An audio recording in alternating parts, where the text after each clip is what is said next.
Hello, hello, hello, hello. Anybody out there? Hello. Is this thing on? Is this thing on?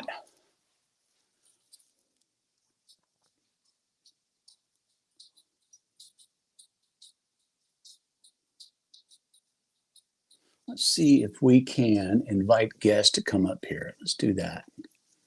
Invite guests, copy. Okay.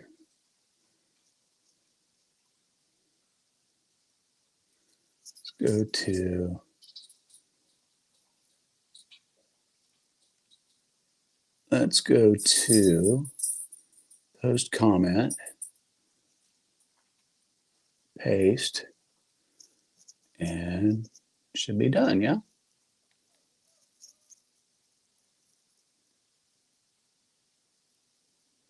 No? Okay. Well, we'll see if anybody comes in. We'll see if anybody comes in.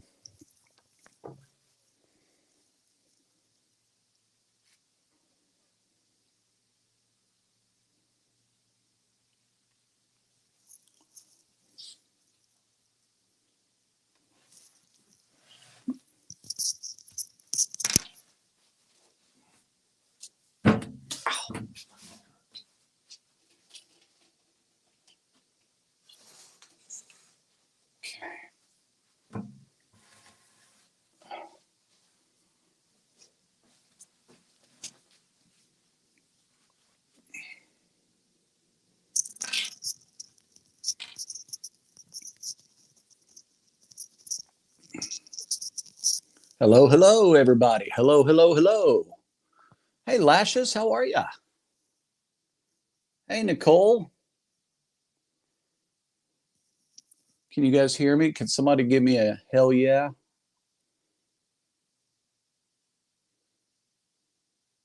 Lashes, man, she's my real estate guru and a mother and a wife and everything else. Lashes, you're awesome.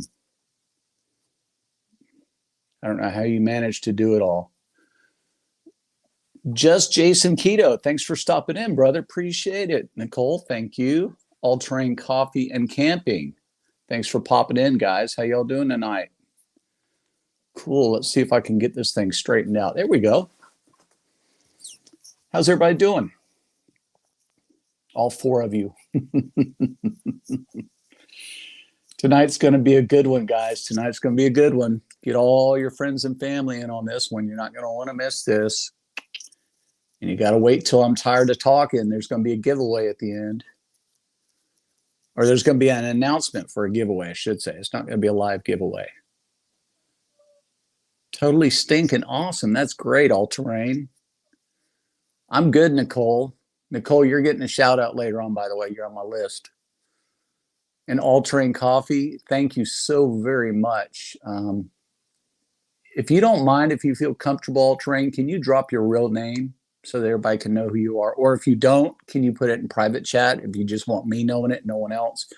I like to know people's real identities, names, just so I can, people like to hear the real names versus their handle. Jason, okay, thank you, Jason, very much. Very nice to put, a little human touch to someone's YouTube handle. Ray Baby Metalhead, I got to give you one of them, dude. How's the fishing doing? How's everything going, man? Thank you for being here, Ray. Dude, I love your handle, Ray Baby Metalhead. See, there's no guessing at what this guy's name is. We all know his name. It's the name that they gave me. Oh yeah, I'm so glad to have you guys in tonight. Tonight's going to be a cooker, y'all. We're not doing barbecue cooks, but there's some cooking news and info I'm going to drop tonight that you guys are going to want to know. Fishing is good. Right on. Smoky Ribs, Russ, how you doing, buddy? What's going on, Russ? You got any of that government cheese for me? You and your son over there? I love that government cheese, bruh. That's pretty sneaky getting your son to do your live to do your video for you today. I liked it. Pretty cool. Let me see if I could drop the link in here. See if any of you guys want to come up here. I think I already did it, but I don't know if it took. So let's do this. Let's do that. Let's go over here to here. My hand shakes so much. Let me do this. See if I can do this without dumping myself here, guys. Okay, let's do this. Paste. Okay. All right. Let's see if that goes into the comments. Okay, there you go, guys. Anybody wants to come up on panel? There's your opportunity right there. I don't bite. I don't bite. It's all yours, buddy, huh, Russ? That was really cool, though. You know, because I don't really know your son. I don't think I've ever seen him. Or if I did, maybe I just didn't pay much attention to who he was. But it was really nice because I knew your son's name because of all your videos. But it was really nice to see him do his presentation today. So thank you for letting some of us noobs, if you will, who don't know your son, Derek, to be exposed to him. So thank you for that. Appreciate that, brother.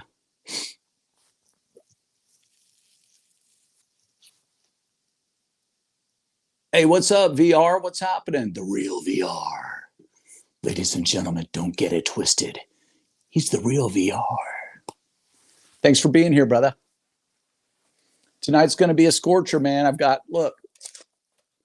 storyboarded tonight's chat.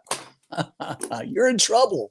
You guys are going to hear from me tonight on some real rock and roll stuff and some barbecue stuff and some seasonal stuff and some surgery updates that maybe if you care about it, maybe if you don't, I'll do a brief update for you guys on my surgery progression.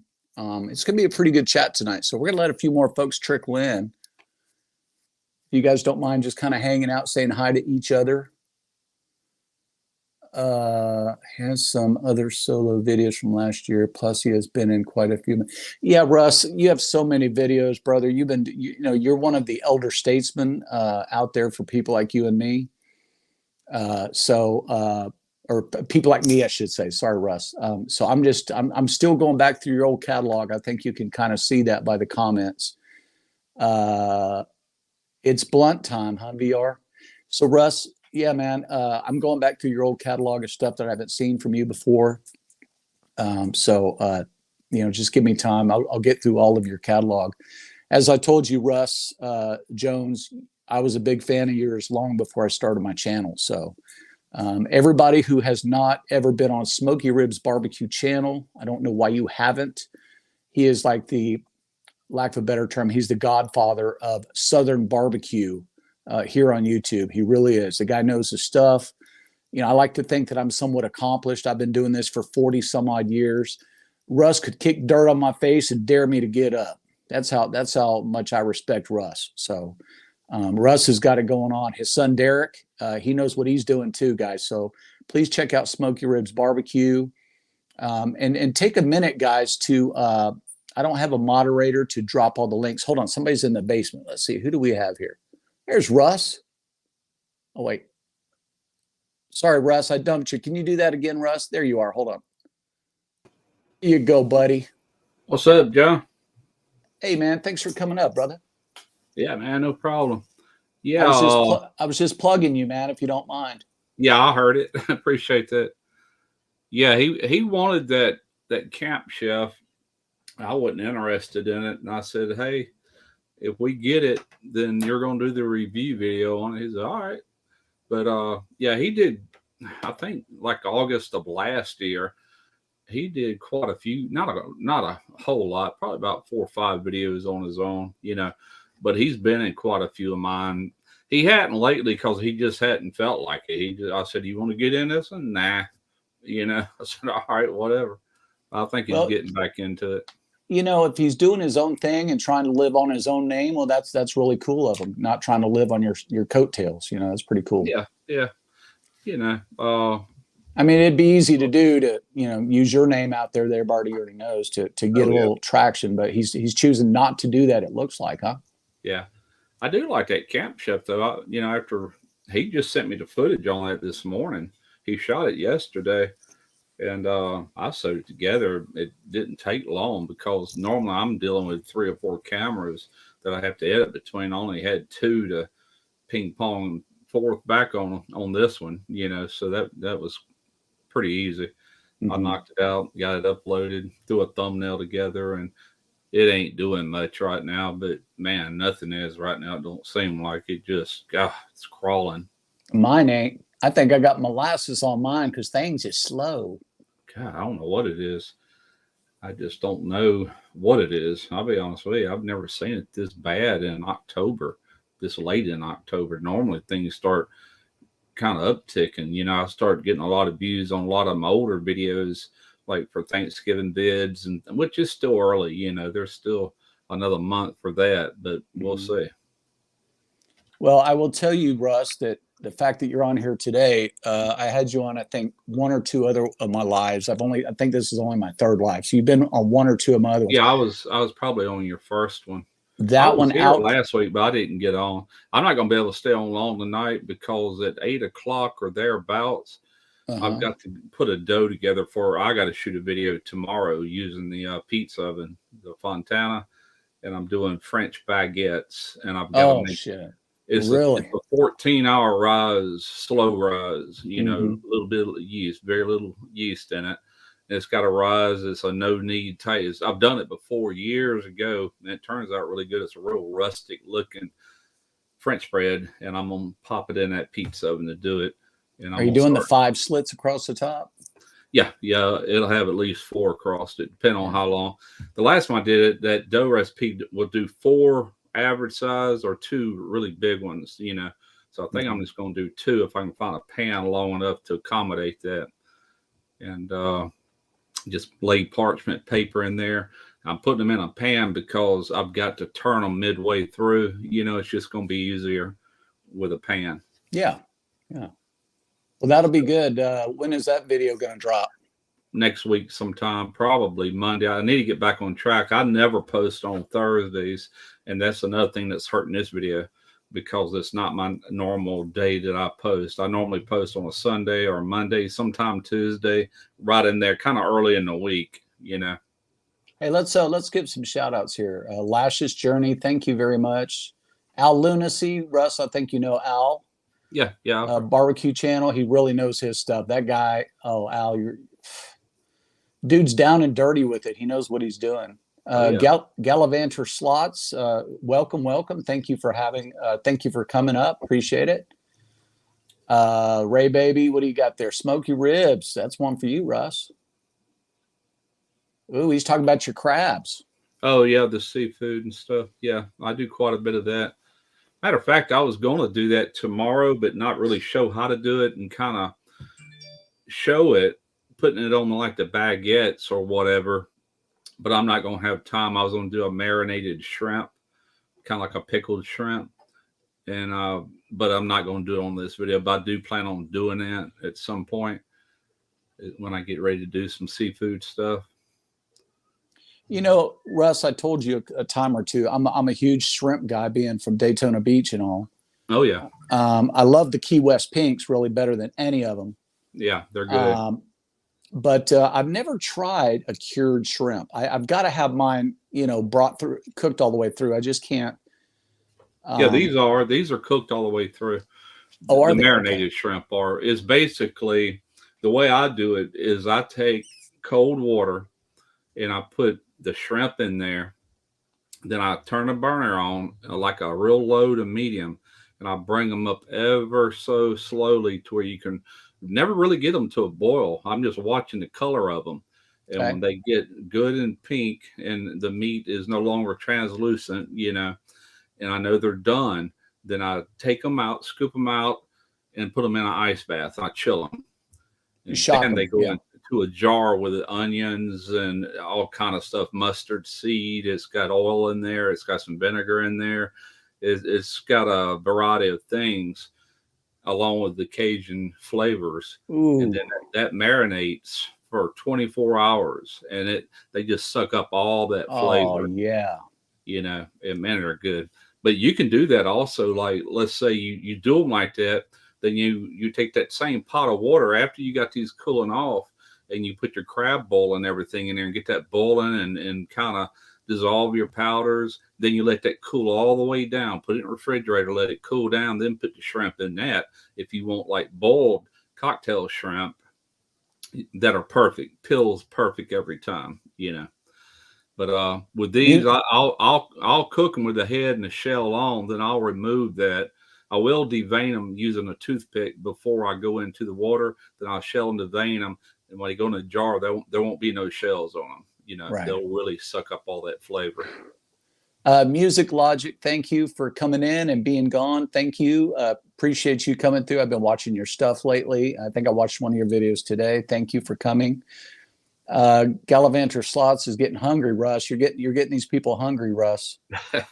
Nancy from Our Treasured Home, you're on my shout out list today, young lady. For all that you do for a bunch of people. And Justin is giving you a shout out as well. So Russ, here's my thing, man. I haven't cooked in a while. Yeah. And I'm starting to get that. Starting to see my shoulders. Getting that itch. I'm starting to get that twitch going again. That yanking that big old LSG out of there. I don't know if you saw it. I don't know if you saw it today. Somebody, and I'm not going to mention this guy's channel because I don't think he's a subscriber of mine. Real nice guy though. I hope that he acknowledges me at some point. He did a video of the new LSG Lone Star Edition. Okay. And I don't know if have you seen that particular video that just dropped today? You don't know who it was, do you? I do. I do. Subbed. Am I subbed to him, or do you know? You probably are, because he's a little bit older guy, older slot channel. So you are not slot channel. I'm sorry, slots. Pam Carter, that's your fault, Pam. He's a little bit older YouTube channel. He doesn't upload a ton, but he's a barbecuer. But anyway, I just missed it. I looked through my subscriptions today more than once, and I kind of scroll through all the thumbnails, and I miss them sometime. You know, if you don't. Well, you would have seen this one. If not, I'll send you a link to it. But he was talking about this new, evidently Lone Star Grills. Our buddy Chris and Amber, they've got a new barrel smoker out called the Lone Star Grills Texas Edition. Oh yeah, yeah. And evidently, it's got hello, Miss Jones. Hey. Evidently, it's got the smoke collector right where the smokestack comes out. Yeah, it does. And it's either a 40 or a 48-inch barrel. Okay. I think it's 40 inches. Yeah, well, I think there's two different sizes according to this video. He only had the picture of the 40. My understanding, when Chris Goodlander, he has a video on the Lone Star Grills channel. And that was the one thing about that particular model. It is what it is. There is no options. You can't get a 1/2-inch firebox. You can't get a table. You can't get a counterweight. It is what it is what the mention. And I want to say it was either 40 or 42. It might be 46. I can't remember. But whatever it is what it is. Yeah. And it's not painted. Yeah. You know, you have to put oil on it every time, like tallow or whatever you use, and then it starts getting a natural patina look. That's kind of popular right now, you know, and that right there kind of turned me off. Like, God, I'd hate to know I had to do that often, you know. I mean, give me the painted one and be done with it, you know. Well, for me, it's just surface area, right? When I was watching your channel and Grumpus and Justin from Baby Back Maniac, all these cats that came before, Malcolm Reed, all these people, you know, I said, I need cooking square footage, right? I do catering. A lot of people don't realize that, but I actually cook for folks. You know, I'll do 15 briskets. I'll do 30 slabs of ribs. I'll do 30 chickens. I'll do 15 pork butts, you know, depending on what's required. I need square footage. I don't get that from those barrel cookers. So I went with the vertical, not the IVS. No, I went with, you've seen my pit. You get the vertical offset. And with the warming chamber, I actually get dual purpose out of that. So that's even more square footage with the 3 racks I get in there. But the point being, when I saw the reviews or what the comments on, everybody was kind of bashing this pit smoker. I'm like, well, okay, well, I don't like the barrel shape because it doesn't give me enough square footage, but they're bashing the size of the firebox. You know, they're bashing the smokestack size. I'm like, and it's $3,700 piece of equipment. You know, mine was more than double that. But, but I wanted dual stacks. I wanted a big firebox. I wanted 1/2-inch, you know, all that. But I couldn't believe these guys were bashing this pit like that. I'm like, it's not that bad of a pit. No. Yeah, you got to season it, but it looks cool. Yeah. But you know what they were saying? What? That basically Chris and Amber were shigging off of Aaron Franklin. just because it's got a smoke collector on it. Well, I don't get that. I got news for them. What's the other company? Mill Workhorse, Scale. mill scale. Mill Scale. They do that. They also have that patina look. That's what you call competition. Everybody's having to do what other companies do. It's kind of like Camp Chef has that little pull-out drawer with a little smoke box in there. Everybody would be doing that now. Is when one does it, and it's not just smokers, it's anything. Telephones.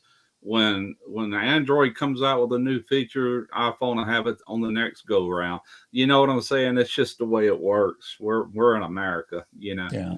But what Chris did do is now the smoke collector is an option that you can put on any of his pits, not just that one. It's a bolt-on, isn't it? Isn't it a bolt-on? No, that part is welded on, but I think the stack bolts to it. Okay. That's what it was. And, I said. Matter of fact, Jeff Rice with Dead Broke Barbecue, his is en route to his place right now up in Wisconsin. And Chris added that smoke collector to it before he shipped it and painted it. And I'm like, man, I'd love to have that, because what it does, instead of having a hot spot over there where that opening is for your stack, your hot spot is now up inside that smoke collector, or most of it. It kind of, you see what I'm saying, before it makes that turn up. So yeah, that was my question. What is, excuse my ignorance and all that, but what is the smoke collector's purpose? I mean, if you're at the great level, right? You want your smoke coming out of the box. You want it doing this. You don't want it doing this, right? You want it doing this, correct? That's why we trim our briskets aerodynamically, and you want it to go somewhat level into the exhaust, which is what mine does.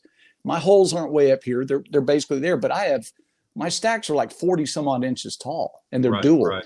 But I don't understand. Maybe you can help educate me. What does that smoke collector really do? Does it make it draw quicker? The way mine's set up, I just got a wall there, and you got your opening at the grate level, the lower grate level, where the heat and the smoke is being forced through this opening. You got a smoker this big around, so it's being restricted, trying to make that turn. That's one reason I make sure I keep those very clean, like my stacks. Sure. Know how all that suet and all starts building up in there to creosote. Yeah, creosote, and I'll scrape all that out. About once a year, because you don't want to make it smaller. So that collector kind of has that rounded effect. Instead of all that heat kind of gathering so much up against that wall trying to escape, now it's got a place to go up in here and hold and then out. Okay. And which gives you more cooking area at more of the closer temp that you got everywhere else throughout the pit. And I noticed that about mine. Mine is only 36-inch chamber, and I was putting probes over here and here and here. I'm like, golly, I'm way hotter over here by this stack. I said, that's weird, because the fire is way over here. But then I got thinking about it. Okay, yeah, bottleneck right there, trying to let it out, so. And there's another interesting Lone Star Grills thing I'd love to get your feed on, but let's check the chat here. Let's see who we're missing here. Okay. Frank, My Green Lawn, thanks for stopping in. Nancy, we got you. Real VR, we got you. Guggen Barbecue, welcome. Nicole Shape, obviously, let me tell you, Nicole Shape she's really cool, guys. She will help you any way she can. She's really an awesome. She's a Canadian, but she's wonderful. Chris, Tennessee Bushcrafter, how you doing? We got Russ Jones with us on panel. You guys say hello to Russ. What else? Ray Baby, everybody. Okay, great. So one more thing, Russ, I want to talk to you about was I saw a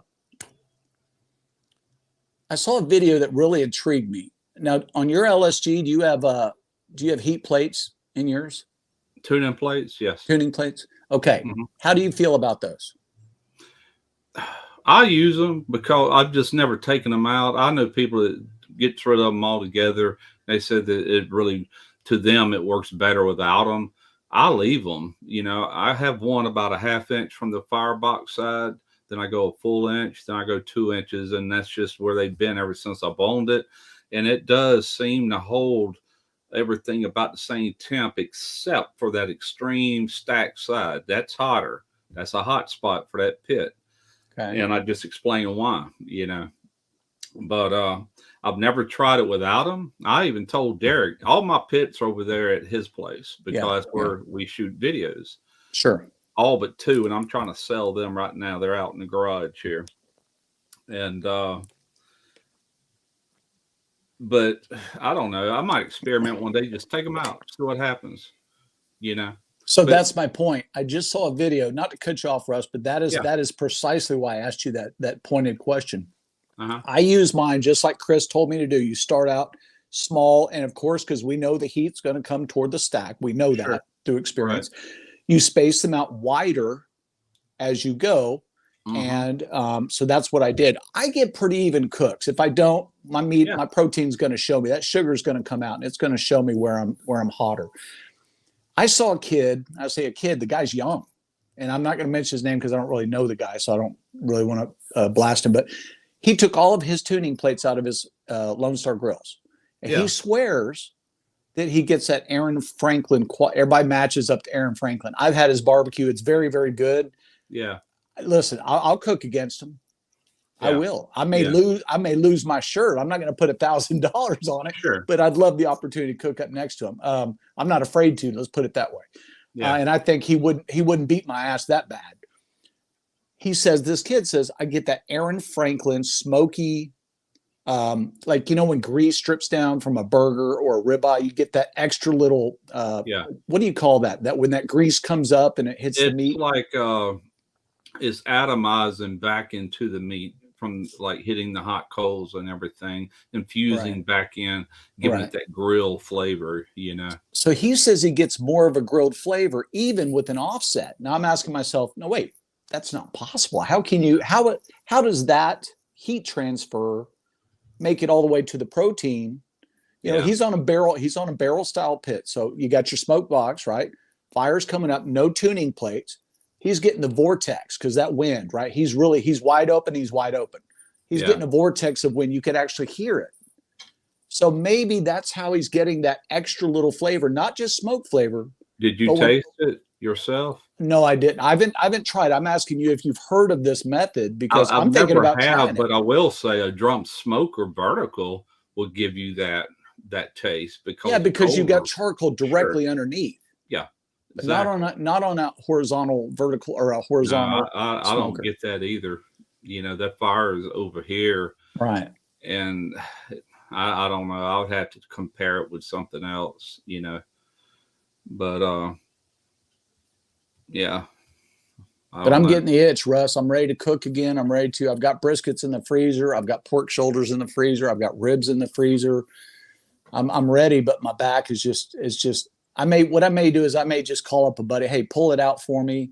Help me clean out the belly where, you know, I use mine as a water smoker. Just help me squeegee the bottom out, make sure all that, I'll wipe it out with paper towels and spray it with oil. And then when I'm done cooking, after she's cooled down, you know, I'll have them pull it back in the garage for me just so I can do a cook. I can do the cooking part. I just can't do the schlepping part. I can't pull this thing out and push it back in and all that. So I'm hoping I can do that sooner rather than later. Yeah. Yeah, we figured we'd be using offset a lot this winter because that's when we enjoy using it because it's not screaming hot outside. Yes. Now that Derek's got this new pit over there, that Camp Chef, he's probably going to be wanting to hammer on that thing for a while. Plus, I got the LSG pellet grill over there. I got the drum smoke over there, and I keep saying I need to do a video, but I don't know when I'll get around to it. But I'm going to be hammering out pizza oven videos for a while to satisfy my obligation with those people, you know. Dude, I want to come over and do some wogs with you, some whole chickens, man. I just think that or like a big, beautiful bone rolled and tied lamb leg. Oh, yeah. I think either one of those would be a show that would go through the roof on your viewership. Oh, yeah, it would. And I plan on getting around all that kind of stuff, you know, but for my channel, I'm going to be going for views. And I personally think the kind of videos, as crappy as it is right now, you know, with getting views, what would do good. And I don't know. It's just my way of thinking. But do more pizzas, but do the big names, the cities like Detroit pizza, Chicago style, New York, California, all these different pizzas that are been made by different cities, because people love to go in there and tear into you, like, you didn't do that right, that ain't, blah blah blah. Which I'll do my homework on each one. I've already started on some of them, like the Chicago style, that big thick, that's really not that hard. It's But my least type of my least favorite type of pizza, only because I've had it in Chicago at Pizzeria Uno, where they supposedly invented it or whatever. No, yeah, thank you. The sausage was not cooked all the way through, and I think I got a case of Puffalutus, and I just yeah, I'm wasn't. not going to do the sausage thing. Uh-huh. I'm just going sauce, cheese. I might throw some pepperoni in there or something like that, and I'm going to keep it very basic. And I'll mention there, you can add what you want. Really, you could put onions, bell pepper, mushroom, whatever you want. It's a Yeah. pizza, but or maybe it's not a pizza. There's that debate on that. Okay, let's say hello to Bonnie. Thank you for coming in, Bonnie. I don't know if you realize, but I've been looking in on your chat every single night. You and Delarienda, whatever her name is. You guys crack me up. Rusty Bent but not broken. Russ, I don't know if you know him. I've heard that name before, Rusty Bent but not broken. I've seen He him in chats or something before. he is one cool cat. He's got this fur baby challenge for the month of October, where you send in videos of your dogs, cats, Oh, okay. Crayola stick figures. Really cool dude. Real VR pizza ovens. He's into your pizza oven thing. You guys go over to Russ's channel. He's going to be pushing that pizza oven around because they I don't know what kind of deal they got, but Russ is going to be doing a lot of that. I'm really going to be glued to that, Russ, watching you do that stuff. Yeah. I've got the one up, but I had to get that Pits and Spits video out last week. And that sausage video I released last week, that's been made since June. That was for another channel. So I got it. Might as well throw it on there. I did it, just threw it in there like 2 or 3 days behind that Baltimore beef, which I probably shouldn't have done because it seemed like it killed that other video, but who knows. But Isn't that weird, the strategy of video placement? I mean, I typically do it once a week, try to do it on the same day every week. That seems to work best for me, but not always, But Kenny and Debbie, welcome. Kenny and Debbie. But real cool channel right there too. There'll be more pizza oven videos. Doing one tomorrow. Like I said, it should come out Monday. If all now, is it more work to cook on that than what you're used to? Man, it was so easy. I mean, we build fires all the time for like the offset, and put us a little kindling in there, start it up, put a log. Because I know you got everything to the left, right? To the everything left. To the left. That's where you got to build it. And you got a thermometer over here. You put the door on it. And I got a laser thermometer somewhere. It's right over here. And I checked the floor, like for pizza. It's really important to know how hot that deck is.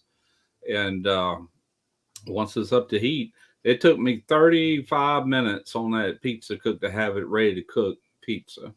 Really. And man, it was such a controlled cook. It's fast. It's very fast, but still it's controlled. And yeah, I love it. But the thing about it is, it's still just an oven. You can get low temperatures in there. Less wood. Don't have the fire rolling over the top. Just a nice little wood, fire over here. So that's why I control my heat and offset. I leave that bottom vent and that stack wide open. I've always adjusted the heat by the size of the fire. Yeah. And I know exactly what to do on that. I've done it so many times. I can hold 250 degrees, give or take a little bit, as splits burn down and when you put a new one on, but it's not much. It just kind of holds right in that 250 range, a little under, a little over, dead on most of the time, You guys see that beard he's sporting right there? You see that beard? Wait, opposite. Yeah, I forgot. That beard right there, that's the caveman, y'all. That's how he knows about fire. That's the caveman look, y'all. Know what I mean? Yeah. Yeah, I ain't had that beard long. I've had the goatee part of it forever, but man, the last time I grew a full beard, it was jet black. You look like the gambler now, man. Yeah. I hear you. Yeah, so I'm looking at property up north, Russ. I think when I do get out there, it's 2.65 acres, which is not a huge tract of land, but it's obviously bigger than my 10,000 square foot lot I have here now. I'm going to make a old school Alabama cinder block pit where I can maybe do a whole hog at some point. But I think I'm going to go back to trying to do the whole cinder block pit with banana leaves and all that, and just get back to the roots of our style of cooking and do more with that, like a Rodney Scott kind of deal. Yeah. Yeah. I've used to do that. I've got pictures. Matter of fact, I think there's one on my Facebook page. I was in my 30s. That's how long ago this was. But we used to raise hogs, and every now and then we would plan a hog cook, and we'd only get these hogs up to like 80 pounds. Yeah. And we'd do two of them. We have two hogs laying side by side on the cinder block open pit. We didn't have a top on it either. We went so far, like belly side down, like 12 hours, flipped it over on the skin side, and went the remaining of the time. It was a long cook doing it like that. If we'd had a cover like a lot of people uses now, it would cook in less time. Well, they just use that corrugated aluminum, don't they? They just throw a sheet of that over the top. They put banana leaves and they build the blocks up enough to where they can just put that tin on top of it. You're right. That's the easiest way to do it. But we didn't build ours like that. I did what they call a Georgia style. It was just open, and the grate was at the top of the blocks. But if you sandwich a grate and keep going with your blocks to put a cover on it, you could do it in a lot less time. Okay, good to know. Yeah, it's just something that I want to do, because I know that Myron Mixon's daddy taught him that's how you cook in the old school way. In the 30s and 40s and 50s, that's what they did. They didn't have LSG, they didn't have Smoky Mountain, they didn't have Weber. So exactly right. I've got one hog video on my channel, and that was done in La Caja China, which is like a Cajun microwave. It's in that box, and you put the lid on it. All your heat's on the top of it, radiating down. Yeah. And you can do a whole 80-pound hog. I'm talking about dressed 80 pounds. You do that in 5.5 hours. Wow. That's how long it took me. But the only downside of that, it tastes like pork roast. There's no smoke, no taste from live fire or anything. So it's good, but it's not, you know what I'm saying? It doesn't have that flavor. That's the way people down in Cuba and all do it a lot, But it was good. I had I could throw a shoulder in the oven and create that same flavor for a lot less work, Yeah, that's what it tastes like you've done it in your oven, But it was cool doing the whole thing, I wouldn't mind doing a pit, like just dig a hole, put your stuff down in the hole and the coals and put it just right on the coals and cover that with banana leaves and more coals and then dirt. I wouldn't mind doing that. Right. People put wet burlap sacks and everything else on top of that. They let that radiant heat from what was a fire finish cooking it. Same thing with barbacoa, like a whole cow head. It's the same principle. Hey Gary, how are you? Pam, are you still in the chat, Pam? I didn't want to make sure I didn't miss Pam in here. Gary Beltloop 29, you guys, everybody say hi to Gary. He's a great supporter of everybody. Thank you. Good to see you too, Gary. Thanks for being here. So what else you want to talk about, Russ? Because I know we only have you for a very short time. We really appreciate your time. So you just let me know whenever you need to go. But I want to talk about whatever you want to talk about. I'm going to have to get out of here probably in about another 10 minutes. Okay. And I've got to go in there and measure everything out. The reason I want to do it at 8 o'clock, because I'm predicting it's going to be about 14 hours before I'm actually over there tomorrow. And that's a 12 to 14 hour rise on that dough. So I'm trying to time it out to where, sure. it's that slow rise, that slow yeast, or no yeast, right? Didn't you say it's no yeast? No, it gets yeast. It gets a quarter of a teaspoon to 500 grams of flour. So that's very little yeast for that much flour. So it's going to be real dense. It's going to be real dense. Oh, you don't even need it. You know what I'm saying? You just mix it all together, make sure it's all hydrated good, put a cover over it, put it away, and forget about it to the next day. And it's basically the same recipe I use for the pizza dough on the video I just did here a couple of weeks ago, but this is French bread, different flour. This is all-purpose flour, where on the pizza I use like a real fine 00 Tipo Neapolitan style pizza dough or flour, that's your difference. And I could probably even use that, but I don't want that much pull and chew on it, you know.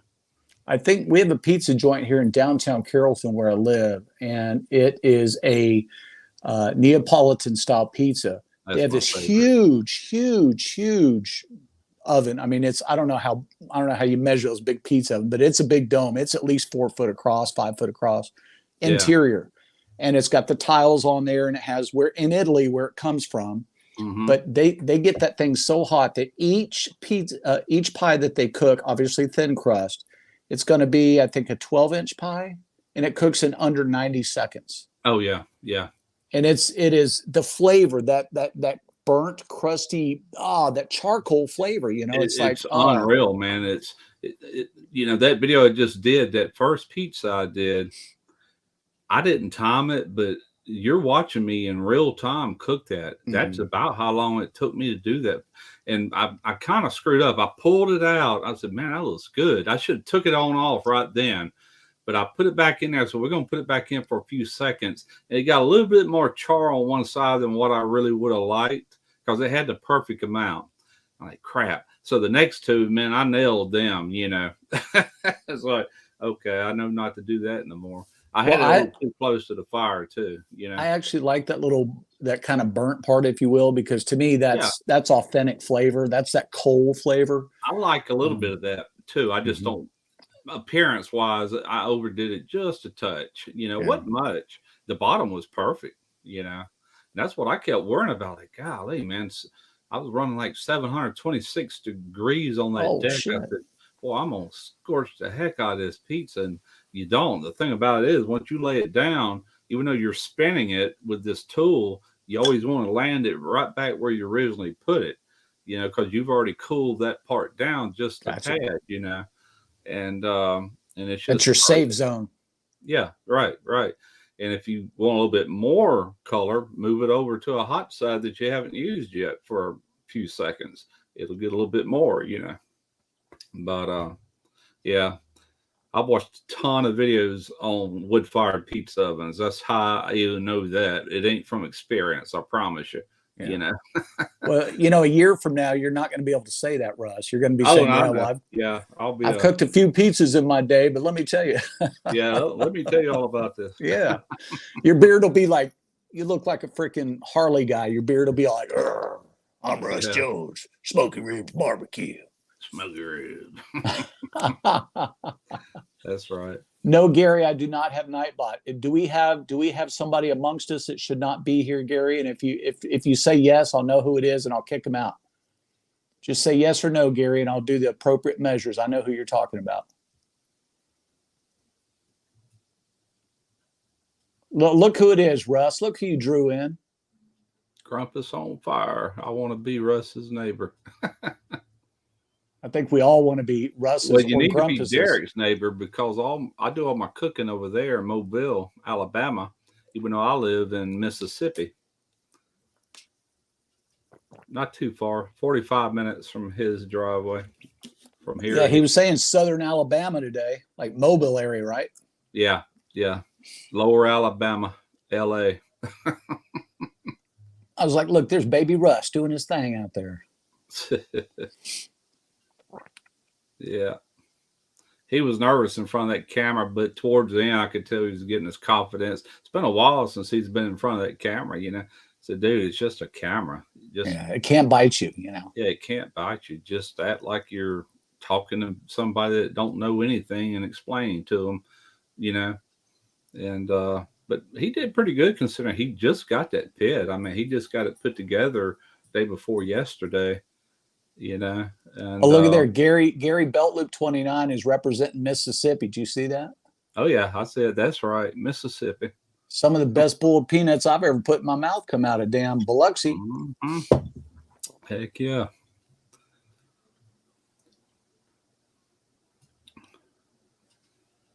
No, Frank, nobody was going to kick you out. I thought Gary might have been speaking code to me there. And I knew how to pounce. I have to do it manually, though, because I don't have Nightbot set up. My camera's do you have any moderators in here? I don't right now because I was trying to do that before I came on live, and it kept. I'd go in there and it would kick me out. I'd go in there and start putting what I thought were, wrenches. It says make moderator, and I click it, and it would kick me out to a new screen on StreamYard. So then I tried to go to YouTube and do it, and I still can't do it. I still don't even have a community tab. Can you believe that they're supposed to be giving those out like candy? Still don't even have that. Well, if you're in the YouTube browser, not the StreamYard, you should be able to click them three dots. Yeah. And then right there, you have an option to turn them into a wrench. But I'm not. I'm in StreamYard. That's why it keeps kicking me Yeah. out. I'm on my phone too, so it's not a PC. So everything's different. Yeah, that makes it more difficult. I got you. Yeah, I know, Gary. I did that live feed about 3 weeks ago, and I had some moderators in there, but not many. So before I went live earlier that day, I went in there to my settings, and seen where my moderators were, and I added a bunch of folks. Okay, that's what I'll do for prior to next week's stream. Is I will go ahead and assign those people because I know who comes around and who doesn't. So. But I've not had any problems other than, I want to be able to have other people drop other people's links because I can't do it on the fly. Yeah. And I want to be able to promote. That's the main reason I do these is to promote other people's because I know they'll promote mine if I do that. So sure. If you ever get Steven from Trinidad, what's his channel name? That's one of the best moderators I ever seen. Boy, you talk about fast. He's on top of it. Well, Gary, go ahead, brother. Do it. You know how to do it, Gary. Share it out. Yeah, I'm not good. Hey, Russ, I'm a cook, man. I'm not a technical dude. I don't know. Listen, I'm an idiot, dude. I know how to do very little, and what I do know how to do, I try to hang my hat on it. Otherwise, I just let someone else do it because Yeah. Yeah. I'm not cut out for this. Man. I guess I know quite a bit for a guy my age. Most people think of a guy my age as not knowing nothing about computers and phones and all that. But the truth is, I've been doing this a very long time. I've owned a computer since 1994, I think, back in the old days, and went online as soon as I got it, early days of internet. And I've learned a lot, over the years, but I'm no pro by any stretch of the imagination. Yeah, I started out with an Acer 486 SX with a modem, and you had dial-up back in those days to your phone line, and it was like you've got mail because you had AOL back in those days, But I've got a Toshiba work. Let me see if I can show you over here, right there that I'm pointing to. That's my ancient laptop. It's Toshiba workbook or whatever. It's got a modem in it. That's how old it is. So, I mean, I spend tons of money on guitars and pits and all that and boats and I don't know, but I just can't seem to put my technology dollar to work for me. I can't even remember the first computer I had. I actually bought it from my sister, but it was like one of the earlier Windows, like Windows 3.2 or something like that, And didn't take any updates, huh? Never did the updates, huh? You click on a picture to see the picture. Like nowadays, you click on a picture, there it is. Back in them days, it would start at the top and it would just slowly develop in front of you, and you sit there for like 2 minutes waiting on this picture, and like, oh, cool. Then you click out, and you can surf the web at night and never get off a page. I mean, But we were happy to have it, man. We were up and comers, we're Steve Jobs Juniors back in those days, Mm-hmm. Absolutely. Well, look, man, I'm gonna get off here. It's 7:47. Okay, brother. Good Thanks for coming in. Thanks for coming in, and we'll be watching for your French bread. You guys check out Russ Jones on Smoky Ribs Barbecue. Russ, we appreciate you giving us a little bit of your time tonight. Appreciate it, John. Y'all have a good one. Rock on, my brother. All right, guys. So here's the deal. I'm going to go ahead and repost the. I'm going to go ahead and post the link. Let's see here. I'm going to go ahead and repost the link and see if anybody wants to come up. And if you do, you're welcome to. If not, I'm going to get into the meat and potatoes of what I want to say for tonight, which is okay, there you go. There's the StreamYard link, guys. Anybody wants to come up on panel? I believe I've got 5 more locations. You guys weren't paying attention earlier. I did storyboard this tonight, so I shouldn't just be stumbling around like an idiot. So we actually have some things to talk about tonight. So I'll be watching the basement, but if I miss anybody, just, Jonesy. Hey, Jonesy, are you still here, Jonesy? On the way, Russ. Jonesy, if you're here, man, you're welcome up, dude. All right. First of all, I want to thank everybody for being here today. This is my 3rd live stream, 2nd one on StreamYard, so we're trying to get better. I want to give a short, very, very brief update for all you guys about how I'm doing post-surgery. We are now 11 weeks post-surgery, I believe, and things are progressing very nicely. I am still in quite a bit of pain, as you guys can imagine. I'm not back to normal yet. I won't be back to normal for quite some time. The teaser I put on the live stream tonight was of my band and I playing back in July, about a week before I had my surgery, actually. It was 106 degrees that day with the sun beating down on us. It was about 121 degrees was the stage temperature. And I know that's a real brief snippet, but I was barely holding on to my guitar.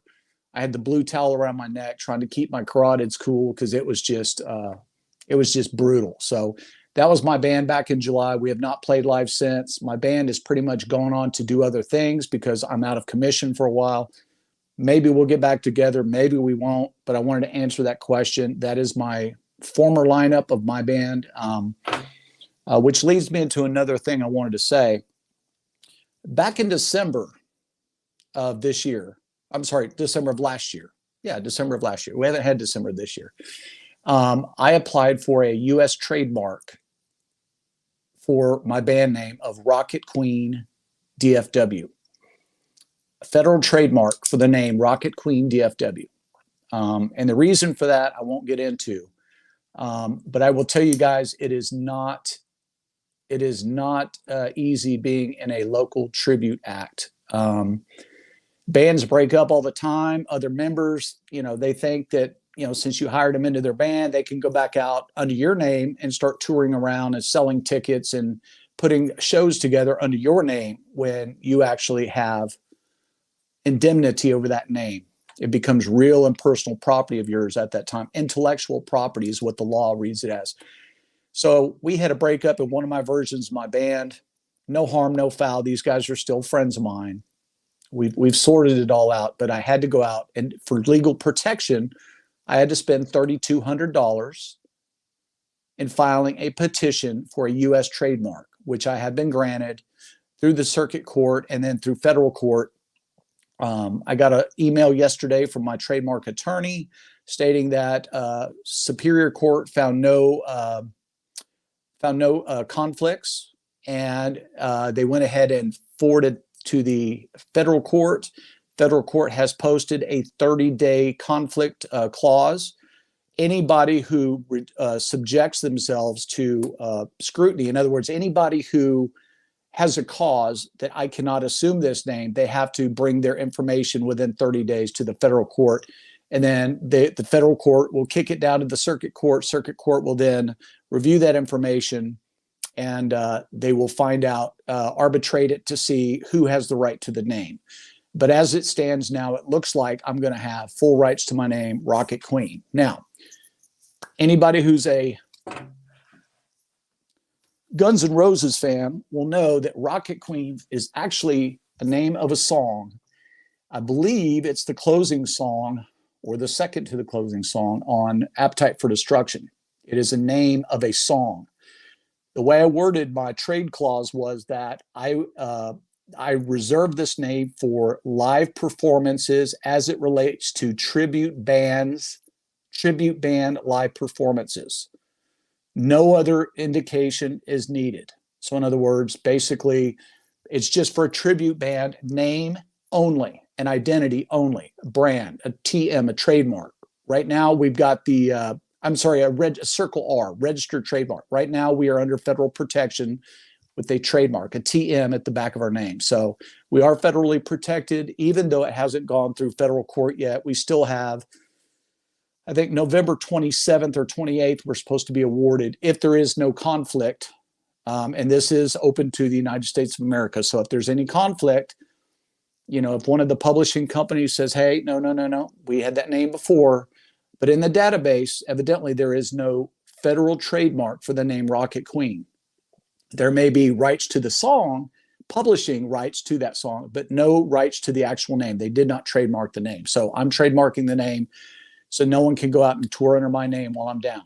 They can do Guns N' Roses tributes all they want. They just cannot use my name. So I think that's pretty cool. Can I be in your band? I play a mean triangle. Randy, you sure can, brother. You sure, and we'll make a video of it too, man. So anyway, I just wanted to give you the good news, guys. I have been doing something while I've been sitting on my ass here doing nothing. And another thing I want to share with you guys. I wish you guys could have known me pre-surgery, man. I was clicking on all 8, man. I was around town. I was bobbing and weaving, juking and jiving. Man, I was hitting on all cylinders. I wouldn't even take a pill if I had a headache. If I had a hangover, drank too much Fireball, Jack Daniels, whatever, come home with a massive hangover next day. Not even an Advil. Just suffer through it. Guys, I want to tell you right now, post surgery, guys, these are the pills that I take twice a day. These are the pills I take twice a day. There are 6 pills there, guys. 6 pills. And I'm not going to get into what they are and what they do. It doesn't matter. But I just want you guys to know that Rick Tuttle, welcome, Rick Tuttle. I want you guys to know Rick Tuttle. Everybody say hello to Rick. He's a local guy. Rick, I believe you live in Fort Worth, if I'm not mistaken. Rick Tuttle has actually seen my band play live on more than one occasion. He is a local guy here to the Metroplex. And I want everybody to say hello. He's a really stellar individual, fellow musician. He's really a great guy. So everybody say hi to Rick Tuttle. I'm going to take my dope. Take that one out of there. I'm going to take my dope. You guys all say hi to each other. I'm going to take my dope real quick.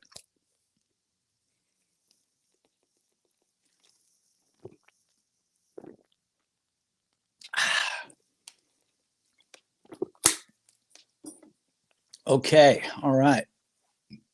So, okay, we gave you, the surgery back the update, guys, real quick is I'm doing fine, but it's just a long-term deal, right? It's about a year's surgery, post-surgery rehab.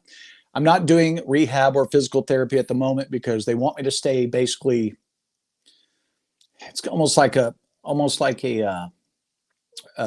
double entendre, right? They want me to stay stable. In other words, don't get out, don't bend over, pull weeds out of your backyard. Don't go out there, start smoking stuff on your pit.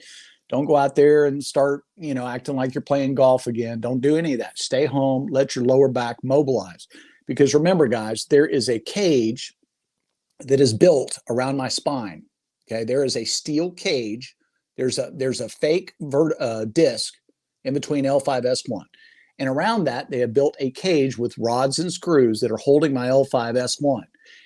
Ideally, and they put bone grafts into the fake disc. So what they want that stuff to do is come out of those slits on the side and grow actual bone around that hardware to where it fuses together as one vertebrae.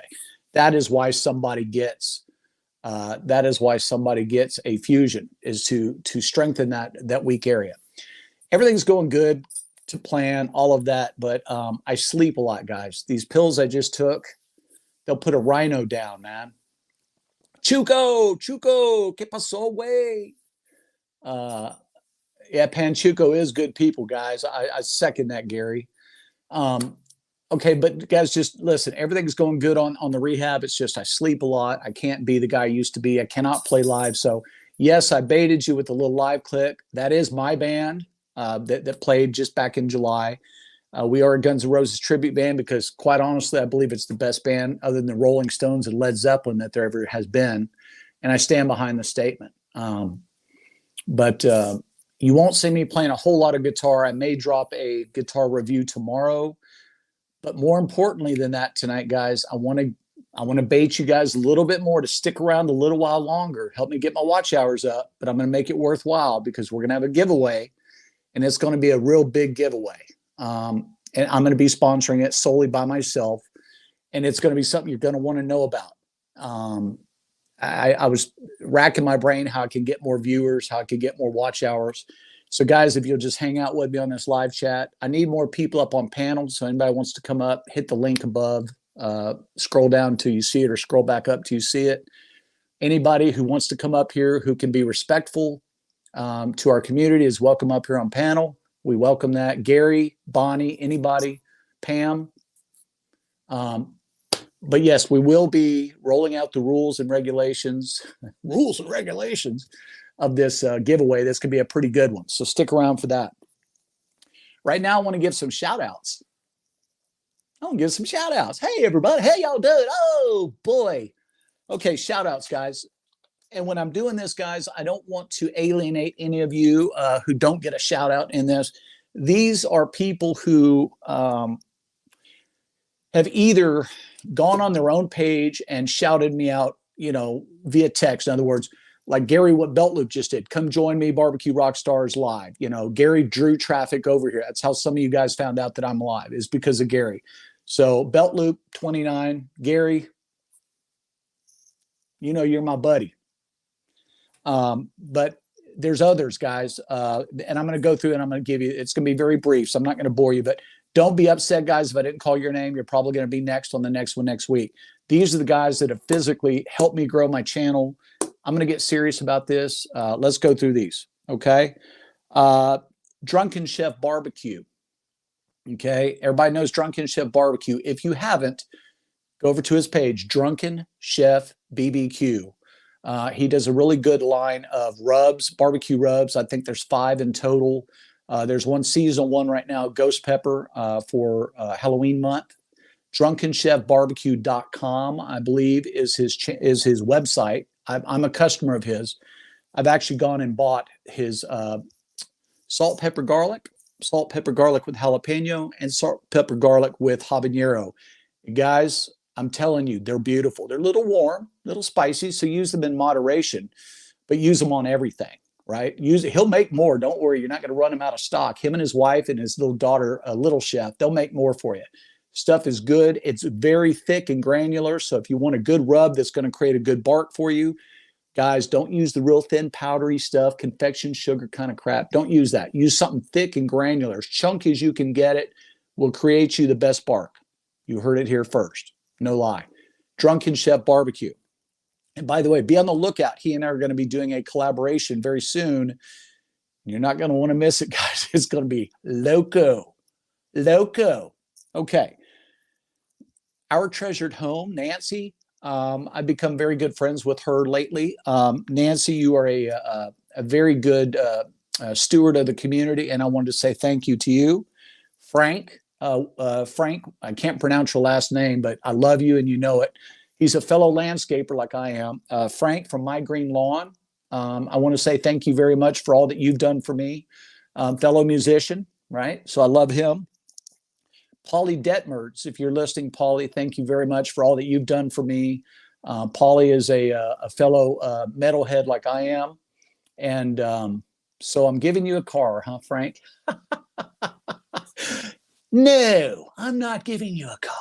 You just bought one. And you're going to have to tell us about that too. If you'd come up on panel, I'd let you tell everybody about what you just bought. But for now, I ain't no snitch, man. Paulie Detmertz, hey, dude, rock and roll, dude. Okay, here you go. Fred Zeppelin, mega Fred Zeppelin. What can I say? He went on his channel, guys, and he put out a really cool shout out to me. He basically replicated my channel on a screenshot and blasted it all over his channel. I know that I got viewers from him, Skoggett being one, because Skoggett told me he came over from Mega Fred Zeppelin. And Fred Zeppelin, dude, you are a cool cat. I would love to hang out with you guys. Any of you guys would love to hang out with you anytime.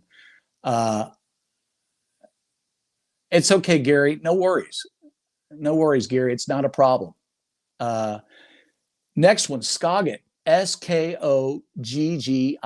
Skoggett.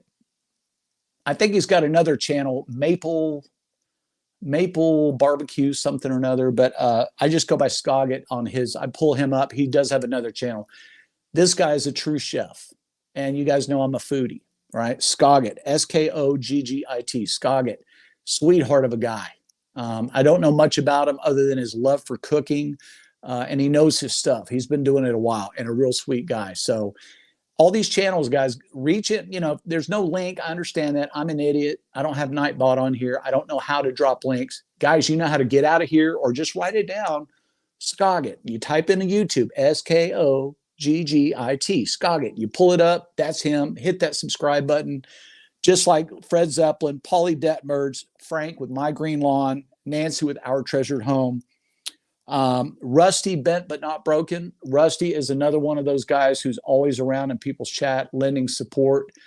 He is doing a fur baby challenge this month, guys. Go onto his channel for more details. I am entered in that because you guys know I love my dogs more than I love myself. So,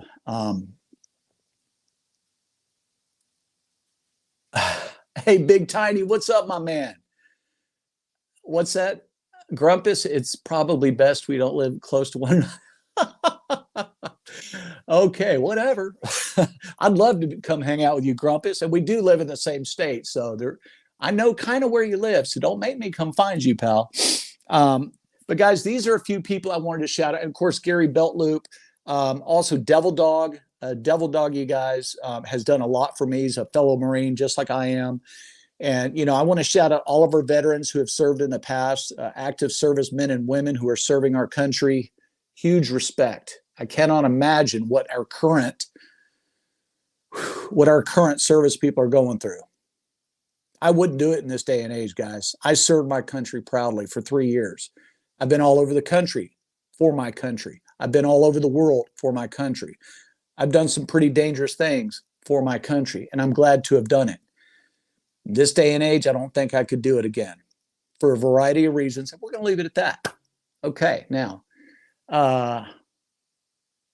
Randy, a couple other people, guys, I want to give a shout out because I hope that they're watching. These are not YouTube folks, but they are people that do know about my channel. And I did text them today, told them I'm going live. Kevin Allgood, guys, is a good buddy of mine. That down in Austin, we used to be foodies together. He's a big foodie. You guys say hi to Kevin Allgood. He's a Natural Power is his nickname. We used to play golf every day and drink beer and get, you know what? Shoot up, man. We used to get chewed up. We used to have to watch, guys. We tee off at 4:30 in the afternoon during the middle of the summer. It's 105 degrees down there in Austin, Texas. It'd be on the 10th tee box and have to wait for the pride of deer, the herd of deer to cross the number 11, 10 or 11 fairway before we could tee off. That's how many deer they were. So everybody say hi to Kevin Allgood. He's a real cool cat. He's not a YouTuber, but I sure hope that he's watching this because I don't think he knows that I really care about him. I want him to know that I do. Devil Dog, where are ye? Devil Dog, Grumpus on Fire. I want to say a shout out to Grumpus on Fire, guys. Grumpus is everybody knows Grumpus. He doesn't need any kind of attempted introduction from this guy. But I'm a big fan of Grumpus. Bill, I don't know you personally, but I wish I did. I'd love to cook with you sometime. I hope that we can make that happen. I love your presentation of how you cook. You're very methodical. I like that way of cooking. I don't like dirty cooks. I don't people to just throw stuff around and just no presentation. I like thoughtful cooking. And you, my friend, have that in spades. So I just want to say, Grumpus, you're one of the reasons I bought my Lone Star grills. You're one of the people that the reason I have a YouTube channel is because of people like you. You're very methodical, man. Your cooking is just top notch, and thumbs up. So, guys, I gotta let my dogs out real quick. If you guys will just bear with me one moment, talk amongst yourselves. I'll be right back. Thank you. Okay, you need to go outside. You need to go outside. Let's go outside. Come on. Let's go outside. Come on. Let's go outside. Come on. Come on.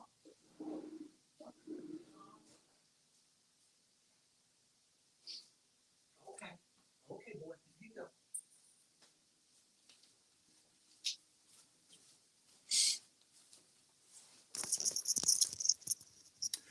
And he's back, ladies and gentlemen.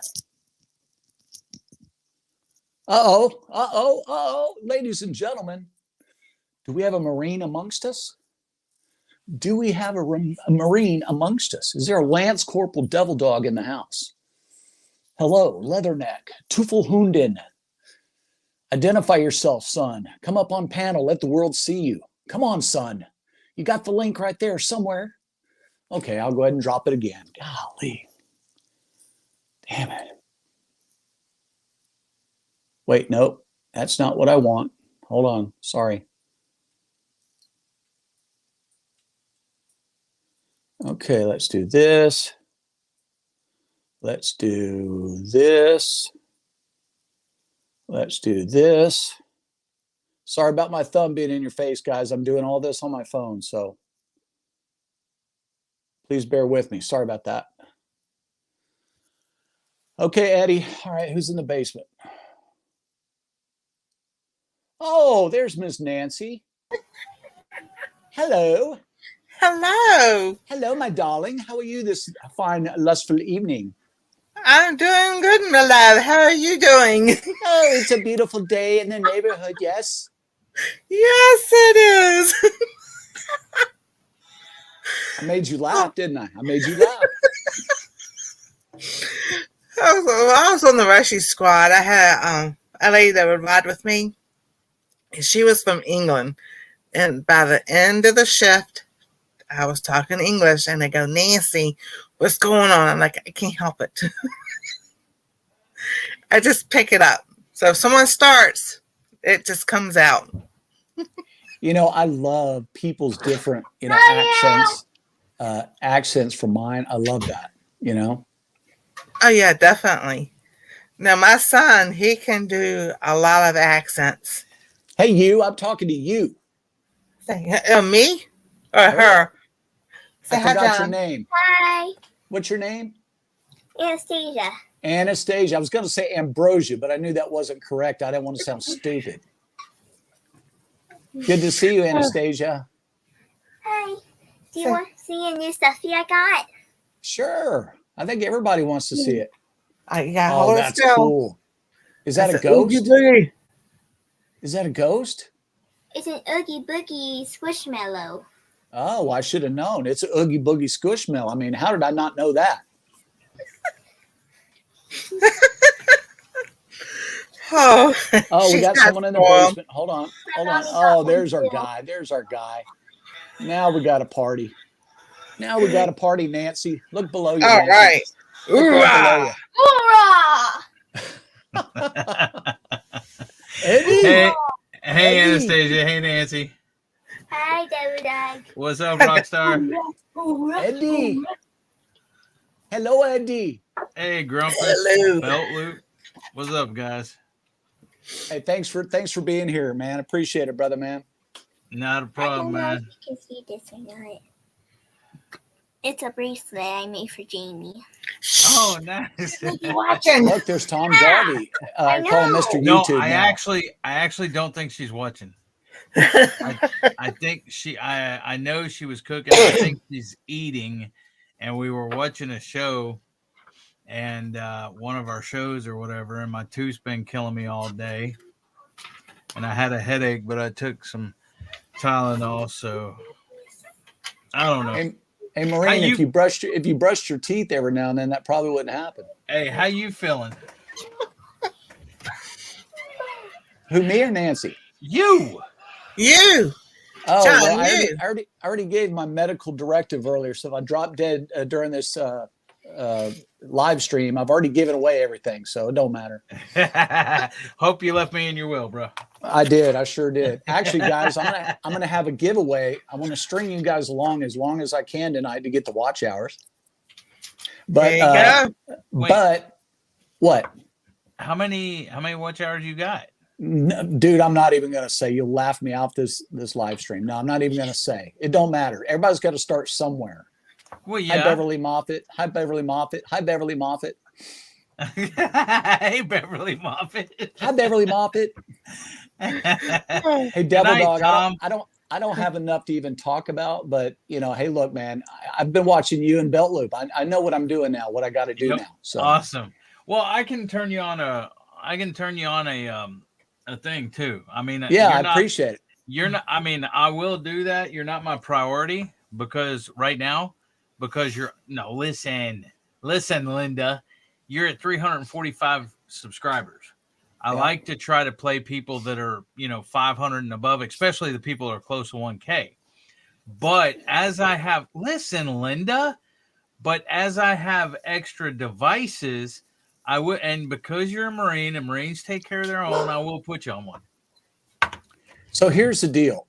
I appreciate all that because if someone's close to one of their milestones, that's great. But I hate when I hear 500 or more. It makes you want to choke people. I'm sorry, but it does. No, but see, here's what I do. Hold on. Let me finish. Go ahead. I just want to finish that mindset. The reason why, Gary, is because 500 or above doesn't mean anything, really. Just like 345 doesn't mean anything. But I'm sitting here in front of you working hard, pitching you on this giveaway that I'm actually investing quite a bit of money into to show you that I'm willing to put my money where my mouth is to get you to stay with me. Now, go ahead and say what you were going to say. As far as, because see, I can't run everybody's playlist, okay? I understand that. I do have one, and this one keeps freaking buffering for some freaking reason. It's the only one that does that, and I got to keep refreshing. Anyways, I got a laptop here. These are old laptops. I got a laptop here, a laptop there, a laptop back over there, and then I have an iPad here. I have a kid's iPad here, and I have another kid's iPad, and then I have a TV there, but the TV cuts off after so long.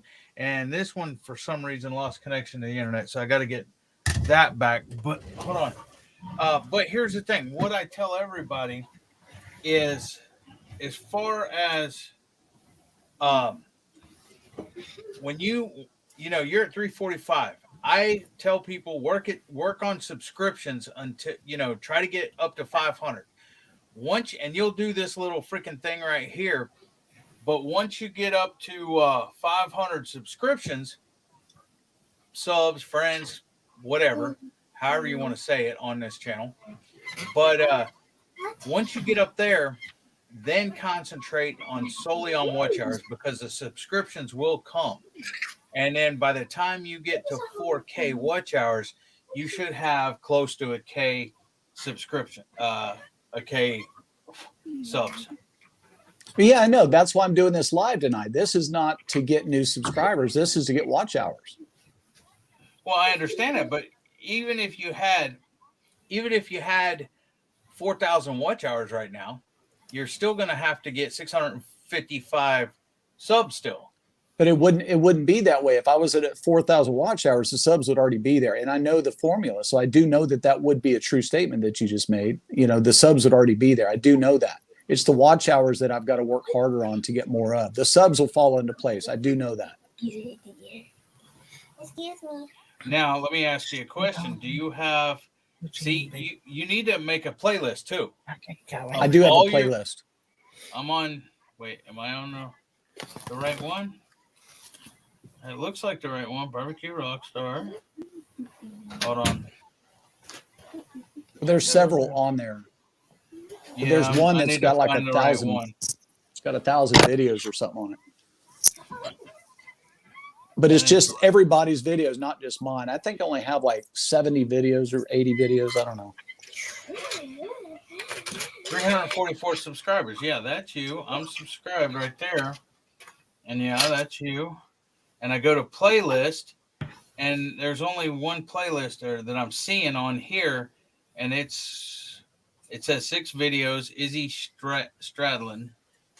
Hold on, let me look on something else. Because if you do, Izzy Stradlin is its own playlist. It's only one picture. Yeah, that's the only one I see there. Hold on one second. Let me pull it up on my computer here to see. Hey, I understand. My watch hours should be like almost 700. It's at 567. It goes up, it goes down. Jamie, Yeah. she ran my playlist because I made a master playlist, and she said, and only went up 1 hour. She goes, that is wrong. She goes, you have more than just 1 hour of videos on your playlist. And she goes, I don't understand that. I'm like, I don't either. Yeah, Yeah, Ray so Baby what- Metalhead sees the same thing as me, and I saw look. that. Yeah. So there is a playlist on there. I can't get to it because it's on my phone. I have to go back out to YouTube. But I can promise you, Do you have there's it a set as- playlist with a bunch do of you- videos that I've liked that do are you all have it- attached to that. Do you have it set as private? Well, see, here's the thing too. If you have other people's stuff, it's not going to give you credit for the watch hours. It'll give Okay. whoever's on there. That's So- fine. What you yeah, but what you need to do is all of your videos, because you got several videos, okay? So what you need to do, and you can do this with one click, okay? Go to I think it's YouTube Studio. Let's see, playlists. Well, let me do it on mine. Okay, Grumpus, I hear you. Thank you, sir. Thank you, Grumpus.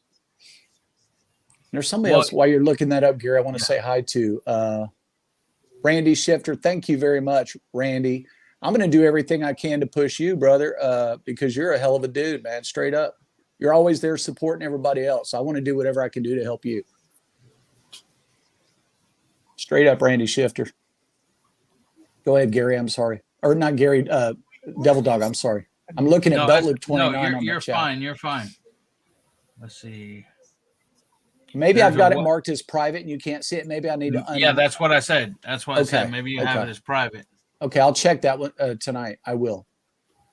But Yeah, but look, here's the deal. So look, I mean, I don't care about trying to make money, guys. I'm like you. I've got a little money coming in from the VA. I own a couple of 3 companies or whatever. So I'm okay.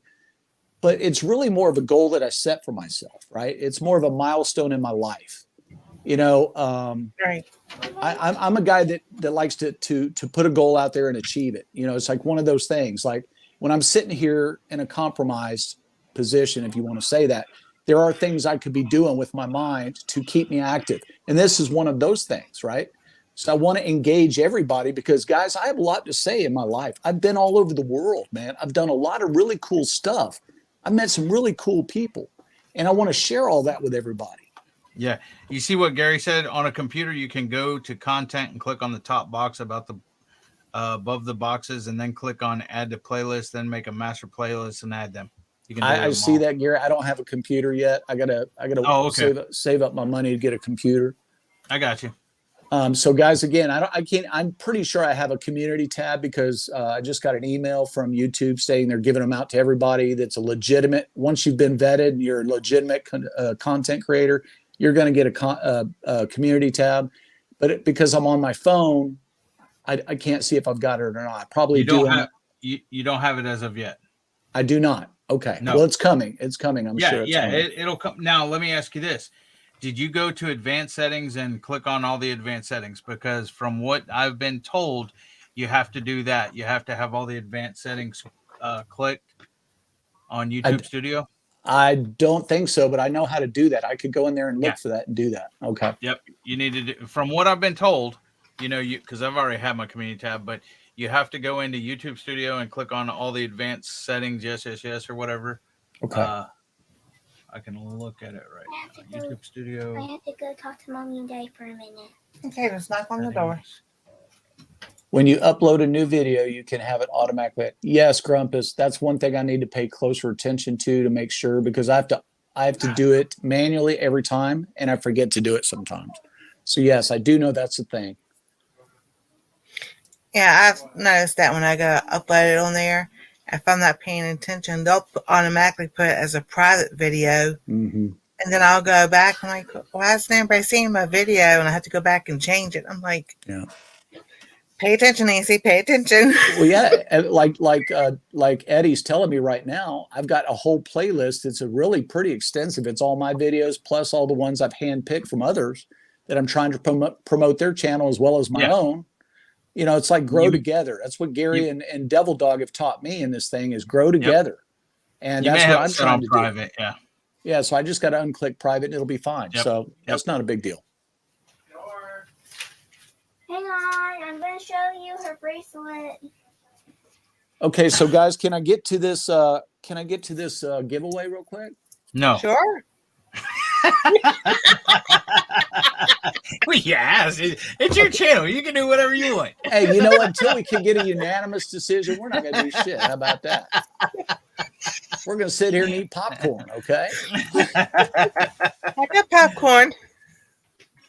Last night I made some really good butter cheese popcorn. It was delicious. Good Coca-Cola. Oh yeah.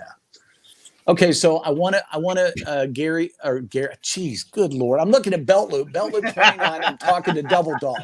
I'm looking at Devil Dog. I'm looking at Gary. Sorry guys. Hey, who I'm talking to both of yous. Both of yous, Dad. Oh, geez, Eda. I'm talking to both of yous.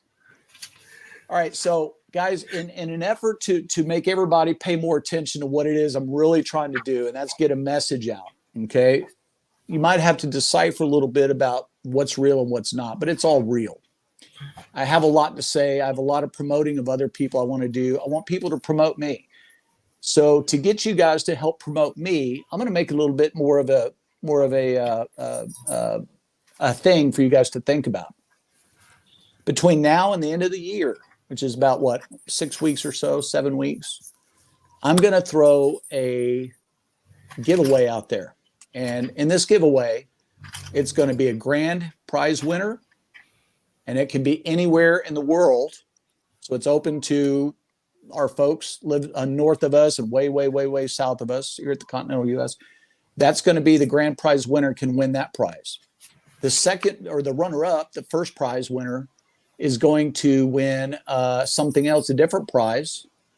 But that prize, unfortunately, will be restricted to shipping anywhere in the continental U.S. And there's a reason for that, and I'll get to that in just a moment. So I appreciate being a part of this community, but I really want to kick this thing up a notch, and I want to kind of dangle a carrot in front of everybody.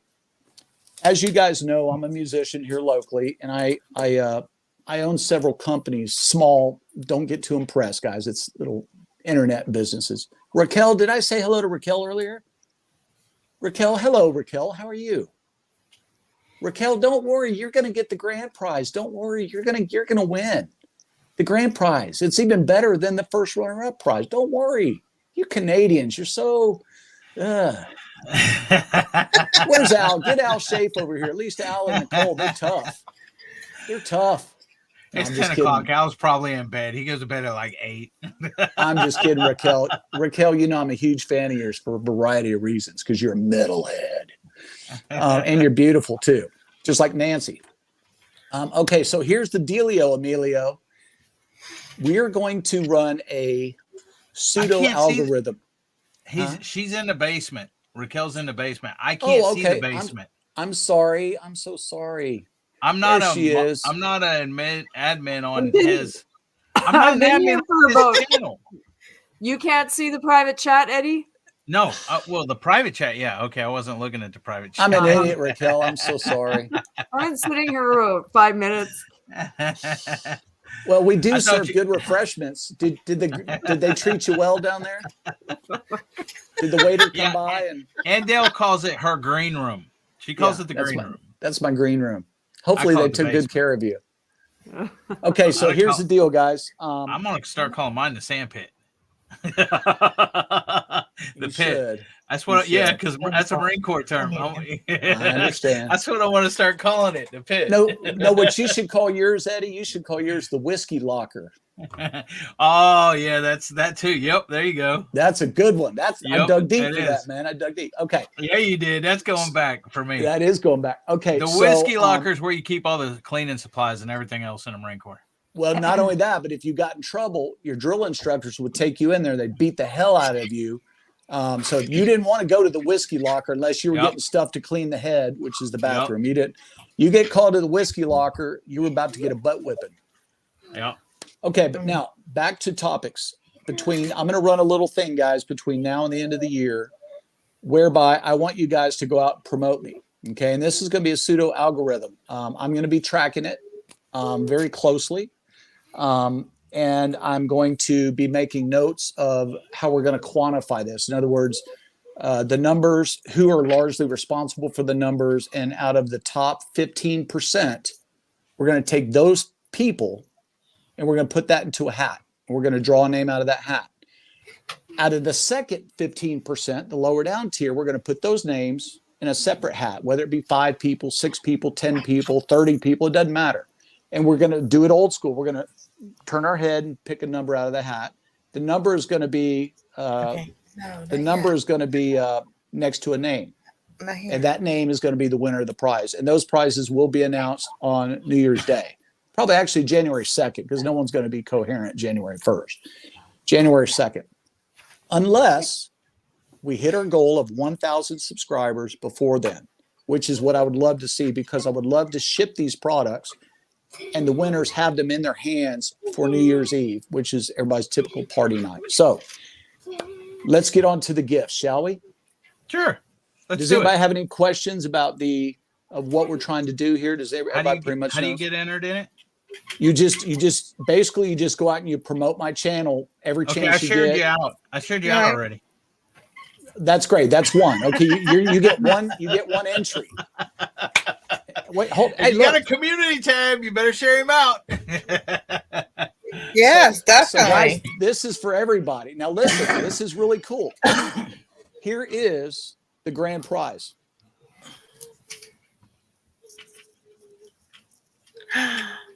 No way. You gonna give a guitar away?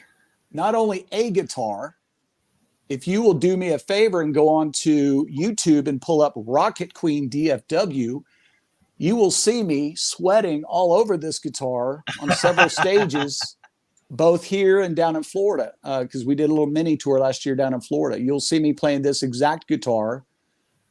This is one of my stage played guitars. Okay? What is that? Rocket what? Rocket Queen. One word, DFW, like Dallas Fort Worth. Yeah, I know what DFW is. Okay.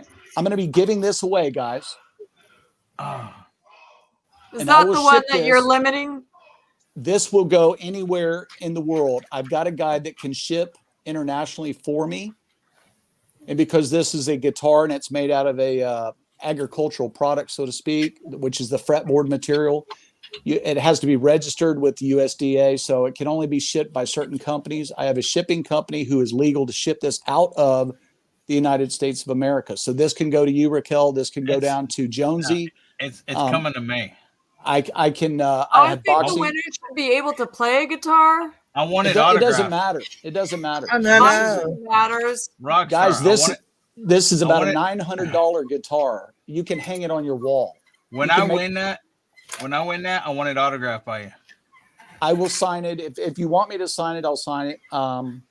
If I have my stickers by then, I will include a sticker, which is in the shape of a guitar pick, and it's got my logo on the inside of it. So I'll give you a sticker. You can either put it on the guitar or not, but it will come with that. That is the grand prize, guys. This is goodness. Big tiny. I don't think it matters. You're saying you're far down on the food chain, but you're looking for the amount of times you're shared out or shouted out, right? I want to see a big impact in my numbers. I'm going to be able to know where those boosts are coming from, is what I'm saying. Are you going to know if, like, say I shouted you out on Instagram? No, because I'm not on IG. So you need to tell us where you are so that you could see it. I'm right here on YouTube every day of the week. So and you're I'm on only Facebook. Looking for YouTube share. Okay. So Facebook and YouTube. And actually, I have a Barbecue Rockstar page on Facebook as well. It's 500 and something people or whatever. So I've actually got more followers on Facebook than I do YouTube.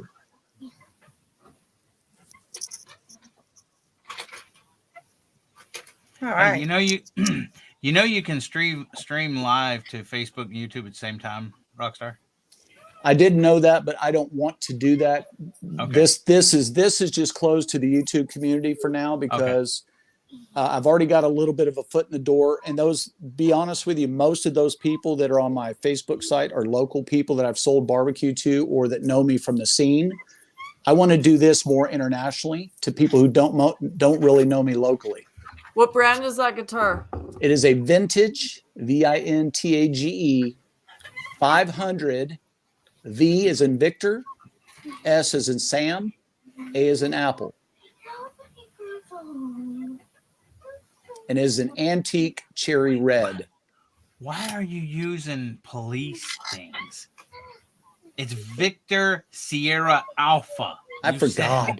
You said Sam and Alpha. That's police stuff. I forgot hey, I forgot the Victor nomenclature. Sierra Alpha.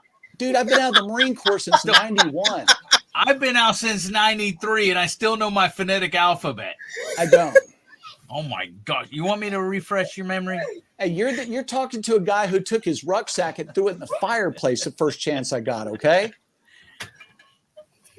You know, hey, remember our practical knowledge book in boot camp, Yep. our prac? I wish I still had mine, but I threw mine away. I got 2 of them. You got your prac knowledge? Yep. Remember Hold on a standing sec. in line for I'll be chow? right back. Hey, man, you got to get your head, your knowledge. Yeah, I'll be right back. Hold on a second.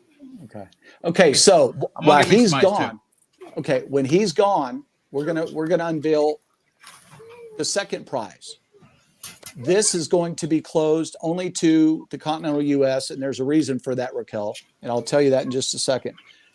The second runner-up, and this is going to be this is going to be the same, basically the same quantifier as the guitar giveaway is going to be the secondary. Whoever, the runner-up, whoever gives me the most secondary boost. In other words, you're going to have the number 1 person, you have the number 2 person, and then you're going to have a bunch of people below that. So this is going to make everybody go out and push my product, which is me. Okay. Sorry, but this is what I got to do to get up there. That's what I'm going to do. Put my money where my mouth is. But here's the best part. For that second person who is most influential in getting me to my goal, I am going to do a 24-hour live. Hey, Josh. During that 24-hour live, I'm going to be smoking a USDA prime brisket. During that 24-hour live, I'm gonna do the cooking at one part of it, and then attach it like a post edit.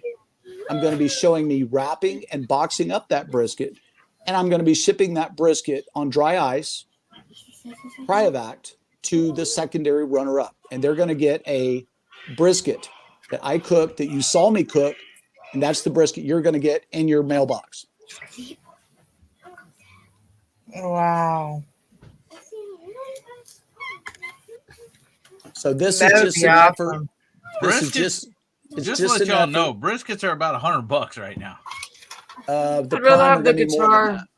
that. Yeah. It doesn't What, matter. I Raquel? don't care. I'm not in it for the money. I'm in it for the I did it aspect. And you guys need to help me do it because obviously I can't do it on my own. Oh yeah, I'll definitely be shouting you out. So I'm looking for a third contestant on one of my lives. Eddie, you're supposed to be there, but I'm looking for people. I'm looking for vets. When is this? You forgot? November 7th. Oh, you got to remind me. I'll forget things. I'm reminding you. You can ask Josh. Josh, do I not? No, I'm not going to remember. You know I stood Josh up, right? On No, his. I don't know that. Okay, Skinner, you know the thing that him and Mitchell do together at 10 o'clock on Saturdays? He was going to interview me or whatever, and I didn't wake up till like noon or so. And then I looked at my phone, and DJ Cartoon Universe said, Josh is live, and he's wondering where you're at. Hey, Russ Jones, if you want to come back up, come in the basement. I'll let you back. Hey, Josh, how are you? Hey, Guggen, what's up? Russ, if you want back in, you got the link. Yeah, you see what Gary said? Raquel, Yes, you have I to tell see Jamie. that. Don't even try to tell me. I'll forget. Well, if you Hey. don't show up, then it's gonna. I'm a vet. Why can't I be in it? Yeah, he's a Marine. But I'm asking you. No, I'll do it, but you got to No, remind me. Kate. Devil Dog has already committed. Like 3 weeks Yes. ago, he committed to it. Yes. I am asking you, Rockstar. I Oh, need a third person. I wanted to find a Canadian, but the Canadian who's a vet runs into my live. So, I'm not a Canadian though. You know that. no, I know, but you tell me a Canadian vet. I don't know any. So I'm asking, are you available at 8:00 on November 7th? Well, I'm available. That's not a problem. Isn't that election day or something? Midterm elections? How would I I think know? so. Here, something like that. Yeah, Canadians, you wouldn't know. I don't know. I know it's November something. But yeah, I'm happy to do it. But what is it you're looking to do, Raquel? So this was my last idea that I had, and I've kind of changed my life since then. But it's going to be trivia, and I don't know what I'm going to do. It's just going to be vet related. I don't know what the questions will be, but there'll be multiple choice. Well, yeah, I'm pretty good at that kind of stuff. I know a little about a little, but not a lot about a lot. And the other person that's going to be on is Mike from MT Homestead. Okay. Elections is November 8th. No, November 8th. Okay. I wasn't far Does off there. Gary Yeah. understand what I'm doing? I don't think any of those people are veterans. Numismaniac is a veteran. Numismaniac is the one that runs into my live, and he already emailed and said he Shane's doesn't no longer on here. Was Shane a vet? I don't think he was a vet. No, he wasn't a vet. He did the Canadian. It's like, I don't know. It's And I could It's place not money the- on the fact that Rich is not a vet. yeah. I don't think Rich is a vet, and Scott. I don't know if Scott's a vet or not. Rambling with the Broms. She's looking for veterans, Gary. It doesn't matter. Rockstar committed. You got witnesses. Welcome back, Mr. Russ. Welcome back, sir. Hey, Russ, how you man. doing? I'm doing good. Y'all can tell I'm just nothing to do tonight, man. I just hanging out. I had to make that dough real quick. I got my wife to film me with the iPhone. I'm just gonna run it as B-roll tomorrow. I'll say what I've done. And I've already got the clips. Very, very easy.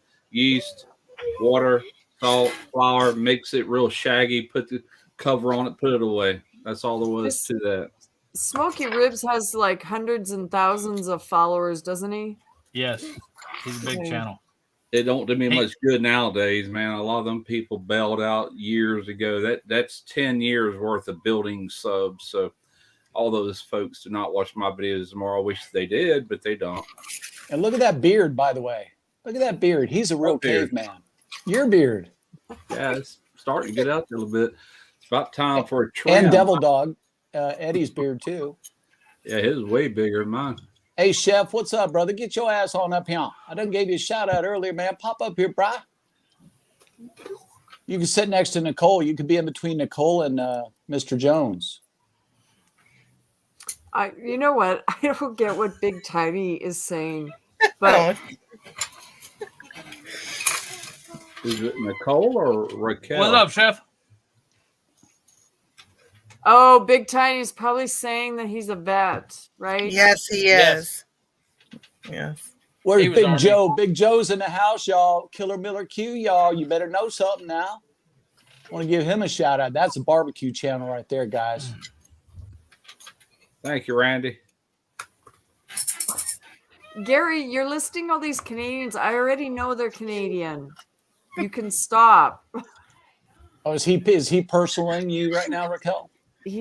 No, it's in your chat. It's just he's listing every Canadian he knows. Oh, okay. Okay. I know a few of them, but not many. Hey, Drunken Chef, I did let everybody know Hey, you and I Drunken are Chef. collabing, but I didn't tell them what we're going to be doing. Only you and I know that, but I still have not sourced mine yet. But I got something pretty special on my end. But until I source it and I know that I can get it pretty quickly, I'll let you know when that happens.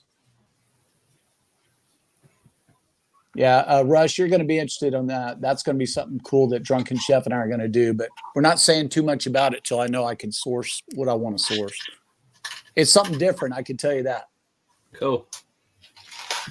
Yes, sir. I'll do it, chef. You got it. Well, I'm going to hop down because it's getting time to get her to bed. Okay. Night, And Anastasia. Say good night. Good night. But I'll be in the chat. Okay. Sounds good, Nancy. Thank you. Oh, you're welcome. Thank you. And see y'all later. See ya. All right, Joe, get your swell on, man. Get puffed up, bro. We know how it is. Why is he saying old workout? Get this old workout in. It's not old, it's old. OLE. There's a D. Yeah, but we're from the southern 50s, so we say old. So he should put OL apostrophe. Oh, wow. And you're Raquel's a single, I teacher. hear. She does this to me all the time. Raquel, you're single, I hear. But you are correct, yes. But, hey, I'm not going to tell you. Beat me up. I'm not going to tell him that shit. Well, I'm looking at it. If it's an old workout, then try something new. Wow. You see that big fist he's got right there? It says drunken with a big fist. You don't want that big black fist coming at you. I done seen him. I done sized him up. I ain't going to mess with him. All right, Thanks, chef. So, Russ, did you hear about the giveaway or no? I caught the very beginning of that when I had to go into the kitchen. So, No, don't really- actually, I missed all the giveaway. I heard the part a little bit of what you were saying about the name you were trying to copyright. What was it, Queen? Rocket Queen, my band name. Yeah, I Rocket did. Queen. I was successful. Well, I'm 90% of the way there. Until the federal court gives me my e-certificate, that's when I'm 100%. And I will actually own a federal trademark, which is pretty cool. Okay, yeah, I heard that part, but I missed the giveaway. That's when I had to get up and go measure things out. Okay. Now, in efforts to bump up my numbers, and generally we're talking about, subscribers, not really watch hours. I'm going to be incentivizing everybody to throw my name out there, and we're going to give away 2 prizes. The grand prize, Ooh, boy, is going to be this bad boy right here. Man. Which, if you've been on any of my videos on YouTube with Rocket Queen DFW, you will see me slinging this guitar at Lava Cantina and the like. Thanks. This is a stage played guitar. It's a very nice semi-acoustic guitar. It's probably one of my better sounding guitars live when we play it on stage. It's very, very, very loud. Yeah. You guys don't hear it out in the crowd, how loud it is up on stage. It's a lot louder on stage than what it is out there where y'all are at, because we're in such close proximity. This guitar just throws out the sound. You're going to give that away? Yes, sir, I am. Wow. I'm putting my money where my mouth is. The second runner-up, or the runner-up, the second prize I'm giving. Now, this is open for anywhere in the world. So our friends down in Tasmania, Jonesy, who just passed that baby to Australia now, mate. Well, you can win it, Jonesy. I've got a shipping company that I'll pay extra. You have to, because the fingerboard that this guitar has on it, the rosewood. I used to play guitar. See that? Oh, that's cool. Yeah. Oh, do you play? I used to. Did you really? Try to play. Everything you see on that tattoo is musical, including the notes here. I would show you Ozzy Osbourne and the rats coming to his hair, but my arms need shaving. But my entire sleeve and up here is a microphone or headphones. I got tattoos too. That's headphones and a microphone right here. Well, let's see yours, Raquel. Yours probably look better than Russ's do. They can't be shown on YouTube. That's an old phonograph. Hey, we're all family here. That's an old phonograph. Let's see. You get taken down, barbecue. Right here. Is that a Victoria? Is that a Victoria Lux there, Russ? Yeah, there was Ozzy right there. It looks terrible because I got so much hair on my arms. So Sharon! Sharon, give me a damn burrito. It was taken from a picture where his hair, the wind was blowing it out. Oh, they had like a rat crawling over his neck right here. You can see the tattoo artist did a great job, and the rats in the tattoo also, but Yeah, that was probably about 12 years ago. I had all that done. She wants to go back out. I mean, when I was you guys gonna go with. Yeah, dude, I'm a big Aussie fan from way back, man. Middle age crisis, I reckon. So okay, Russ. So just to bullet, come on, you go outside on it. So that guitar is open to anybody in the world. Jonesy can win it down there in Australia. Raquel, who just left us, I'm timed still herself here. out, I guess. I just shut the camera off. Oh, okay.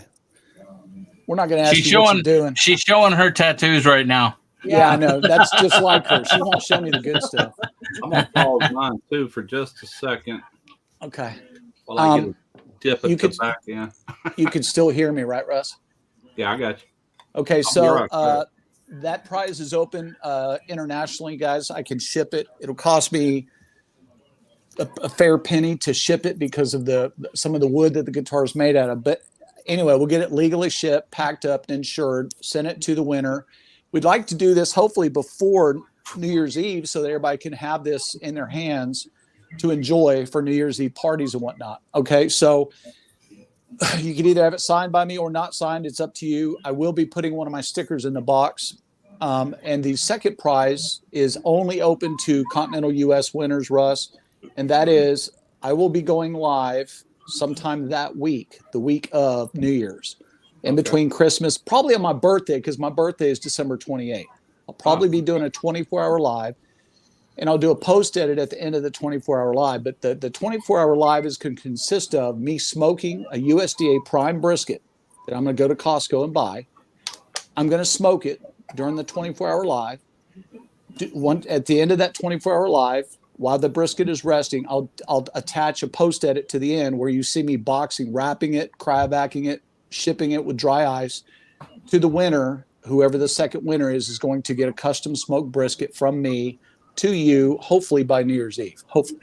But those are the two prizes I'm willing to give out for somebody to simply share me out. And we're going to be tracking who does the most of that. And whoever does the most of that, obviously, is going to be in a list of other people. We're going to do it old school. We're going to take my hat off, put the names in there, and those 5 or 10 people, one of those people is going to win. One's going to win the guitar. One's going to win the brisket. You're talking about shouting you out like in videos and whatnot? Anything, videos or anything that I'm aware of. I have to be made aware of it. Somebody's having flashbacks. Wait. Who's that? Somebody having flashbacks? That's my phone. Yeah, I know it is. So, just to repeat what you just said, if you make like the top 10, it's a random draw from there. It is. Okay. Yes, it is legal. It is legal, Frank. That's correct.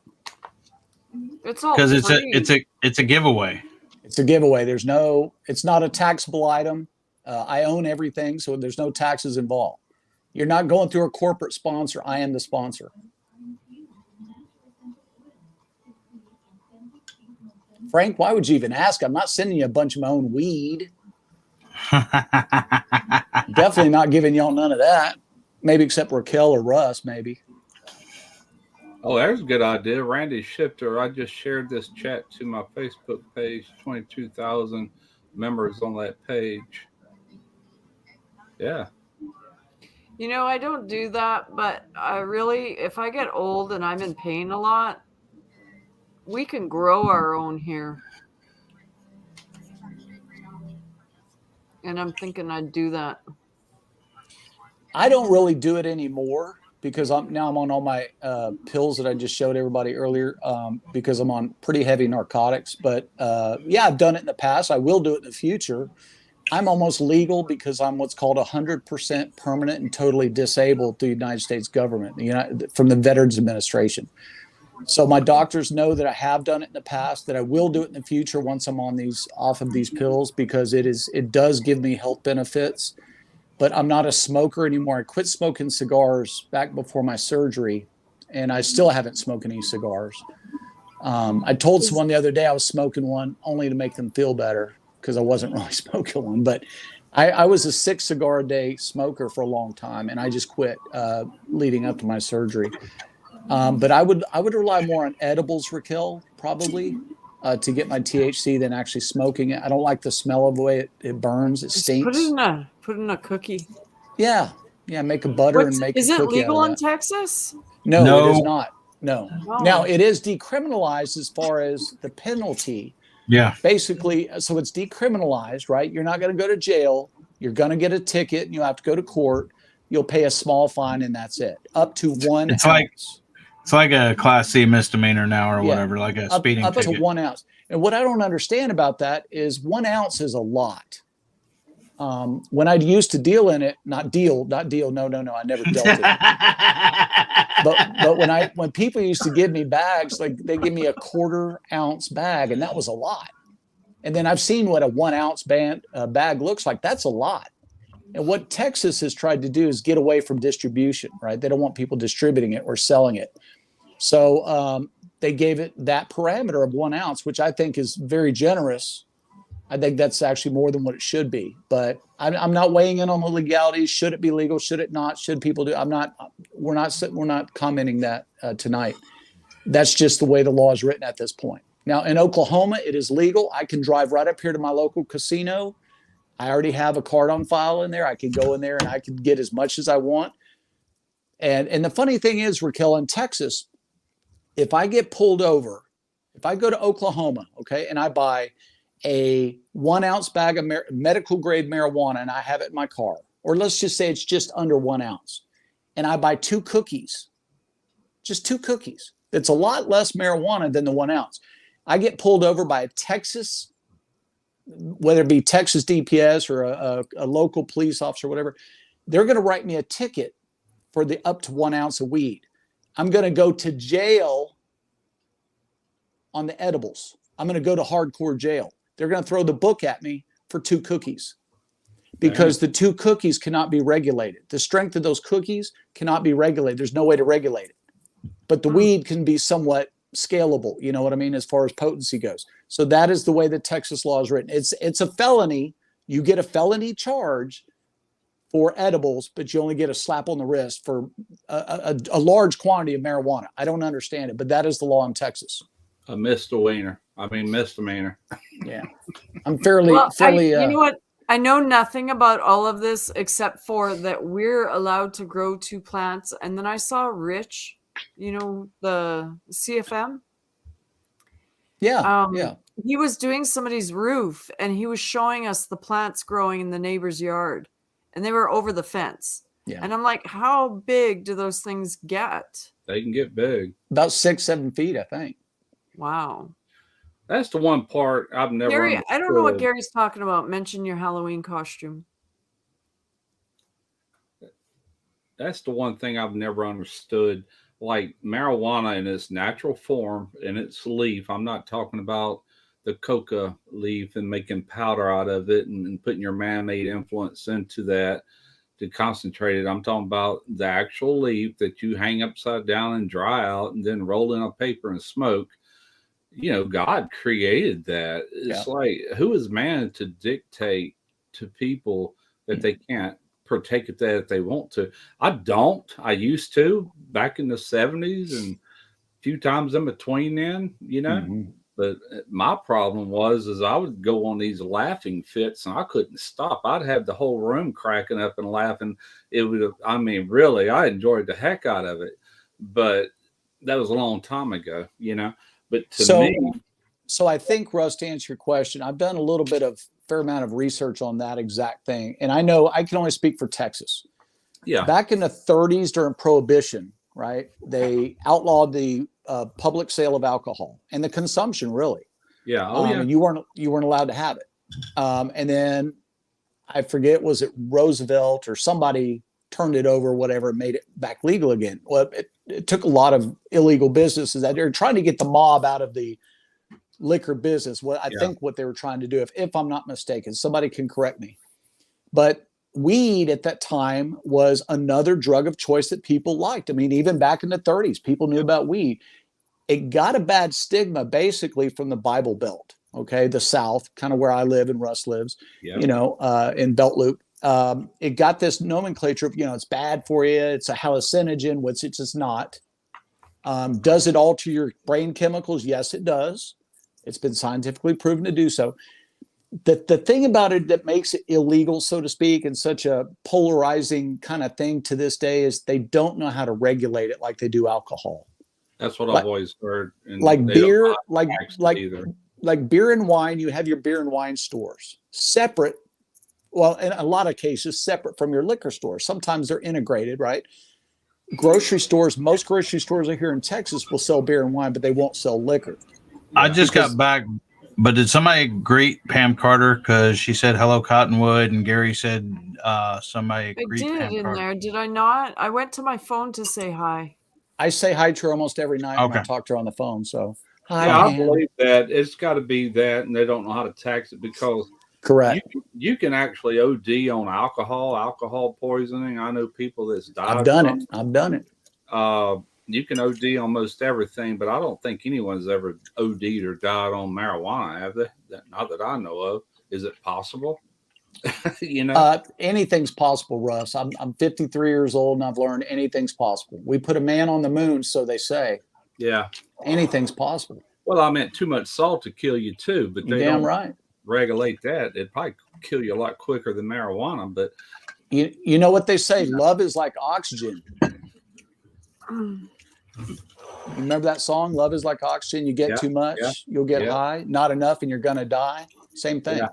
I've just never been able to wrap my head around that. You know why?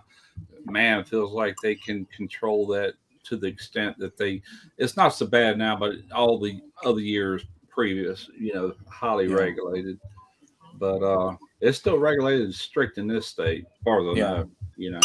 Well, I will tell you, it does. With the inflammatory issues I have in this old beaten down body, who's done everything from jumped out airplanes and helicopters to played high school football. I played soccer as a little kid. I used to race BMX bikes, and I was one of them kids in the '70s that built ramps, and we jumped over the neighborhood kids and broken collarbones, both of them. I broke my neck. I've broken. If there's a bone that can, I'm like Evel Knievel as a kid. I didn't know any better. I'm stupid. Now that I'm 53, I'm paying the price. Russ, I'm sure you can relate as an older gentleman, that we put ourselves through a lot of hell. Paying for it now. Yeah.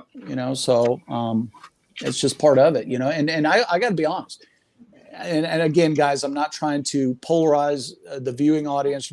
I think it should be made legal, but that's only because there are medicinal qualities about it for no other purposes than that. Okay. I'm not advocating for recreational use. As a patient who needs something to help with inflammation, it has been scientifically proven to reduce inflammation. The problem, it's a carcinogen. Well, let me tell you something, folks. When Russ Jones or myself goes out there and makes you a barbecued brisket, there's more carcinogens in that brisket than there is in that marijuana cigarette. I could promise you that. Russ, back me up. Especially all that char. That's the most carcinogenic out of it. And I love the flavor of it, Yep.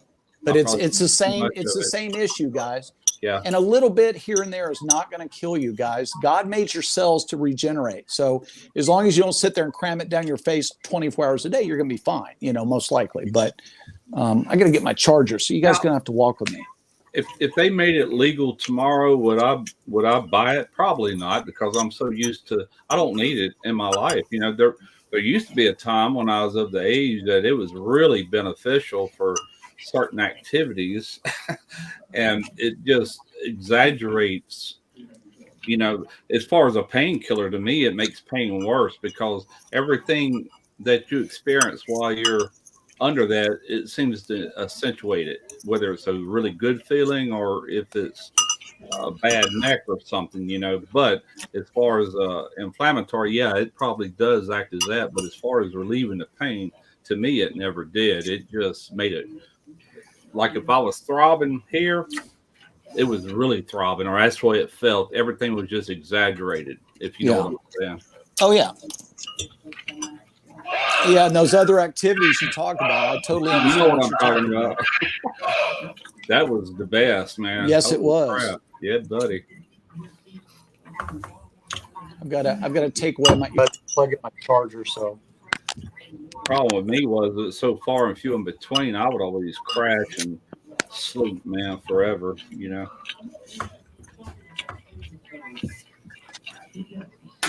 many moons ago. Can you guys hear me okay now? Is that all right? Oh yeah. So here's the question for both of you. What was your first concert? First content. Concert. Oh, concert. Mine was Olivia Newton-John, believe it or not, and her guest appearance was Paul Williams, the little short guy that had the long blonde hair that used to write songs for the Carpenters. Do y'all remember him, Paul Williams? He performed that night, but it was a sit-down concert. There was no mosh pit or nothing like that. This was the very first concert ever that I went to. Wasn't Paul Smoky and the Bandit?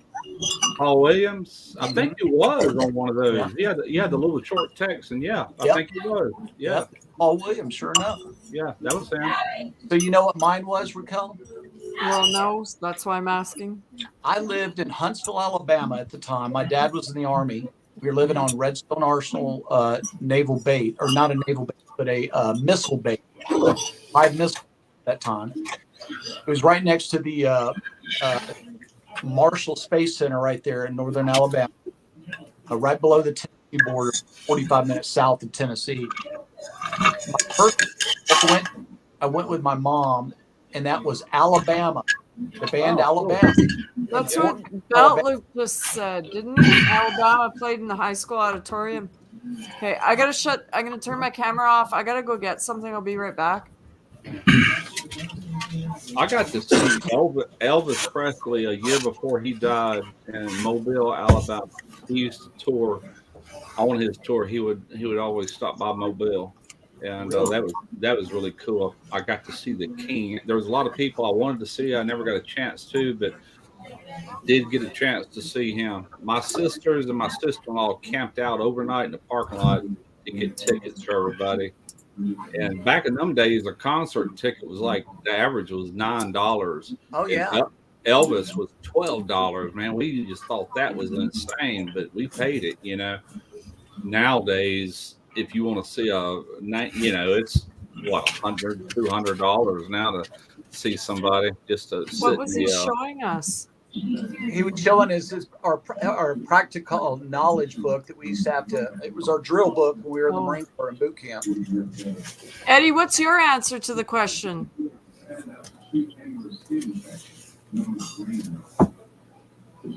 Can he hear me? Yep. Yeah, ours was a 3-ring binder that you put in the side. You could put it in the side pocket of your camo pants. Yeah, well, you're older than me. Yeah. Look how thick that thing is. Yeah. I went in boot camp February 91. Oh, dude, I was already out by then. Shit, or almost out. Okay, let's talk about the chat before we get to Eddie and his concert experience. Let's talk about Pam Carter said hers was Elvis. Gary's was Alabama. It says Rolling Stones, very nice. Pam Carter said yes. That's another good Canadian band, 3-piece band. Big Tiny's was Kiss. I think Gary Beltloop he said mine too, but he already said Alabama, so I don't know. Did you say Guggen, Rolling Stones? Yes. I never got to see Field that. in Atlanta. That would have been cool. Rick Tuttle says Blue Oyster Cult at Toledo Sports Arena in the late 70s. That would have been a good one. My Green Lawn is laughing at Raquel. Why? Tennessee Bushcrafter, he's dogging Devil Dog, I think. Big Matt, welcome, big boy, welcome. AC/DC Jonesy says. Now, Devil Dog, what was your first concert experience?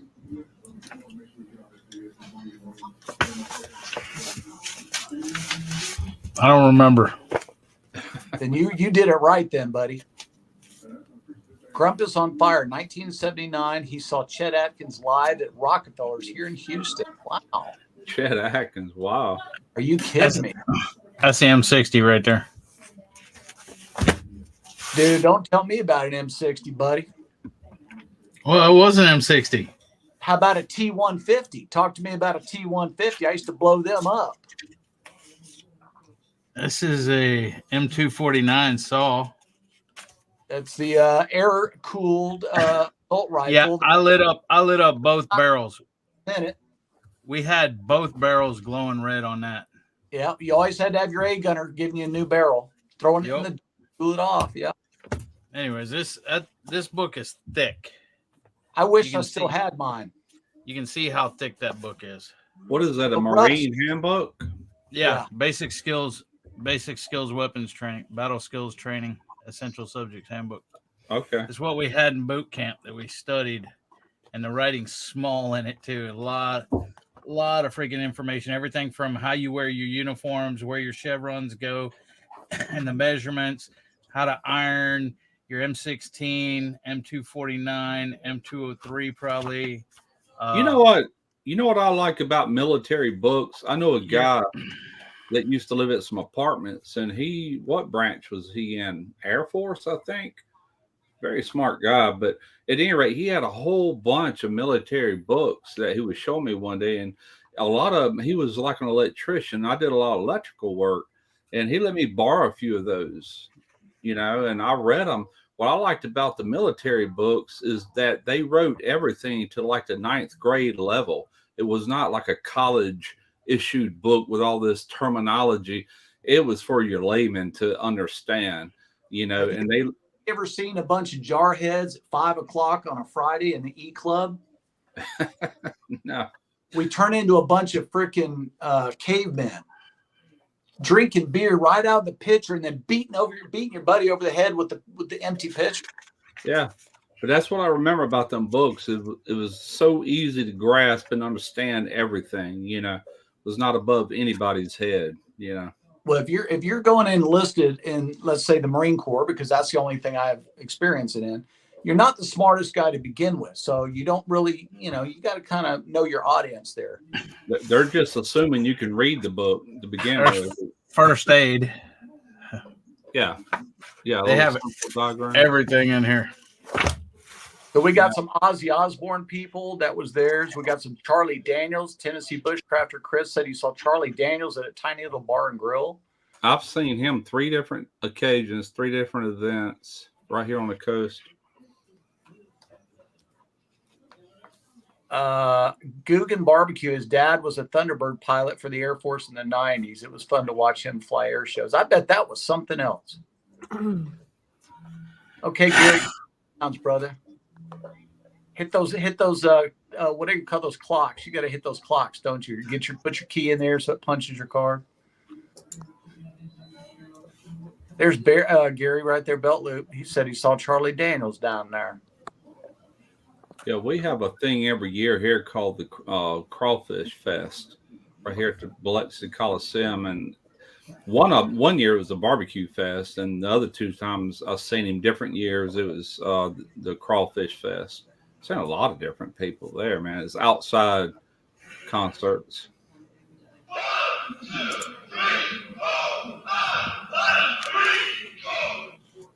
So when you're doing push-ups, guys, there's your count. That was our push-up count. Or pull-ups. We did pull-ups, push-ups to that.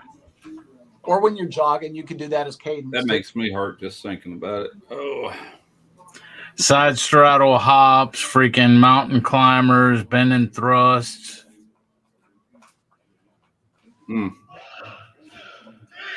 Gummit. That was back when we were younger and had more hair, huh? Hey, I have hair. Yeah, but the stuff on your back doesn't count. No, I have hair on my head. I just shaved my head. I know you did. Damn it, I know. Just got to give you some grief, brother.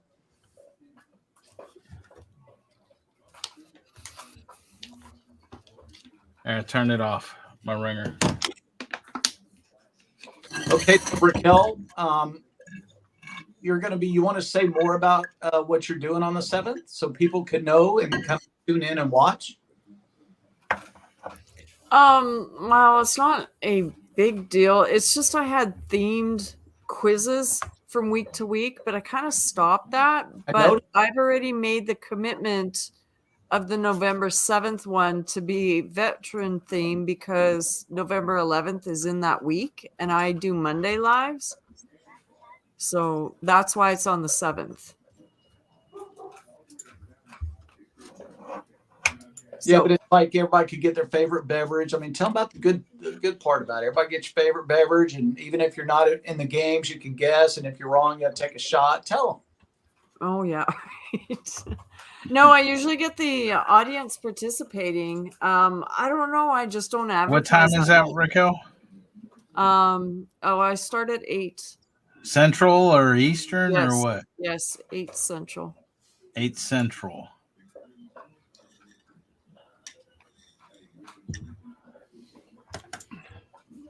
I guess I need to get better at advertising.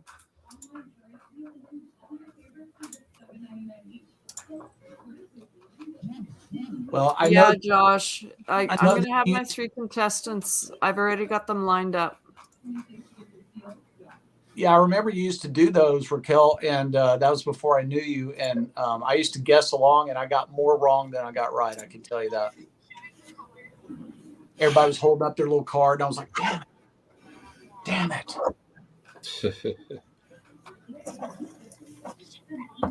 So, Russ, earlier you were showing me Ozzy Osbourne on the arm. Let me show you something. You know, I think I showed you guys this earlier. Well, let's do this here so you can see it. So this is a Guns N' Roses shirt. They started in 1985. So this is a commemorative rock and roll T-shirt, authentic. And then over here, to show you how much of a fan I really am. Oh, cool. Nice. Somebody gave me this at one of my shows. Somebody just gave this to me. Can you believe that? Really? Awesome. So like you tattooed Ozzy on your shoulder. The only thing I've got, I do have one tattoo. It's right there, and you can't read it, but that's USMC. I can read it. That's for Devil Dog right there.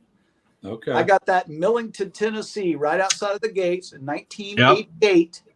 Millington, Tennessee, baby. I was there. Oh, you were at the school out there? Yeah, NAS Memphis. Yes, yeah. Baby. Yeah, I was there in Millington. Wow. So you were at the brass rail and the anchor and all that? Yep, brass rail and the skanker. That's what we called it. Yeah. So he and I have been in the same bars virtually at the same times, doing the same stupid things, guys. Me and this guy right here. Yeah. Oh, I don't even know why. Oh, come on. Don't be scared. No, I have my Chrome key turned off.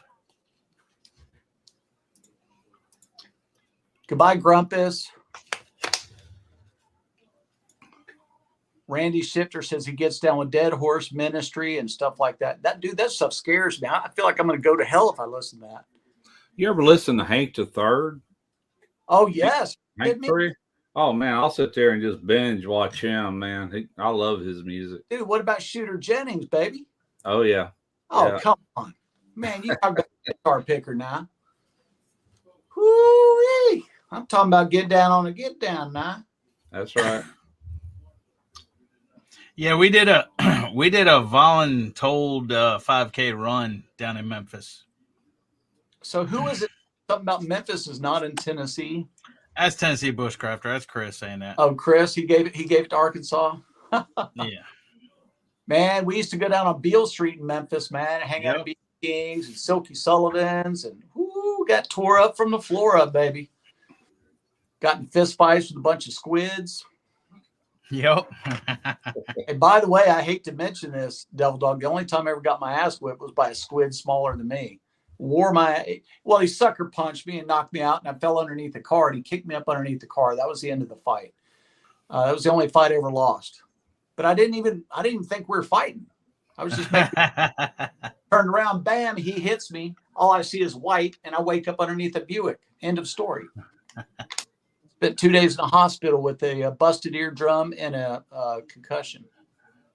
Yeah, I had stitches in my eyebrow. I was split open down to the bone for getting in a fight.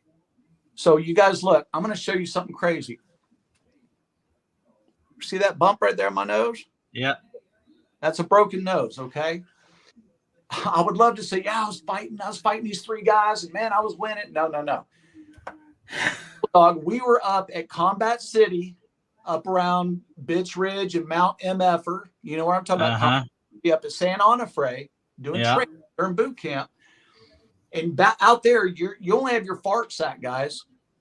And before you start getting grossed out, a fart sack is just a improvised sleeping bag. We didn't have sleeping bags. We didn't have mummy bags. We didn't have Arctic wear. And you guys have to understand, when I was in boot camp, Russ, it was 85 degrees down in the floor of Camp Pendleton. And then up in the mountains, which was only about, 1,500 feet above. Especially at night. Yep, at night. It was nighttime, it would get down to high 50s, low 60s. And you would think that it was below freezing because the air was so dry. Yeah. It was basically mountain desert, okay? It's high desert.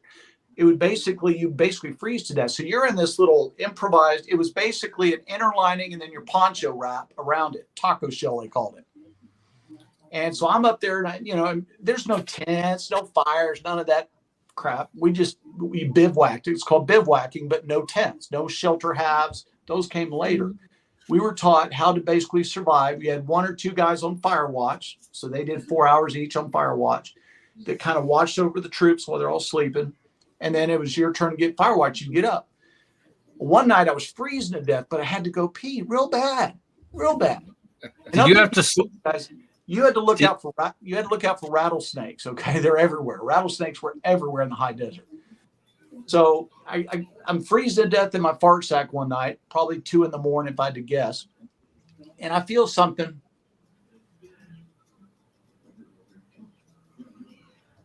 on my face, and it just sits there on my face like this. And as I start to come to, and I'm breathing, I start to realize I'm not alone. There's something sitting on my face, and not in a good way.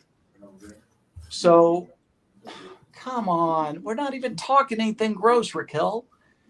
Come to find I had a bug land on me. I don't need you guys to see me picking through my hair. Oh, okay. Needless to say, it was a giant tarantula that had gotten, it was so cold, he evidently liked my respiration coming out of my nose and my mouth, and his belly was getting warmed by my CO2.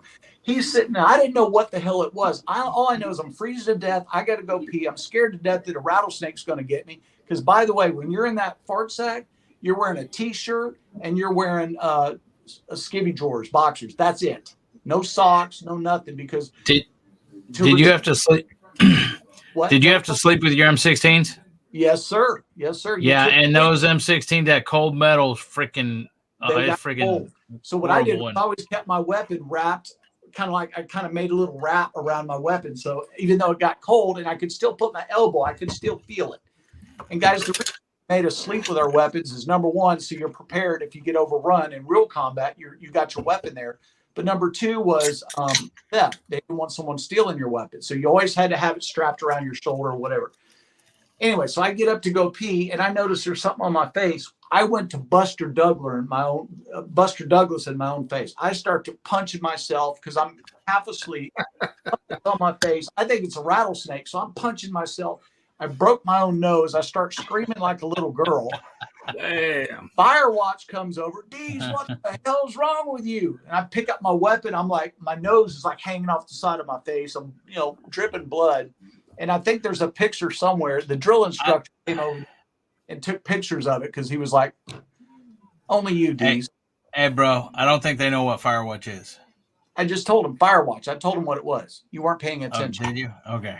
Yeah, Firewatch is when you have 1 or 2 guys assigned to stay awake while everybody else is sleeping. You said tarantula. I was thinking scorpion or something at first, but tarantula. It was a big tarantula. And come to find out, tarantulas don't bother you.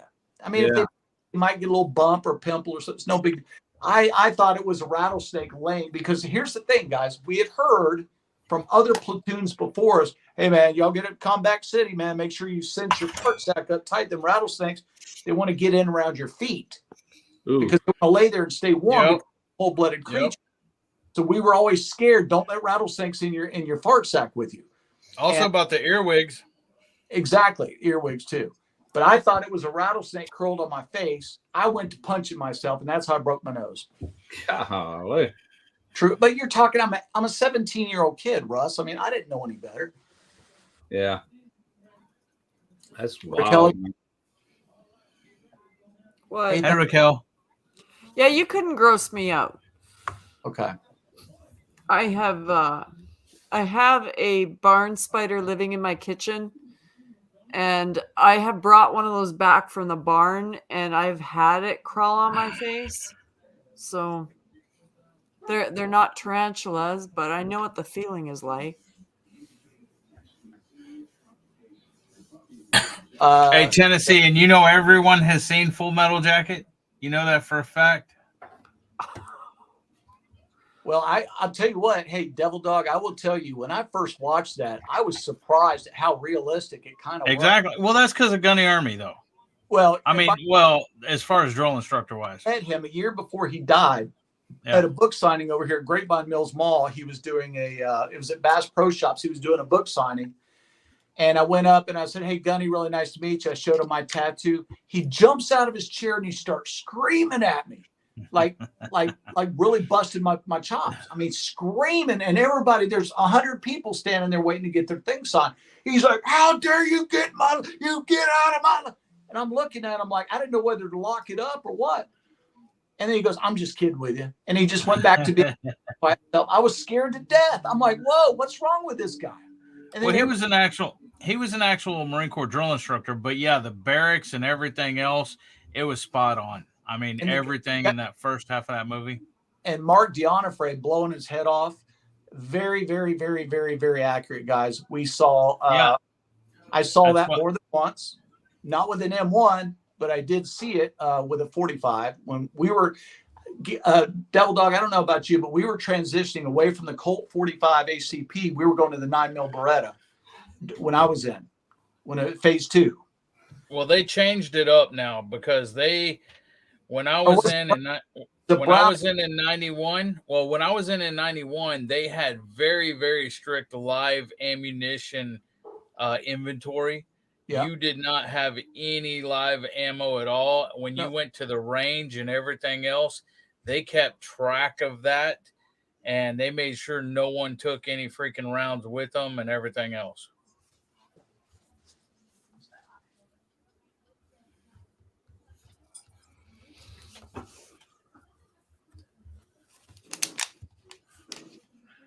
Barbecue Rockstar will be back after this short break. What's up, Trumpet Master?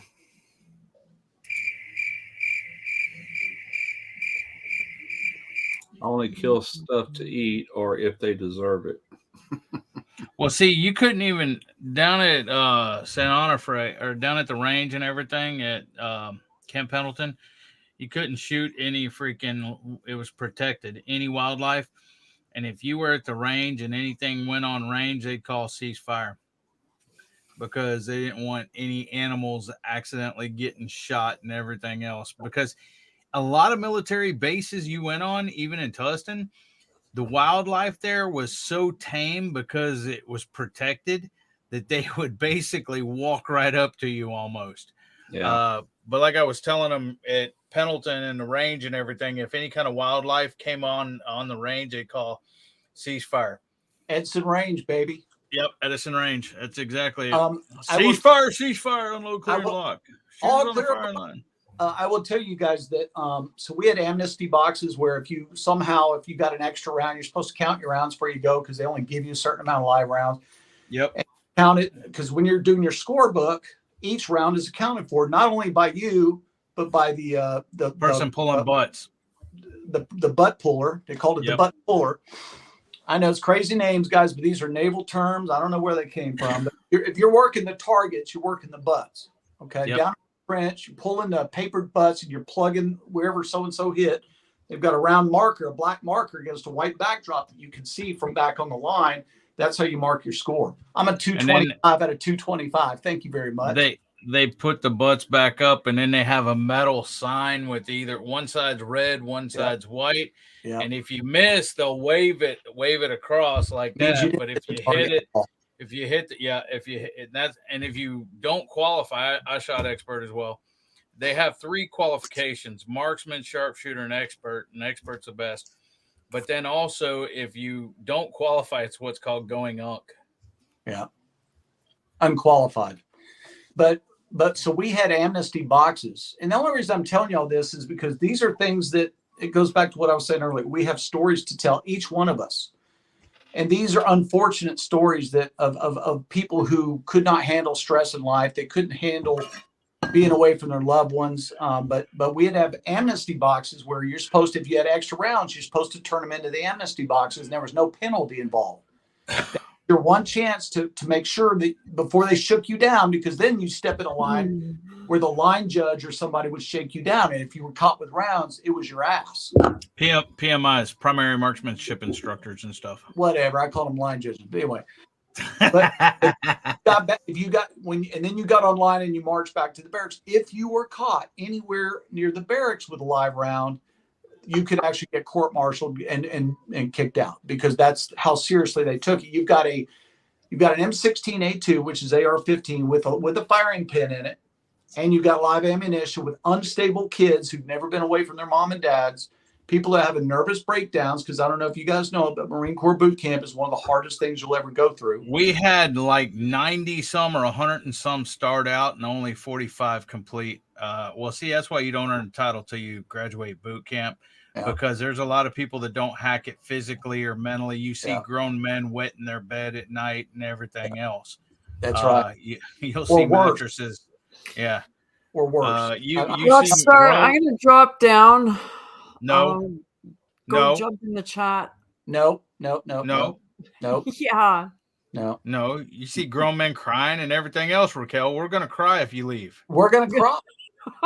Literally. I'm not doing anything here. I want to sit and yawn. Okay, I'll shut up. Okay, we'll shut up. Russ, your turn. My turn. You've got to entertain the lady. Well, man, I can't beat. So now you guys are going to be silent because I want to drop down. No, we want you to be entertained. What kind of questions are in the chat? Anything? Oh, yeah. I forgot about the chat. I feel like I'm in this silly high school competition with Eddie right now. Oh, hold on. Look at it. He's even being a brat and he muted himself. Hold on. Look at this. Barbecue, just like a Marine, to brag about shooting. We Army MPs never bragged this way. If we X out someone in the line of duty, we could say we only shot marksmen. We can miss. LOL. Well, I will tell you, Big Tiny, I've never had to X anybody out that I'm aware of, and I'm very glad to say that.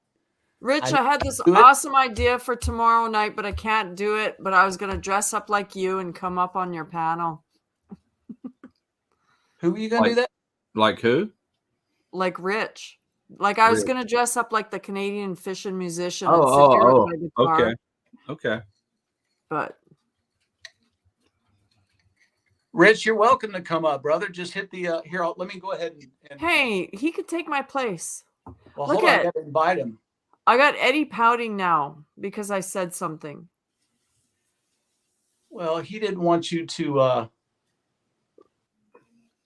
Yeah, but I could sit and chat and listen to you guys too. Well, you could do that. No one's holding you against your will. That comes later.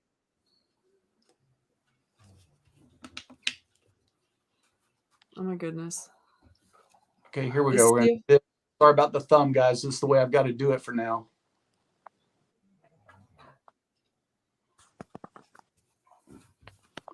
Okay, so there's the link. Anybody wants to come up on panels, welcome to. But you got to realize you're going to be sitting next to Mr. Smoky Ribs Barbecue. And let me tell you something. You don't want to piss this guy off. He'll throw you in his pizza oven. I know this for firsthand knowledge. That's right. So, Rich, if you want to pop in, dude, pop in. We'll bring you up. Rich, in case you're watching, you didn't see it earlier, I'm going to be giving away free this beautiful vintage brand VSA 500 guitar in my giveaway. It's beautiful. Show you the headstock here, Rich, because you'll appreciate that brand. Vintage, you know the brand. Look at these beautiful Clouson style tuners on the back, Rich. Okay. This is up for giveaway. If you don't know the rules and regs, you should have been here earlier. That's all I can tell you. Copy off one of your buddies. Okay. Give away I'm the going to chat. pop into your chat. Thanks for having me up. You bet. Thanks for Kelp. Big Tiny.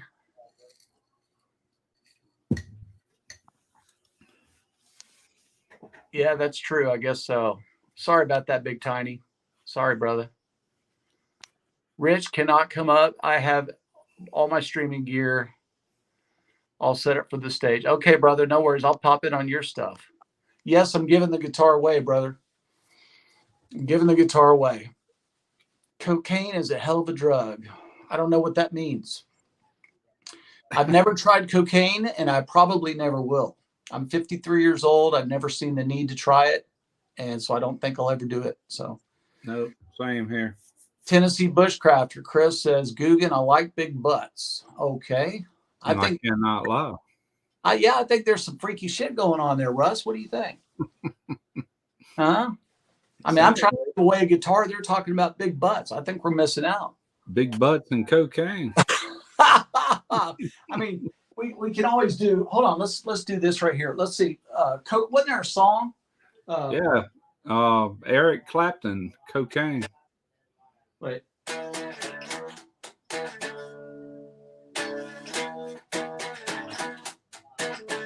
That's it. Something like that. Cocaine. Yeah.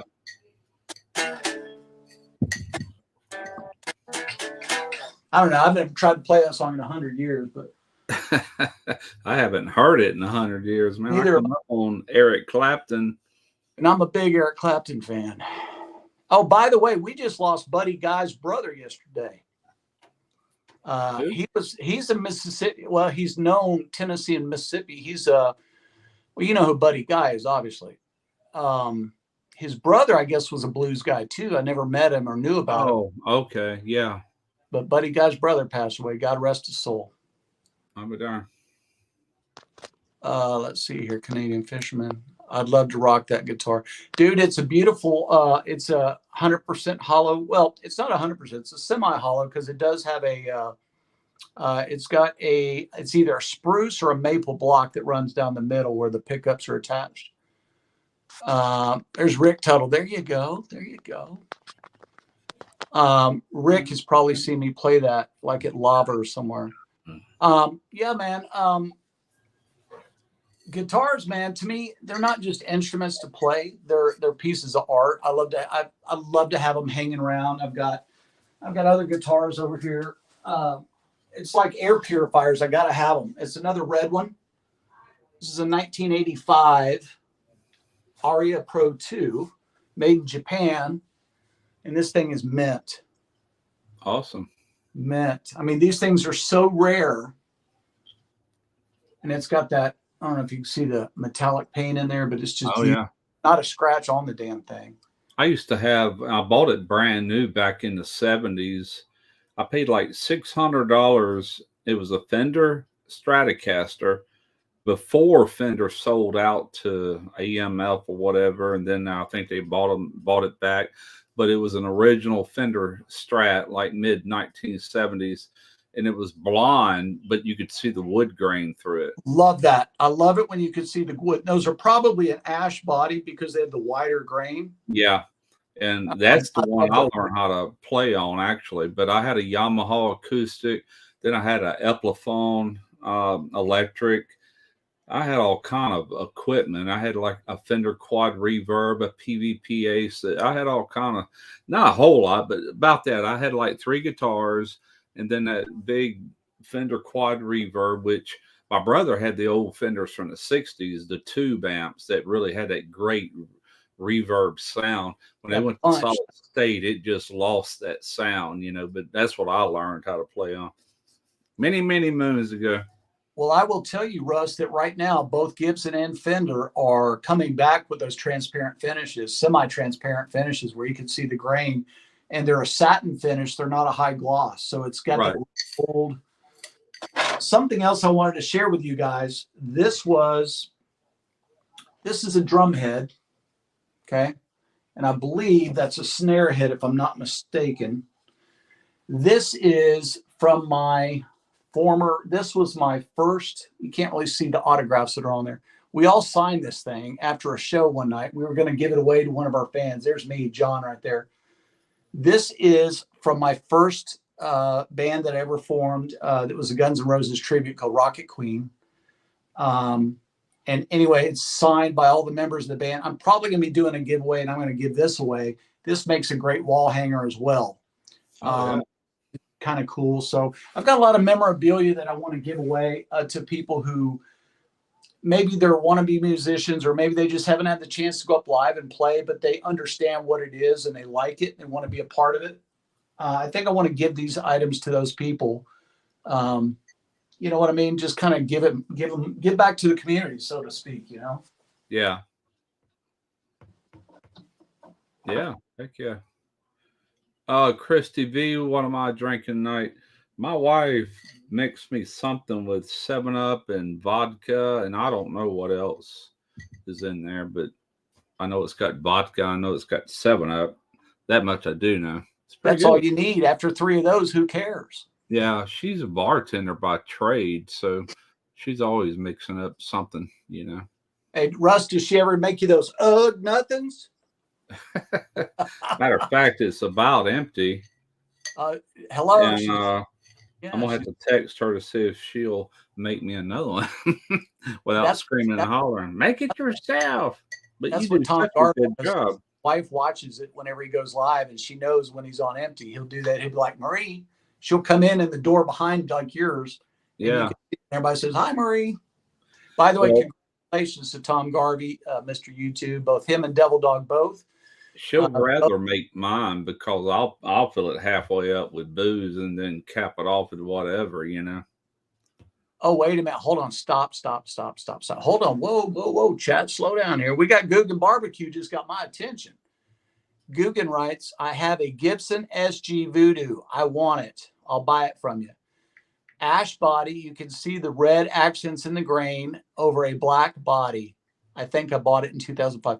I love those guitars. They have the red and black pickups, I believe. If you ever looking to sell that, and we can come to a good price, I may buy that. I know a guy that owned that same guitar. He's dead now, but he used to play music with my brother. It was just the two of them. And my brother is a very good guitar player. He's one of these guys that can play lead and rhythm at the same time, you know. And both of them had that talent, and they both sang really good. And them two would go book different places local here. It was just them two up with guitars, and I think they had like a percussion sound effects and things to fill in where a drum or whatever would be. Just a little beat there. But back in the days, man. But yeah, he had that same Chet Atkins guitar. He could play it too. Grumpus. So you're looking at Grumpus's, right? Yeah. So I will tell you that, yeah, that's sad that Gretsch, you know, because Gretsch is a very old company. I think 1800s, early 1900s, if I'm not mistaken. But I know that they used to be made one at a time in somebody's garage back in the old days, some German guy. Wow. But yeah, so now all the high-end guitars, all their signature models are all made in Japan, which, hey, that's not a bad thing. Some of the best guitars I've ever owned have been Japanese made. That red one over there I just showed you is Japanese made, very high quality. But people like Gretsch, who have been around forever, it's sad that they can't find a way to build, you know, and guys, as a red-blooded American, you know, I'm pushing for more manufacturing and come back to this country. That's why we're so far down on the GNP list now. We're not a superpower like we used to be. Earlier, I said, I don't know that I could serve in the armed forces for this country at this time. That's one of the reasons. You know, I grew up in the Deep South. We saluted our flag. Yes, ma'am. No, sir. You know, it was manners. You knew your place, be seen and not heard. And now in this country today, you know, we can't get manufacturing in this country. Come on. We don't support a product because it's a couple of bucks more expensive because it's made in the U.S. Or is it that we don't have the quality in manufacturing that our overseas counterparts do for cheaper money? Yeah. Yeah. But you know, I'll buy it. I have a Toyota truck right now, Russ, that I drive. It's a 2001, had 4 miles on it when I bought it. I burned 3 or 4 Fords by now. Yeah. Well, my last vehicle is a Toyota Corolla. I own a GMC pickup truck that I'm probably getting ready to sell. It's a 2008. I don't drive it anymore. I retired back in November, and I could use the money more than I can use the truck. So I'm thinking seriously about selling it. Yeah. But that little Toyota Corolla, man, you talk about a good car to have right now with this gas like it is. You know. So I just sold, Russ, 4 weeks ago, I just sold my Cadillac. I had a beautiful cream puff 2009 Cadillac CTS. And if you've ever watched any of my cooking outdoor videos, you've probably seen the nose of it in some of the shots. It was pearl metallic. It was a 4-door, but it was very, very, it was like a Corvette. I mean, this thing was, you know, for an older car being a 2009, this thing was a jet rocket, man. It had the 3.6 liter V6 direct injected. You put your foot on the gas, you were going somewhere pretty quickly. Oh yeah, a lot of power. Yeah, I just sold that car because of my back. You know, I can't get down in it and get back up out of it. It just hurts. Yeah. So I took that money, the proceeds I made, and I don't know if anybody's been following the used car market at the moment, but it's through the roof. Used cars, because no one can buy a new car, so they got to buy, or they're priced too high. Right. So they have to buy a used car. Well, I should have taken mine to a dealership. I could have got a lot more money, but I got what I thought was a very fair price for my Cadillac. It was only on the market for 2 days. And now I put that money into, Russ, my 2001 Toyota, who all the paint has faded off the hood and the top of the truck. It's got that green color. Yeah. But let me tell you, I had the whole front suspension rebuilt. I had the brakes redone in it. And it looks like a 2001 with 274,000 miles on it. But I'm going to tell you something. That thing drives every bit as good, if not better, than that Cadillac did with the high-end Cadillac stuff that had in it. Now, in the Cadillac, of course, I had XM radio and I had vibrating seats and heat and cool. Luxury. Yeah. You know, my Toyota, but that Toyota, you know, it's solid, man. It's just flat out solid. Yeah. You know, and I guess people's been knowing it for years, really, that a lot of these Japanese trucks and cars just, they outdo American made vehicles. I hate to say that. I try to buy American as much as I can, but I do not regret buying that little Toyota car, man, at all. You know, if we're going to be forced to have gas prices like they are for stupid reasons that's going on, then hey, I'm going whatever saves me some money. You know, if I had to drive that truck around like I used to, I'd be spending $100 a week if I still work, just going back and forth to work. I ain't spending nothing right now. You know, we put $25 in it here a while back and got it up like close to half of a tank, and it's just been sitting there. I started like once a week just to keep it running. I know better than let something sit up too long. We'll drive it to a store and back occasionally, but I just need to sell it while I can, you know. And we drive the fire out of that little Corolla though. But I got a really good deal on that, you know, when I bought it. I bought it used a year and a half ago, almost 2 years ago. It was a 2019. I bought it in 2020. It had like 600 miles on it. It was basically brand new. It looked brand new, you know. So, well, I will tell you that, you know, it's crazy that, you know, I know that like GM right now has really made some good strides. I know that Ford right now has made some good strides. I've owned GM products. I will tell you that although the Cadillac was a luxury car, luxury sports car, sports sedan, yeah, the mechanics in it weren't near as what I call solid as that Toyota. I mean, the Toyota has nothing. It barely has a CD player in it, barely. But just the solid, you know, now that I got the front suspension, literally tie rods, upper lower control arms, bushings, all that stripped out, put all new Toyota stuff in there. That thing is just, it's tight again. You know, there's no bumping and it's tight again. And now I will tell you, I sure do miss that turning radius on that Cadillac. Oh yeah. Yeah. got a 3-point turn that damn Toyota, man. I mean, you better Well, just the car make themselves a drink and a sandwich. You're going to be there a minute, you know. the car my wife had before I bought her the Corolla, or us the Corolla, was a Grand Marquis, and that's one she wanted. Man, that thing was comfortable. It rode good. It was a freaking tank, you know, big old hoopty, and it was comfortable. But she sold it to a good friend of hers, real cheap. I think she sold it to her for like $500, and she's still driving that thing everywhere. But I'd hate to buy the gas for it, to be honest with you, you know. Yeah. Yeah. I mean, I'm semi-retired now, Russ. I still own my tree and landscape company, but my subs they do all the work. They maintain all the equipment. They pull all the trailers. We own all of our equipment outright, so we don't rent anymore. But I used to be the guy that would have to get one of my subs to get in the truck with me. We'd go up here to the rental place. We'd go get a cement mixer. We'd go get, a trailer. We'd get a sod cutter. We'd get it and put it on the trailer and I don't even have to leave the house. I go sell the jobs face to face with a client. We agree on a price and scope of work. All I do is text my customer or my sub the address, who's been with me 17 and a half years. Text him the address. Call me when you get there. He goes, he gets there next morning, 8 a.m. He calls me. I'll say, okay. And I'll tell him, item by item what I want done. The fact that he's been with me so long, he knows exactly what to do. Yeah. I get off the phone with him. I sit back. I take another sip of my coffee.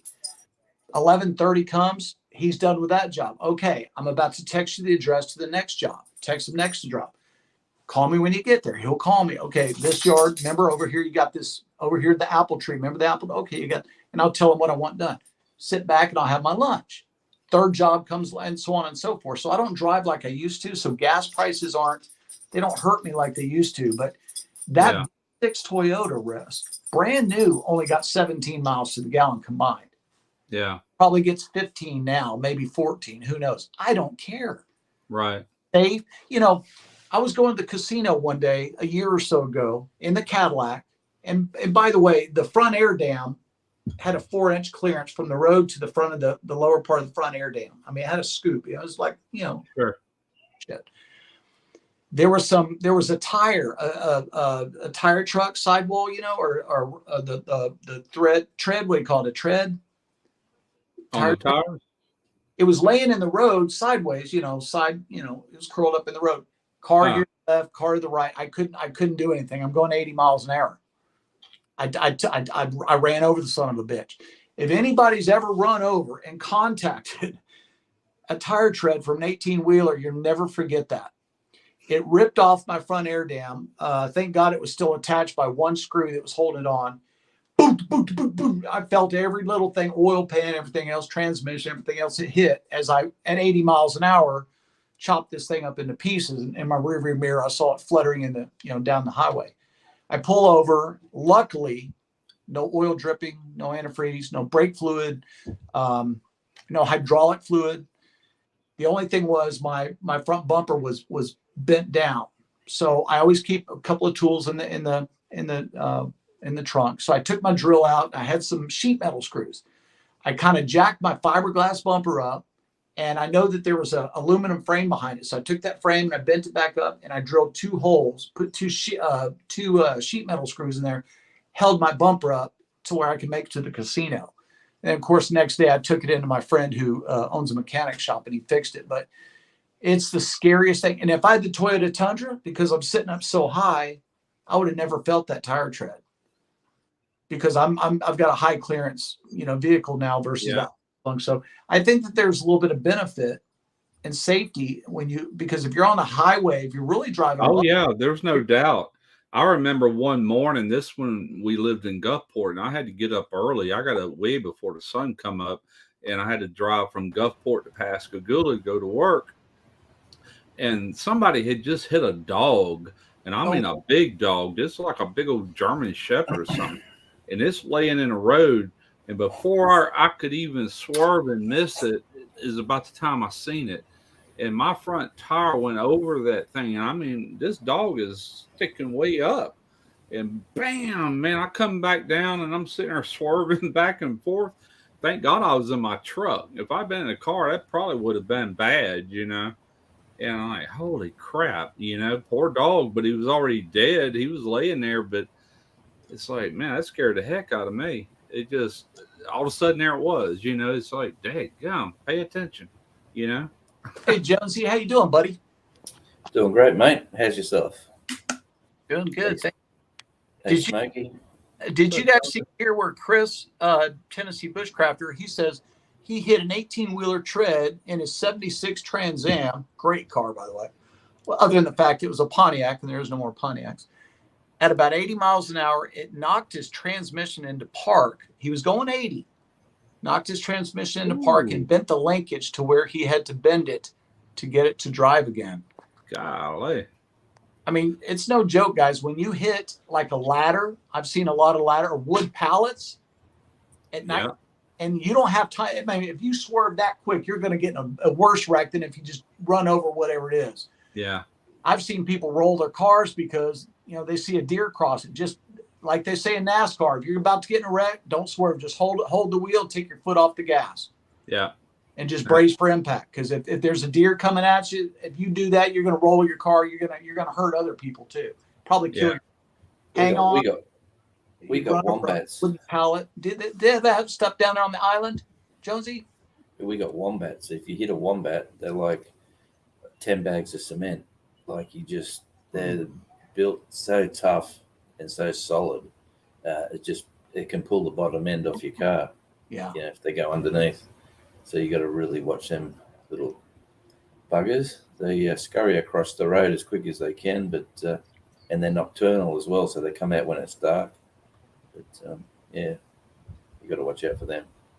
So I've got a deer killer on the front of my truck. It's they call it a brush guard, but I call it a deer killer. I lived down in Austin when I originally bought the truck, and it was for that purpose. The guy who sold me the truck he was an Army veteran. He says, John, high up as you sit, it's a very the truck's a V6. It's not a 4-wheel drive, but it sits really high. And that's why I bought the thing.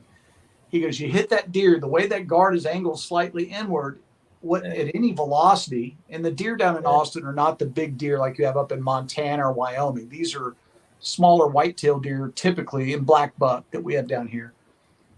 You hit it and it'll fly up in the air. It may roll over your windshield, and it'll land in the bed of your truck, so you can just dress it when you get home and have dinner.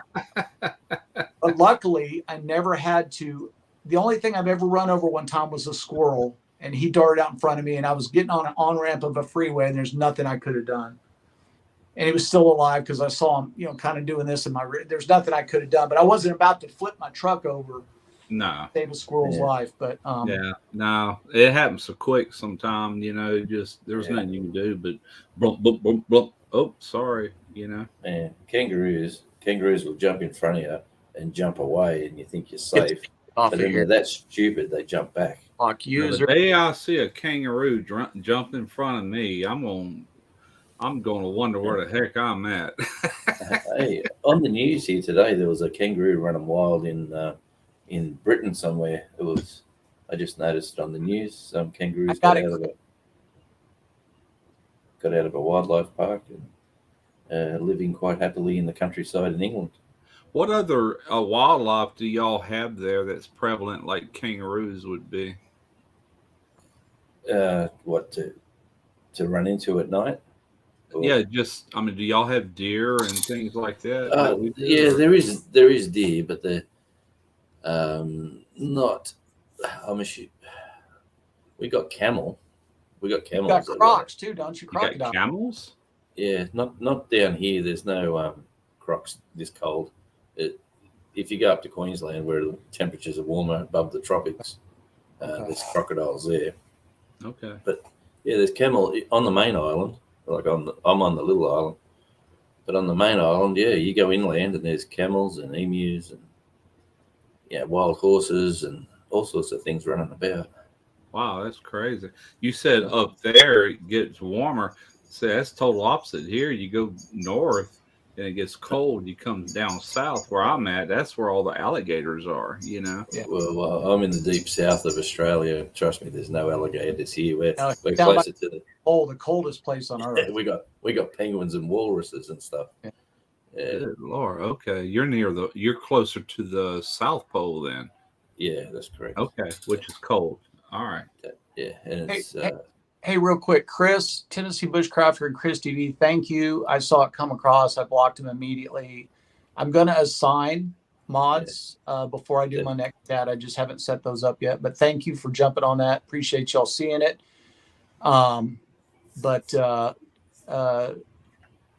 Canadian fishing musician. How are you, Devil Dog, you're welcome up here if you want, brother. It's not a problem. Find the link. I don't want to type it in again, but or paste it or whatever. You can find it. But yeah, you got to be careful with road debris, man. I mean, it's right there in front of you, and you know, I see so many people who don't know how to drive. They want to get out, you know, which is illogical. But what are you going to do when it's raining or sleeting or snowing? Yeah. You know, it's dry here in North Texas for so long. Any small little drizzle we get, those oils come up out of the cement. It's like driving on glass.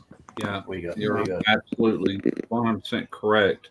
Did y'all get a lot of rain during the summer months like we did? Man, it rained every day down here. Who, me? Talk about him. You in Texas. No, we did not. We were pretty much in a big drought. John Wiggs, thank you very much, John Wiggs. Hey, John. We are in a pretty severe drought still.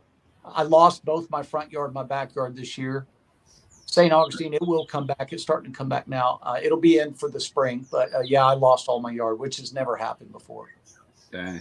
Well, I got Robert Brown, what is this channel about, brother? This channel is about good people, good barbecue, and good rock and roll. Stay or leave makes no difference to us. Hope that you'll stay. Good rock and roll. I think he's talking about your channel, which would be Barbecue Rockstar. You do the music and barbecue. I just told him in 3 words. I guess so. Good barbecue, good rock and roll. Yeah, I guess so, yeah. And good drums. And you've got a guy, whoever that is. What was that guy's name? Canadian fishing musician. No. Roger Brown. So the guy in the bottom of the screen that you see is talking us from Tasmania. Right now, the guy to your right, Smoky Ribs Barbecue, is in southern Mississippi. And myself, I'm speaking to you from Dallas, Texas. So good to meet you, brother. Thanks for being here. And isn't technology so cool? Like go back 10 years ago, and wouldn't even dream about doing stuff like this. And now it's anyone and everyone just jumps on and talks to anyone all around the world any time of the day. I tell you what it reminds me of. Back in early 90s, we got real big into CB radios, and I had a base station. We had our community of people, and sometimes if you had the right antenna, you could reach out to other states. Yeah, the old CQDX, CQ. And now, man, I'm talking from Mississippi to Australia. You know, it's crazy. Hey, real quick, Devil Dog, I'm so sorry if I missed you. Go back down there, and I promise I'll hit you up. And Roger Brown, real quick, brother. No offense to Californians, but please do not come here if you're from California. And I don't mean that in an ugly way, brother. I'm sure you're a great guy, but man, what I mean to say, Rogers, we have Californians here that have a lot of money. And what they're doing here, brother, is they're driving up our housing market prices to where people like me who've lived here most of their lives cannot afford to buy a house, because you guys sell your house for $1 million out there for a typical average house. And over here, you can buy several houses for that kind of money, whereas people like me certainly could never afford to buy $1 million house here. So that's what I mean to say, but we don't mean anything by that. It's just we have a saying here in Texas: don't California my Texas. And I used to live in California, so did Devil Dog. So just so you know, we're talking as former Californians ourselves. Well, I did something similar moving to Tasmania, because for what I sold, I got money in the bank plus a 5-bedroom, 2-story house. And down here now, like in the past, no one would relocate to Tasmania. It's more of a holiday. But right now, all they want to do is come here. There's so much work. What's so exciting down the bottom there? I can't. Here's the deal. Hold on, Eddie, before you start. Bro, it's not showing up as a generally guest that will show me a 1 or a 2. How many guests are waiting? There's nobody showing. I got to click on it to see it. I'm on my phone, you guys. Hey, Gary, But I can't wait. play like I'm pouting or joking around. I dropped down as a joke because of Raquel, and I've been sitting in the basement for 30 freaking minutes. He Dude, brought I'm Jonesy up, and I'm sitting down there, and I'm like, what the hell? I mean, and then he said, find the link. I'll bring you up. I'm like, I'm already here. I never left. I even texted Raquel saying, because you didn't see me and she left, I said, I was just joking. I'm in the basement. He won't bring me back up. I saw that and I felt terrible. I'm like, oh shit. Well, Jonesy was telling us, look, Jonesy's talking. When Jonesy's talking, it's hard to pay close attention to anything else because you're trying to understand what he's saying. Thanks, But I mate. was in the basement when you brought Jonesy up. I You didn't brought know. him up. You It brought doesn't him up and show. I'm sitting right there by him. But it's You cool. gotta get yourself a second. Get Hey, yourself a laptop. you did brother. see you got a sub from me, right? Who, me? Yeah. John Wicks. John Wicks. John is my Wicks. man. I He's my shared man. no. Yeah. I shared him on my community. I shared you on my community tab, and he come over from my community tab and sub to you. That's Man, why he I was asked on- him. He was on my music show all last night. Okay, And here where we were go. you, Belt Devil loop or a devil dog. Make sure I put it to the right person. But see, I don't think I have a chance against Smoky Ribs over there. Look, I don't know if you can read my scratch, but can you read that? Yeah, I see it. Hey, John Wiggs, I appreciate that, brother. He's doing a giveaway, just so you know, and he's trying to hit 1,000 subs. He's going to do the giveaway, and that's going to be the grand prize. It'll be shipped anywhere in the Shipped to world. Tasmania. In the world. Anywhere in the world. And Tasmania. it's the top 10 people, I think, that bring him the most subs. And appreciate it, brother.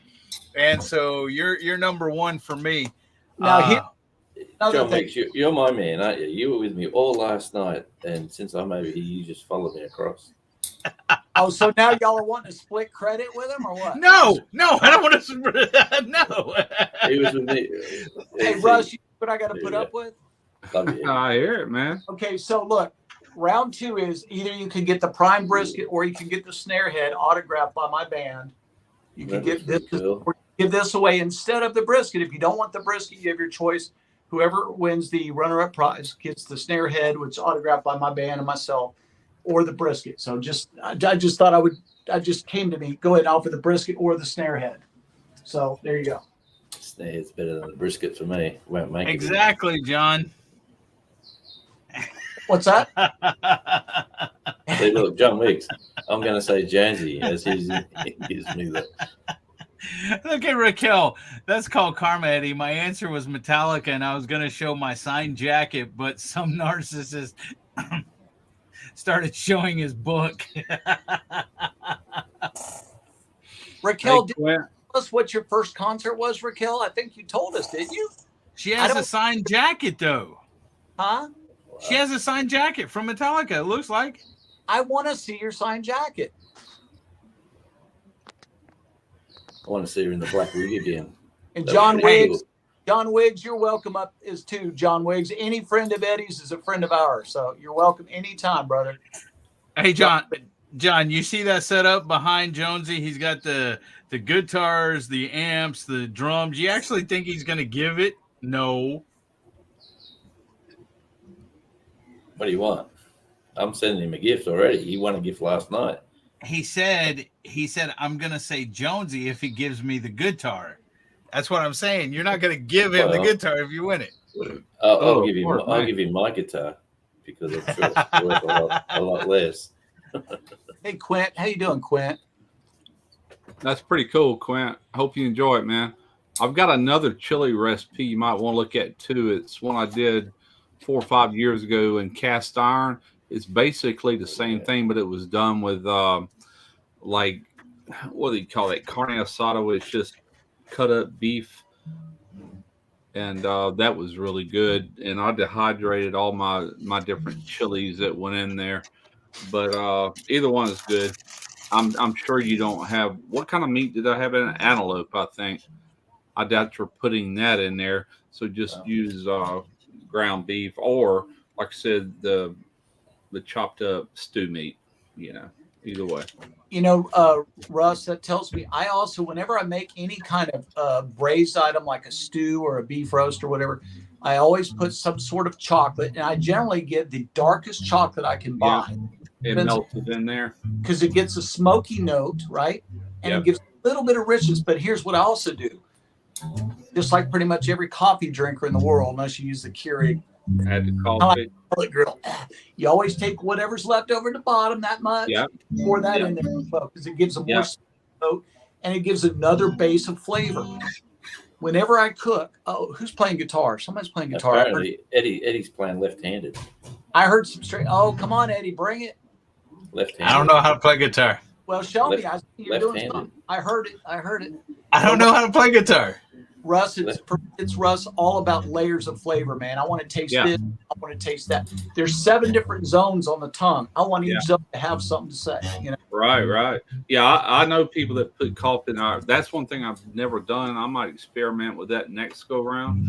But I will say something about the cocoa. I did that years ago in my hot dog chili. I used to sell chili dogs like at work. And everybody says, man, that is such a good chili. But the best thing is it don't give me indigestion or heartburn later. You know, and it's like, I wonder if that's that cocoa powder acting like an antacid or something, you know. I don't know, but nobody ever complained of like belching it up for hours. You know, nobody did. By the way, you're Rich, Canadian fishing musician. I said hi to you about 7 times already because I'm your biggest fan other than your wife. So I don't know what you're talking about. I said hello to Rich too. Rich is my brother, dude. Yeah. Hey, just a quick question. Are you live tonight, Eddie? Yes. Midnight. Me and Gary. Yeah, all right. No, I just didn't see it on the thing. It's all good. You see right there what Rich says? Look, he's Chili throwing rocks. grind, that would be good. Beef, ground pork, and chorizo. Okay. Now, one thing we'll do here, Russ, is we'll take a wild boar leg, we'll get it down right around the end of November, and we'll take that, we'll grind it with some more pork fat that we have, suet, we call it, in the freezer. We'll leave it frozen, and we'll grind that meat that's somewhat still warm with that frozen suet. It'll bring the temperature of the warm meat down to where it's more bacteria resistant, let's say, because grinding meat, guys, is a very bacteria ridden process if you don't use ice. You have to keep things very cold and sanitary, gloves and all that. And even then, you got to worry about it because like a steak, bacteria is covering the surface. Yeah. It's sanitary all throughout it. But when you grind it, all that bacteria that's on the surface is now all the way through it. You know, so you have to be concerned, even you know, even if it's cool, cold, whatever. But yeah, go ahead. I'm sorry. No. And the other day I was watching 2 guys in a cooler, and I was watching Chud when he did his hot bellies, and I was thinking the same thing. I was like, does he know about the contaminants that are involved with doing that? You know, I'm sure he does because he works at a barbecue place, doesn't he? He kind of got hammered on that video a little bit, not much, but a little bit. The people that really knows sausage making, know what's going on, they called him, and he put sodium nitrite, the cure, in there, and went straight to the smoker. Yeah, you can never do that unless you put an accelerator in there, and he didn't, and they called him out on it. Tough rest, you know. Yeah. I'm not a sausage maker, Russ. Like I told you in your video, I said, man, that's way too much work for me, you know. Yeah. There's a line there. And you really got to be careful, guys. I mean, with cooking in general, cleanliness is next to God. Yeah, for sure. There's a lot to know about sausage. If you're going to do cured sausage, if you're making fresh sausage, then no big deal. Yeah. Hey, Eddie. What? Does this remind you of something? I'm gonna. Oh, geez, the pain. I gotta go up there. Am I bothering you? Not really. I just sort of take a joke with him. No, I love it. Actually, hey man, play on, brother. I mean, you ain't, but it's a little background noise. Well, that's. I John, like. Go ahead. I'm sorry. I was reading a comment. I'm sorry, Russ. I was talking over you. I apologize, sir. No, I was just saying John Wiggs says bacteria just boost your immune system. Most of the bacteria, like I was saying on a steak, most of that is not going to hurt you. There's always that chance of having some bad bacteria in the mix. That's why you take precautions, you know. Yeah. And I used to be a believer, like, well, if I grind my own steak in the hamburger, I can cook it medium rare. Wrong. It's just like taking a fork and poking it. That's the worst thing you do to a steak. That's right, because you're opening up all the potential for airborne bacteria now at that point. Yeah. To integrate into that. So I used to work obviously at a grinding facility. You know, we cut our own steaks. The outside's always oxidizing. Well, we know what causes that. Oxygen. Mm-hmm. What's in oxygen? Pathogens. Sure. So grinding is, think about it. It's all that surface area, guys, and it's just not. Hell no. I quit grinding my own beef. I quit grinding my own venison legs. We used to buy from Australia Cervena venison, Cervena. Cervena is a farm-raised company. They do Wapiti elk and they do red axis venison. We used to buy our farm-raised venison from those people, and that's where I learned about. I said, how come I can't get ground venison? And that's why I learned, especially with deer species, trichonesis is a big thing. Yeah. Even if it's farm raised, there's something called a deer tick. And if they get bitten by this deer tick, it's so-called pollutes their whole blood system. And if any of that meat gets ground, even though it's farm raised, you could still have that trichonesis in there. You take some ground meat and you eat it rare, because venison is cooked rare. Yeah. Be cooked properly, you're going to get trichonesis, and you don't want trichonesis. I can promise you. Same thing with mad cow disease. I mean, the U.S. has got that pretty much under control, but there's still a chance. Yeah. That it's not in Australia yet. Have it, you know. It hasn't come to Australia, but it's awfully close. It's in Bali and places like that where you can just walk over it and walk it into the country. It is. But I quit cooking burgers medium rare, period. Whether I buy the meat or if I grind it myself, for that very reason. The chances are you'll get away with it. You know, no, nothing bad is going to happen, but there's always, I don't want to make nobody sick, you know, especially if I'm selling it, which I don't. But if I was to, that's the reason fast food cooks that meat to a certain temp. They're not going to give you a medium rare steak, you know. Well, you know, such a delicate constitution. I have to. I mean, a medium rare burger. Hey, do you two guys have a partner at home, like a wife or a girlfriend or a partner in the house with you? Both of you? Yeah, I do. I do not. Yeah. I did up until about 4 weeks ago, and I no longer do. My wife has brought me my fourth drink, so she's in the house. Sorry, mate, but the reason why I said it is, how does she feel with you with cooking? Do you do a lot of cooking inside the house, or you just outside? I cook on videos. Most of the time she's cooking here, but not always. If there's something I'm wanting to experiment with for a video, I'll go in there and do it. But 9 times out of 10, just me and her on a week. She cooked tonight, made chicken and dumplings. Yeah. You know, one of my favorite dishes from my grandma. Yeah. And Jonesy, I'm sorry. Go ahead, Russ. No, I was just going to say, here she does most of the cooking. I cook whatever I come up with once a week on video. That's what I do, you know. Yeah. Russ, I had a girlfriend that lived with me for a little over 4 years who just departed my company about 4 weeks ago. It was an amicable splitting of the ways. It was just, you know, people grow apart or whatever. So it was actually a very good thing for both of us in our individual growth. So a very good thing. Although she's a very good cook and still a very dear friend of mine, and I hope she's watching this tonight. She's a very good cook. I think I might have had 4 meals cooked by her in that 4 years. So unfortunately, I did most all the cooking, or we went out to dinner. Yeah. I love to cook. I would rather cook than, you know, what else? You know, I'd rather cook than do anything else. I'd rather cook. I love it too. Prior to YouTube, And I'm referring all the way back to my first marriage. I'm on my fourth marriage, which is almost 10 years into this one. But my first marriage, not only did I do all the cooking and work 2 jobs, but I did all the grocery shopping. You know, I love cooking. And it's just now at my age, man, we got any frozen pizza now? I don't care. Just I'm hungry, you know, and I'm going to save something special for my videos. That's what YouTube's done to me. I used to make every year a big gumbo and break it down and freeze it. Big chili, break it down and freeze it in individual quart-sized bags. Soup, stews, all that. And we had this freezer full of stuff. All we had to do was take it out and thaw it out, and there's supper, you know.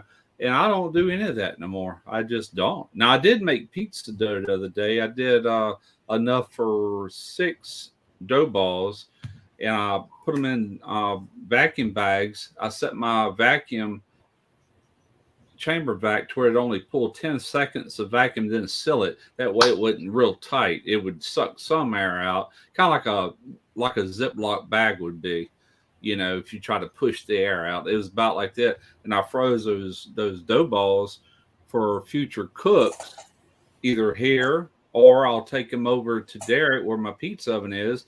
Even though we might be shooting a different video, I can say, hey, who wants pizza while we're shooting this? Fire that oven up, you know. And Well, just always know, I always want pizza when you're cooking. So just so you know, I always want pizza. So just me too. Get FedEx speed dial, send over some old Debo down there. People have asked me so many times, what's your favorite food? And a lot of times I always said pizza. I mean, it just is. I've always been a pizza head, but seafood would probably outrank that, you know, but not by much. Russ Jones's favorite words are, we know his favorite food is pizza. You know what his favorite words are? I do. I do. Yeah, 4 times. That's how many times he's done that. Oh, y'all. That's it. My brother's had 4 wives and a partner, cool. partner as well, but he's a glutton for punishment. I didn't think she'd send it. I just got an email from Vivor. Sylvia, thank you very much for your reply. Anyway, she checked the stock. She keeps bugging me about, I did that Vivor ice machine video a couple of months back, and she keeps bugging me about things she can send me. And every time I throw something her way, she goes, oh, well, we only got 3 of them in stock. Can we interest you in this or that? I said, no, I want it for a reason. I need it for a video. One of them was a buffalo or bull chopper, whatever they call them, the little bowl that spins with a blade. It goes 90 million miles an hour, and you can highly emulsify meat. I wanted that. Theirs is almost $1,000. Call that a chipper? Yeah, something like that. A bowl cutter, I think it's a proper name. Okay. But anyway, didn't get that. And then there was another thing I wanted, and I don't think they made that. I wanted a vacuum sealer that would inject CO2 into the bag, as it's kind of like potato chips. Potato chips are puffed up in a bag. Yep. And people think that's air. That is not air. That has been purged with a inert gas to push all the air out, and that acts as a preservative. Carbon dioxide, what that is. I was wanting to market my wife's pecan brittle and put it in bags and pump it full of the CO2. So I said, well, maybe they got that. They got the sealer, and the machine looks just like it. It just didn't have the thing that injects the CO2 into it. All right, thank you. So I said, if she don't send me this, I'm not going to deal with them no more. But she just told me she's going to send me a dough, what do you call it? A pizza dough roller machine. You know, you throw your dough ball in there and it comes out perfectly round and ready to a dough sheeter. So not a docker. It's not a one that pokes holes or indentions. No. This actually takes a dough ball and turns it into like a 12-inch pizza round.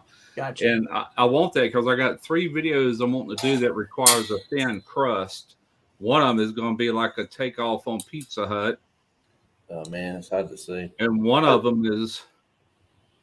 Sorry, you can't see it. I just got an email from JoeBiden.com. Like, why would they send freaking Democrats. They send them emails to me over here. Like, what's the point of that? Who is it? It's the JoeBiden.com. That's the pizza dough. What would you call that? Well, it's a Vivor pizza dough roller sheeter. Okay. 12-inch automatic commercial dough roller sheeter. Okay. And she's gonna send it, but I'm gonna do the Chicago style, which is very thin, and it comes out of sheet. You throw it in that. I'm gonna do it in a cast iron skillet, but it goes up the walls and it's real thick and deep dish.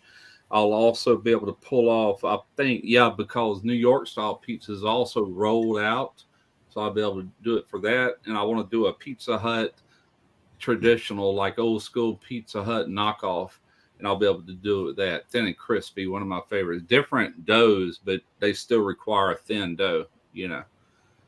So I told her, I said, I want to use it in 3 different videos, you know. And Chuko, thank you for being here. Lance, thank you for being here. Sorry, just trying to keep up with these guys. So I've been accused of not watching the chat. Yeah, what's up, Lance? Wish I was your next door neighbor there, Rusty. I love that dog, Eddie. Bring that dog back, Eddie. Don't put that dog down. I want to talk to Lance too. Lance, you know, Lance is doing the embroidery work. He did not do this hat. Matter of fact, the guy that done this forgot to put the font that belongs down here. I think it says Good Times or something. It just wasn't there. That little part's blank. But I'm almost done with Cat Beast. Tonight was the 3rd video. I got to do one more and run them in front of that video. Then my fulfillment, they're paying me per video too. Yeah. But once I'm done with that, what I was going to propose to Lance, and might as well do it live here, is he can make me a hat with my logo. I'll send him. I want it in real tree. It'd probably be better quality than that because that one was made in Vietnam for anybody interested in Cat Beast. But I mean, it's all right. It's just not very heavy. Not like, well, I don't know where it's at. But at any rate, I'll send you the logo because I had people ask me all the time, where can I buy that hat? Where can I buy that hat? Well, I'll send you the logo. You send me one hat, and then I'll send people to your whatever you give me, your email, and they can order straight from you, and you can keep the money. I just Russ, hold on 1 second. Yeah, Lance, go ahead and put the name of your embroidery company up there so people. Hey, Russ, the hat's on your head, bro. No, not looking for it. Lance, not this one. I've got another hat around here that Smokehouse Bayou, but he's got his other logo. That's the real tree I want. Lance, put your name of your company up there, bro. Let's get a little exposure. Hey, I'll tell you what, I like Mossy Oak too. But what I'm trying to tell you, Lance, send me one hat with the logo once I'm done with this Cat Beast, which would be my next video. Stitch Art Embroidery. That's a YouTube channel. Yeah, that's Lance's page. Y'all go hit him up. But I'll talk to you later about how they can contact you. But what I'm telling you, you can take my logo and you can sell my hats to people that's wanting them. And I don't want no money for it. I just want to be able to offer people that wants it. You ship it, you build it, you ship it, you keep all the money. How's that? That's a pretty good deal, I think. All I want out of it is one hat with all the lettering on there, not part of it missing. So you think about it and let me know. Stitch Art Embroidery, guys, YouTube. Yeah. Lance, 22 subscribers. But I get asked that all the time. Matter of fact, I'll put a link inside all the videos, but you're going to have to give me an email or some way for them to contact you, you know. I'm sure he'll be glad. You'll take it from there. Look at that. They might want right here something tonight, guys. Deals are being done. They might want it something other than camo, but that's the one I want. I rep the one and only king of guitar, Mr. Eddie Van Halen. Ooh, awesome. Yep, I recognize that artwork.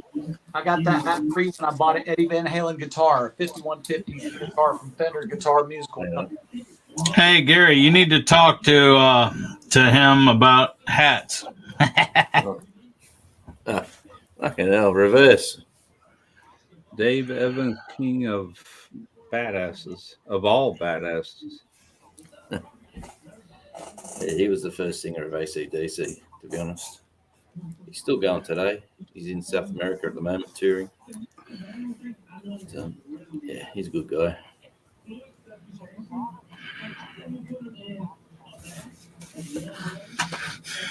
Right. Rockstar's engrossed in something.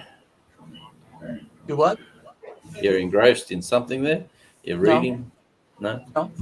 I was looking to see what Devil Dog was doing. I'm looking at Devil Dog's screen, see what he's doing. He's always doing something. You got to watch him. I couldn't believe Devil Dog's ambidextrous. He was playing left-handed 1 minute and right-handed the next. You know, you got to keep an eye on that guy. He's shifty. Ambidextrous dog. That's in your I name. have a shipment set up first. 2 boxes went out today. Say 43% off, 36 off. What you get at UPS and SPS. Trying to make sense what he's saying there. What time do you guys? What you guys going at? What time, Eddie?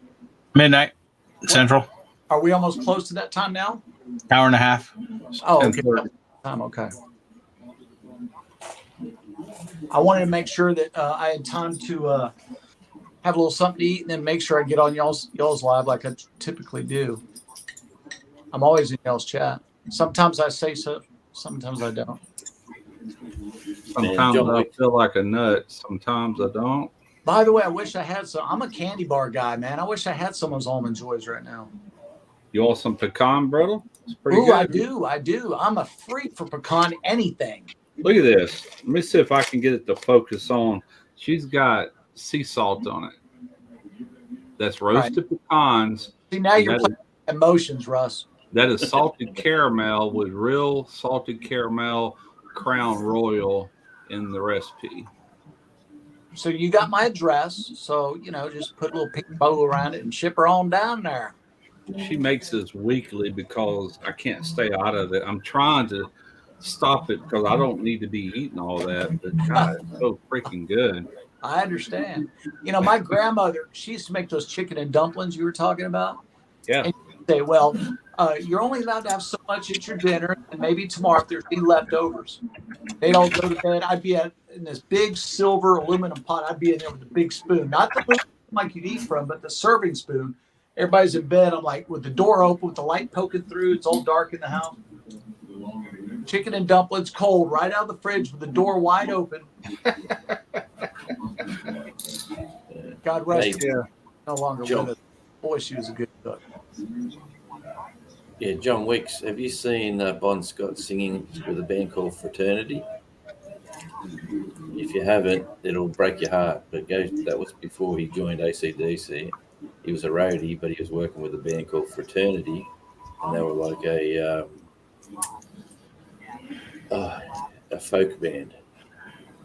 So check him out there. You'll be disappointed, I'm sure. Did you see that Quinn trying to buy some from you, Russ? Yeah, I've toyed with the idea of actually selling it, but I'd have to get legit. We're making this right here in the kitchen. And I could always give some away, I reckon, vacuum pack it and send it like to giveaways or whatever. Somebody text me, or is that on there? Oh, there's a text. It's probably your next wife calling you. No, I set up a shipping service. Boxes went out today. 1 box 43% off. What you can get from UPS, or you the 2 box, I say 36 off. I'm shipping my embroidery work.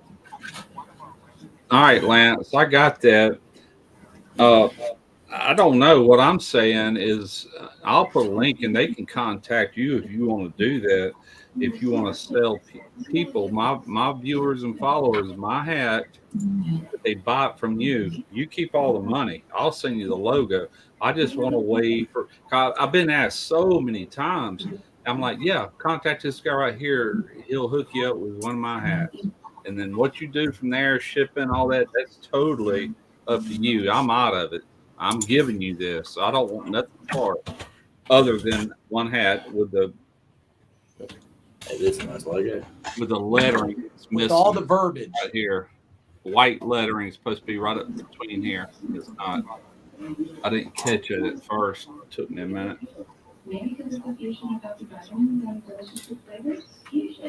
Yeah.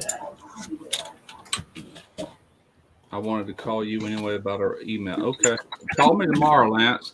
Well, let me call you tomorrow because I've got a video shoot tomorrow and we probably won't be back till late tomorrow afternoon. Speaking of that, I'm gonna have to get off of here, man. I've got to get up at a decent hour.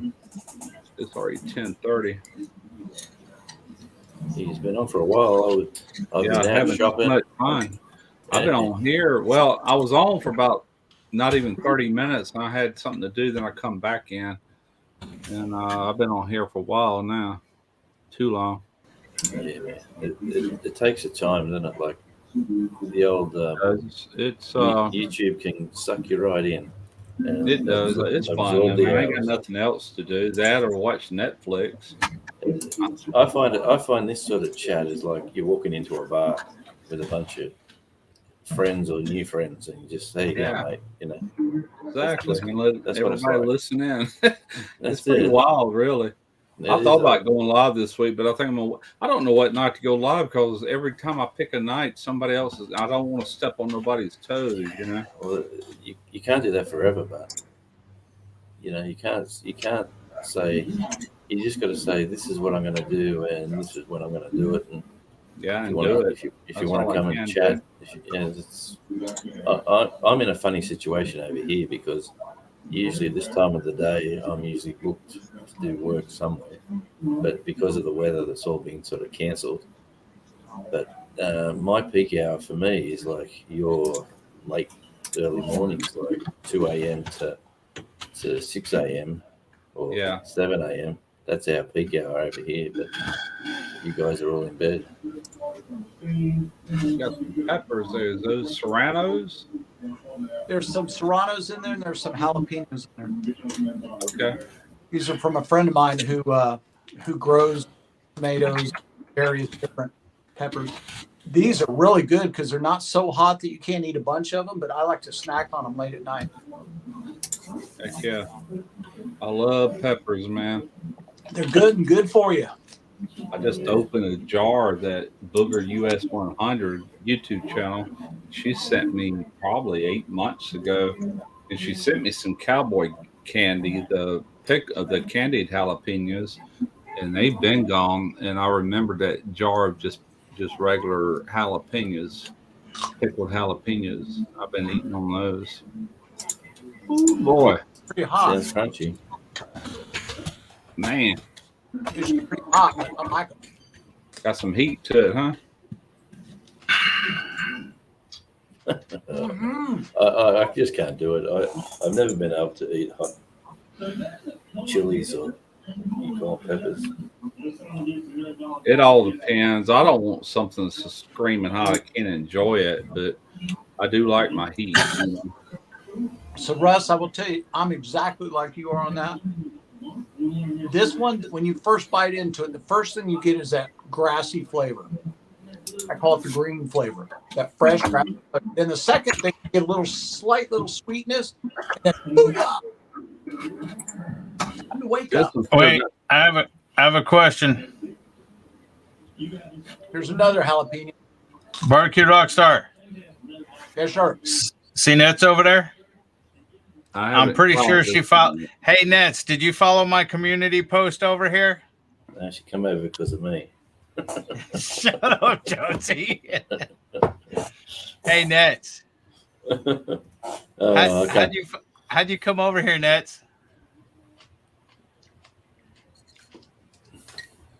I guarantee you she followed my community post there, I tried Rockstar. for a while, but look here. Double dog. Oh, Big Matt. Yeah, take it No, off. it wasn't me. It was Big Matt. Take No, it Big off. Matt's Take coming it off. Huh? Russ brought Big Matt in from last time. Have you got that Those stupid hot. TV show? Wow. Woo. You know what? I Yeah. bet Big Matt followed my community tab, and then she followed his. She said no. She followed Big Matt. All right. Love you, work nets. Yes, Josh. You'll be feeling that in the morning, John. Damn. Yes, Josh, it is.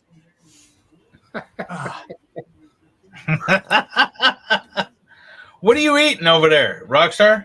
Jalapenos. I scream, we scream, we all scream for ice cream. Jalapenos ain't nothing. I'm on ice cream. Now let's try a Serrano. You don't want to try that right there. Here's a Serrano. Let's try a Serrano. No, these are fresh. I'm not talking about no garden bullshit. I'm talking about real shit. Look at here. No, you don't want to try this right here.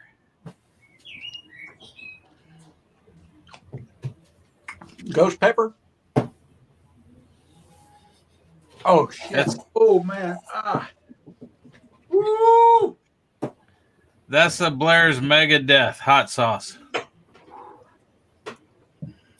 Hold on, I gotta go get a piece of bread and cheese. I'll be right back. Hold on. Got it. Got him good. Kapow. 200 million Scovilles. The last Reaper and Carolina Reaper Special Edition. I haven't tried this one yet. This is also made with Reaper, Alice Cooper Poison. I don't know how hot that is, but this stuff is screaming hot. Where'd you get that pepper, Rockstar? My buddy grows them in his garden. Oh shit! Was that a jalapeno? I ate 2 jalapenos and a Serrano. You want me to go get a jalapeno I grew? No. No. No. Last time I seen you eating some sauce, you were having a medical emergency. Ned shared you out, Rockstar. Oh, thank you. Thank you, Nets. I'm going to put you on the list here, Nets. You're going in the drawing. This ain't fair. I haven't even got a community tab yet. I'm that small in this little community. I got no. I've said 200 million Scovilles. It's 2 million Scovilles. My bad. 200 million. That's hot. I was thinking 2 million is hot. I cannot do I cannot do ghost peppers. I can't do Carolina Reapers. I'm not there yet. I can do habaneros. That's it. What I do with sauce like that, like 2 million Scovilles. Let's say the wife goes to Whataburger and they're out of their Whataburger ketchup, which is spicy. I'll take ketchup out of the refrigerator, put like a 1/4 cup on my plate, and I'll put like 2 drops of that and mix it up. And that's pretty much equal to what Whataburger's, their spicy ketchup is like. 1 to 2 drops, no more than that. If it's any more than that, it's hot, you know. I got some Whataburger spicy ketchup in my refrigerator, a bottle of it. Yeah. And that's what I either cook with it or I dilute it way down with a lot of ketchup, you know, 1/4 to 1/3 of a cup to 1 or 2 drops. There's a big difference in 1 or 2 drops. I'm just trying to remember what I normally do. I think 2 drops.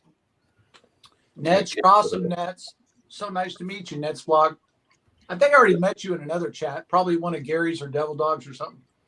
It's something I put on just about everything, including chicken and dumplings tonight. It's just Louisiana hot sauce. No heat at all. I just love the flavor of that stuff. Mm-hmm. That's more like Well, this is good flavor too. Check that out, Rockstar. What is that? Bigify him. Marine Simplify. Cool. I like that. I like the way that bottle looks too. Yeah. I know.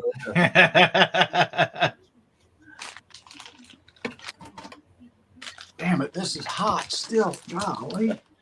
Want to play that song? There you go. I like it hot. I've eaten a bunch of those peppers, but nothing like that. Little Nitro here is 9 million Scovilles. No, thank you. Crap. Yeah, I want flavor. That's a lot. And it's a gummy. 9 million Scovilles. Ooh, Ooh, boy. That's pure mash right there. That's Yeah, the mash they make it with. Hey, have you done the no, there's some gum or something that's like 16 million Scovilles. Holy crap! Russ, yeah. Have you done the Pocky? I haven't. No. No, I ain't Yeah. gonna do it either. I'm smarter. Like than I said, I can't eat that stuff straight. I have Pocky- taken like one drop of that just on camera or whatever, but for the most part, I buy it for a reason. That's just to add into something, add some Yeah, fire. This stuff is crazy right there. That stuff had me in the bathroom, dude. This Blair's hot sauce Megadeth, that stuff had me in the bathroom. I saw. I used to Dog. collect hot sauces a long time ago. They were, but not anymore. I just eat them. Devil Dog, I saw you do that one chip challenge. You didn't even flinch, dude. See, Skinner Farm said just added you. Devil Dog sent me. All right, Devil Dog gets a number 3 on there. I tell you what, one of my favorite hot sauces is for tacos. I love this stuff. Matter of fact, I'm gonna have to order some more because I'm like, I'm gonna get you up there. I'm gonna promote you. Thanks, This mate. is Los Los Caliente, Caliente. the hot sauce. No, that's not that hot. That's from 1 to 10. This is a 5. It's hot, but it's kind of hot. I like. No, It's but kinda hot. Caliente. I can sit there and just dribble that across a taco. It gets you going, but it's not like, oh my God, it's hot. You know, it's not going to blow your face off. Yeah, but Los Calientes means the hot. Yeah, caliente means hot, but it's not that hot. That's what I'm trying to tell you. If you order it, it tells you where it's at on the scale from hottest to mildest. This comes in at a 5 out of 10. Russ, I told you what I do with white Gulfs or brown Gulfs. Yeah, I'll I take remember. a butterfly after I boil them, and I'll just sit there, peel them one at a time, and I'll take Tabasco, put dots of Tabasco on there, and eat it. That's how I eat my snacks. Yeah, this is a green sauce, and it's really good on anything Mexican, enchiladas, tacos, whatever. Hold on, dude. Rockstar, you're missing stuff. I think Net shared you out, and I think Karen Gamanem come from there. From Devil Dog? No, not from me. From Nets. From Net. Okay, Nets. Okay, Nets shared you out on her tab, and it says Well, I'm not sure who shared her.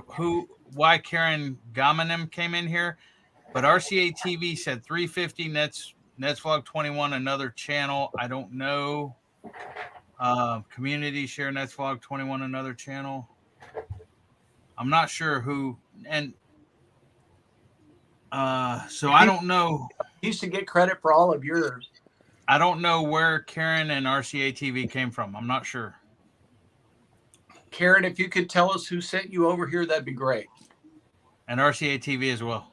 And RCA TV as well. Fire Dust. What is that, Russ? I haven't tried it yet. I ordered it here a while back when I ordered some other things, but Cajuns makes that, and there's no salt in it. It's just strictly for heat.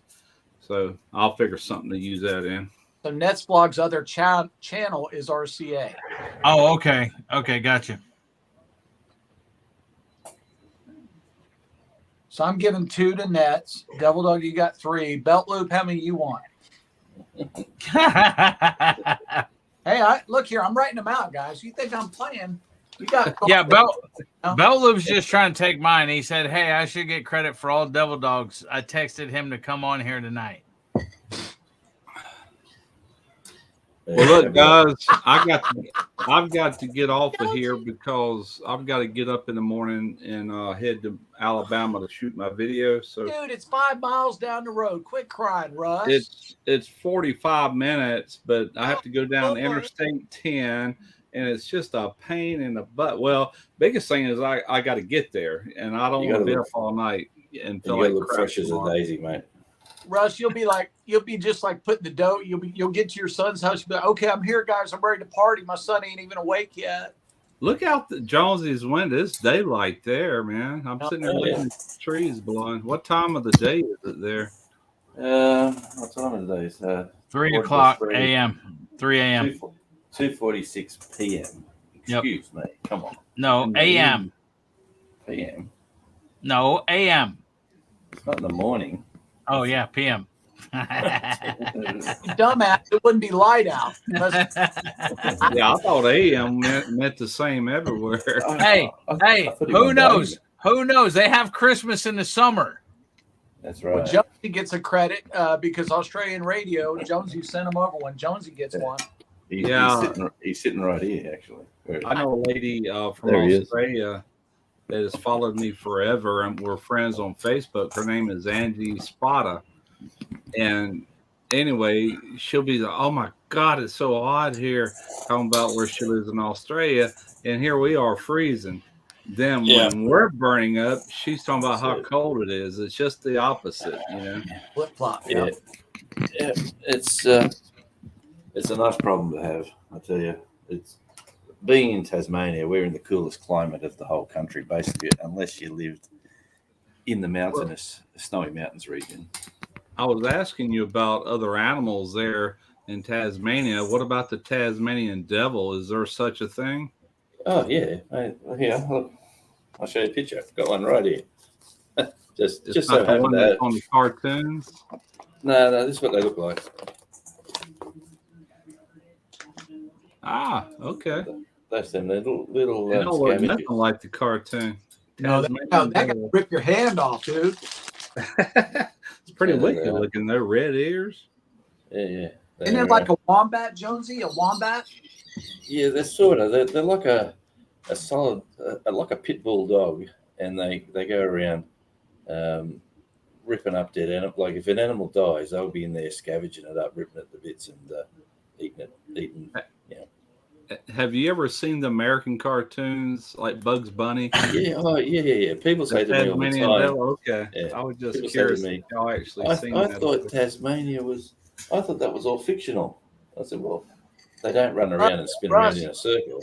Russ, he's been all over the state of Mississippi. He's been all over the Delta area, 49, 61, I think it is. I played in Beale Street too. Yeah. I played up in Mississippi. yeah, we played in the Rusty. Well, up the top of town now is Bellwood once. main venue. But yeah, the Blue Cafe or the Blues Rock Cafe, and you got BB King's across the road. Yeah. You got King Jerry Lawler's. That was awesome. Closed now. Jerry Lawler's is closed. Really? I heard it was closed, yeah. Oh man, I love that place.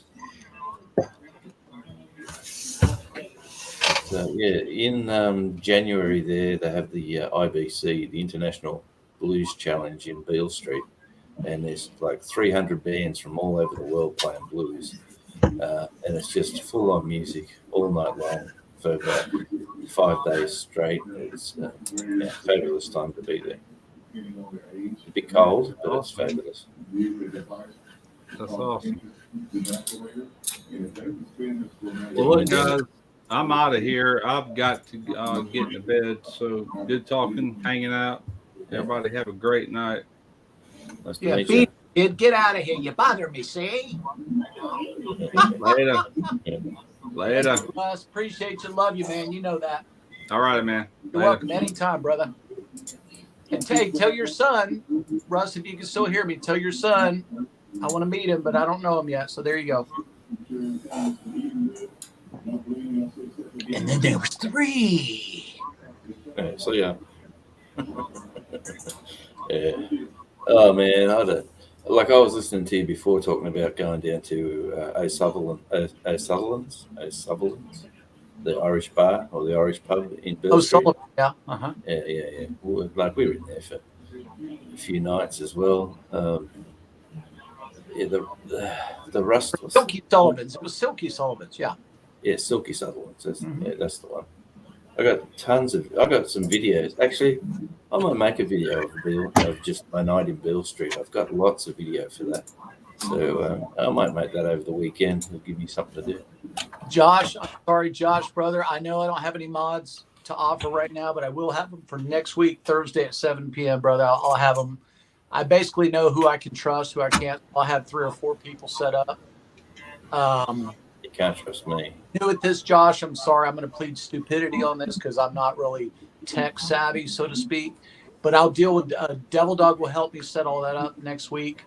He can Or do I'm it sure right he now. will. I haven't asked him for his help, but he's always offered his help. So sorry about that, John. I know we do need that because we've had so many people come in this channel tonight that I've never seen. You know, it'd be good if everybody would just kind of keep pen and paper to write down people's. I'm going to go back and watch this as it replays, and I'm going to write down everybody who I need to go. I've seen several banners come across. So-and-so just subbed to my channel. So I'm going to go back and sub to those people as well. Sorry about that. Check that new sticker out. Look at that. Well, Jonesy. Not that one. Yeah, I tell you. That's I never Rebecca. got any stickers. Oh, you're looking for the flag too, aren't you? Done yet? She's live. I don't know why you say you missed it. I'm still waiting on that flag, Jonesy. Yeah. Well, I need your address. Did you send it? Oh, Give me an sorry. address. I'm sorry. I got Froggies last night and John Wick's last night as well, so they'll be getting a little gift from Radio Jonesy very soon. Oh wow, very cool.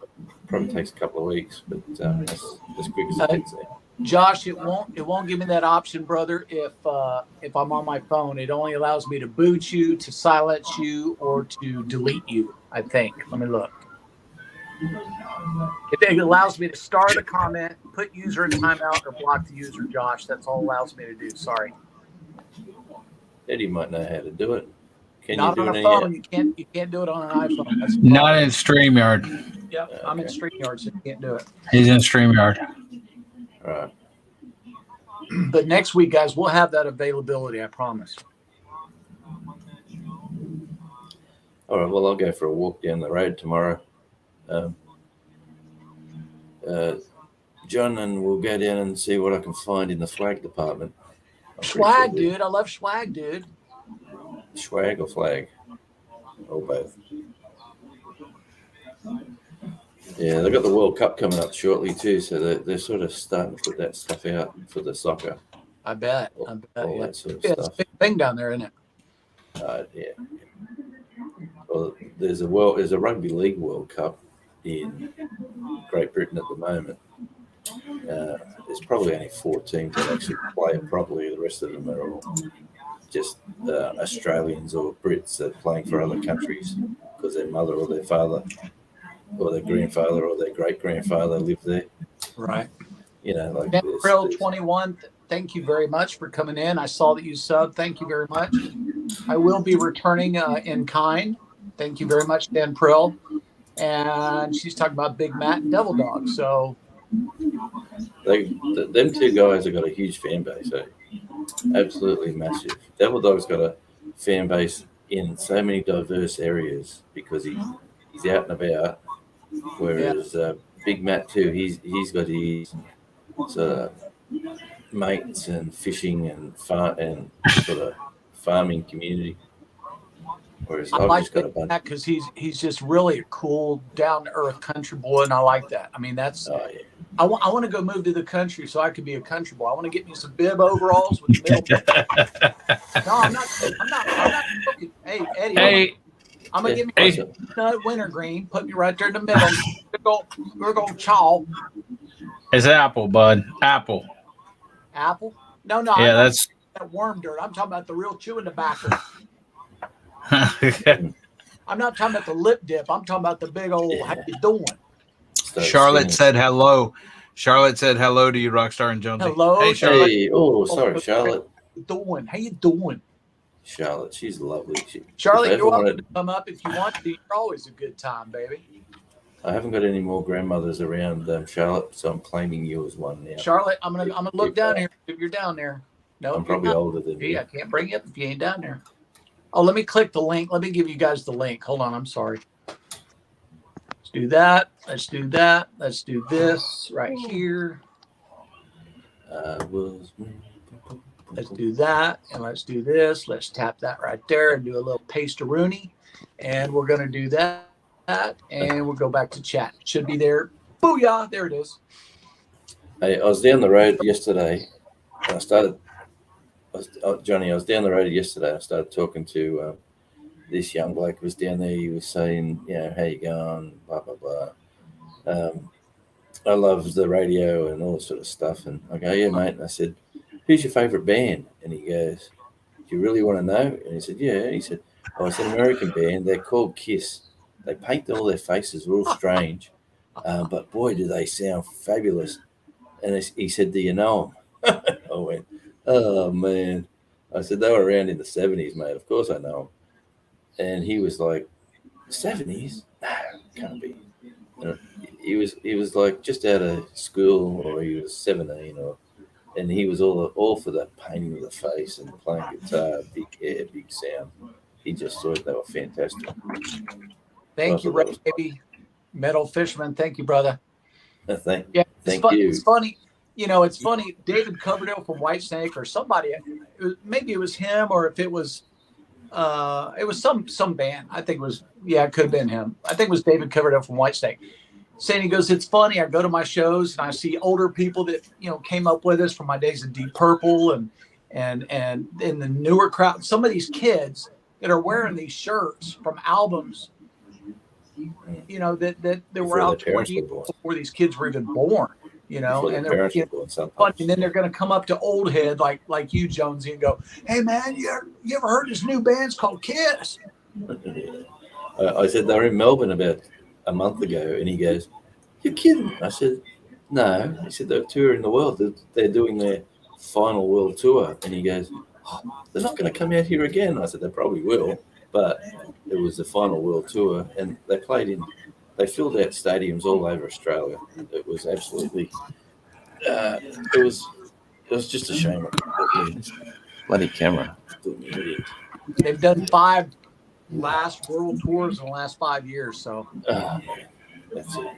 Well, I'd love to see him again. You know, I seen him back in the 70s, like around 79, as John Wicks was saying.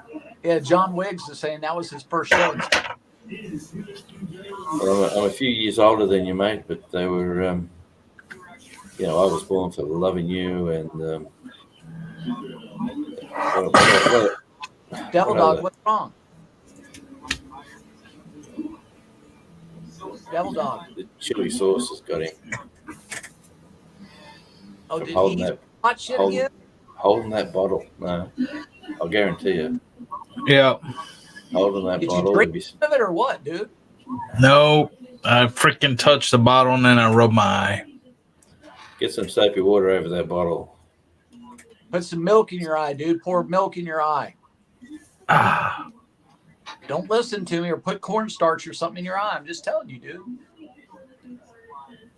Corman up. Devil Dog. Corman up. And Gary, I did say hello to Charlotte. I was just letting Jonesy and Rockstar know that she said hello to him. Charlotte goes, my proud parent moments. Now my 17-year-old daughter was about 5. She knew every word to the Bohemian Rhapsody. I said to Poppy, my work is done. That's awesome. That's funny that she called her husband Poppy. Yeah, that's his name. Because he's about 302, but he's a lovely guy. No, I don't. I'm only having fun. And thank you, Charlotte, for those kind words earlier before that post. I am very honoured. Yeah, she'll be your granny. Yeah, thanks. She's a hell of a cook. I'd let her cook for me anytime. That's for damn sure. All right, Granny, give me your address. I need to send you over something for Christmas. By the time you get it, it will be Christmas. There, Granny. All right, Josh, thanks for being here, brother. Yes, sir, Josh. Josh, next Thursday at 7 p.m., I'm going to make sure you're on the mod list, all right? 7. So what's that? When are you going live? 7 on a Thursday, is it? Yep. So I call him Poppy because that's what the grandbabies. I know, Charlotte. I figured as much, sweetheart. I did. I figured it. It's just you're such a hoot, and I think I've only seen him on camera like one time. I know what he looks like. He was in your kitchen, if I'm not mistaken. Y'all were cooking something, or he was cooking something. I can't remember exactly what the context was, but I've seen him once. I just think it's funny when you, being his wife, called him Poppy. I knew why. Yes. I like grandkids with jobs. Let the presents roll in. There you go. Flip flop that thing, right? Flip the script. Is your address on your page, or do I need to email you, or do you need to email me? No. Oh, both of you actually. I haven't. You'll have to email me because I don't share my address. Yeah. I'll email you right now. But if you'll do that, I'll pop it right back at you. So and include yours too, so I can return mine. Well, you're obviously going to get it when I the address. Oh, sorry. Take No, it back. see, you're not so smart after all, are you? No, I was being trying to be smart. Think just because I got long hair, I'm stupid? Huh? Is that what you think? Huh? It's all that it's all the peroxide, mate. It gets in there. You think I smoke them doobies? Huh? Yep. I do. Musicians, mate. I've been hanging around them for way too long. I had one guy. I was on a show. I said to this guy yesterday. I said, join me at this time. We'll talk about the gigs this week. We'll talk about the gigs next week. Yeah. And yada yada. Yeah, man, that's going to be awesome. So he joins me at the time. He talks about one gig, and then he says, "I'm just going to drop off, and I'll be back."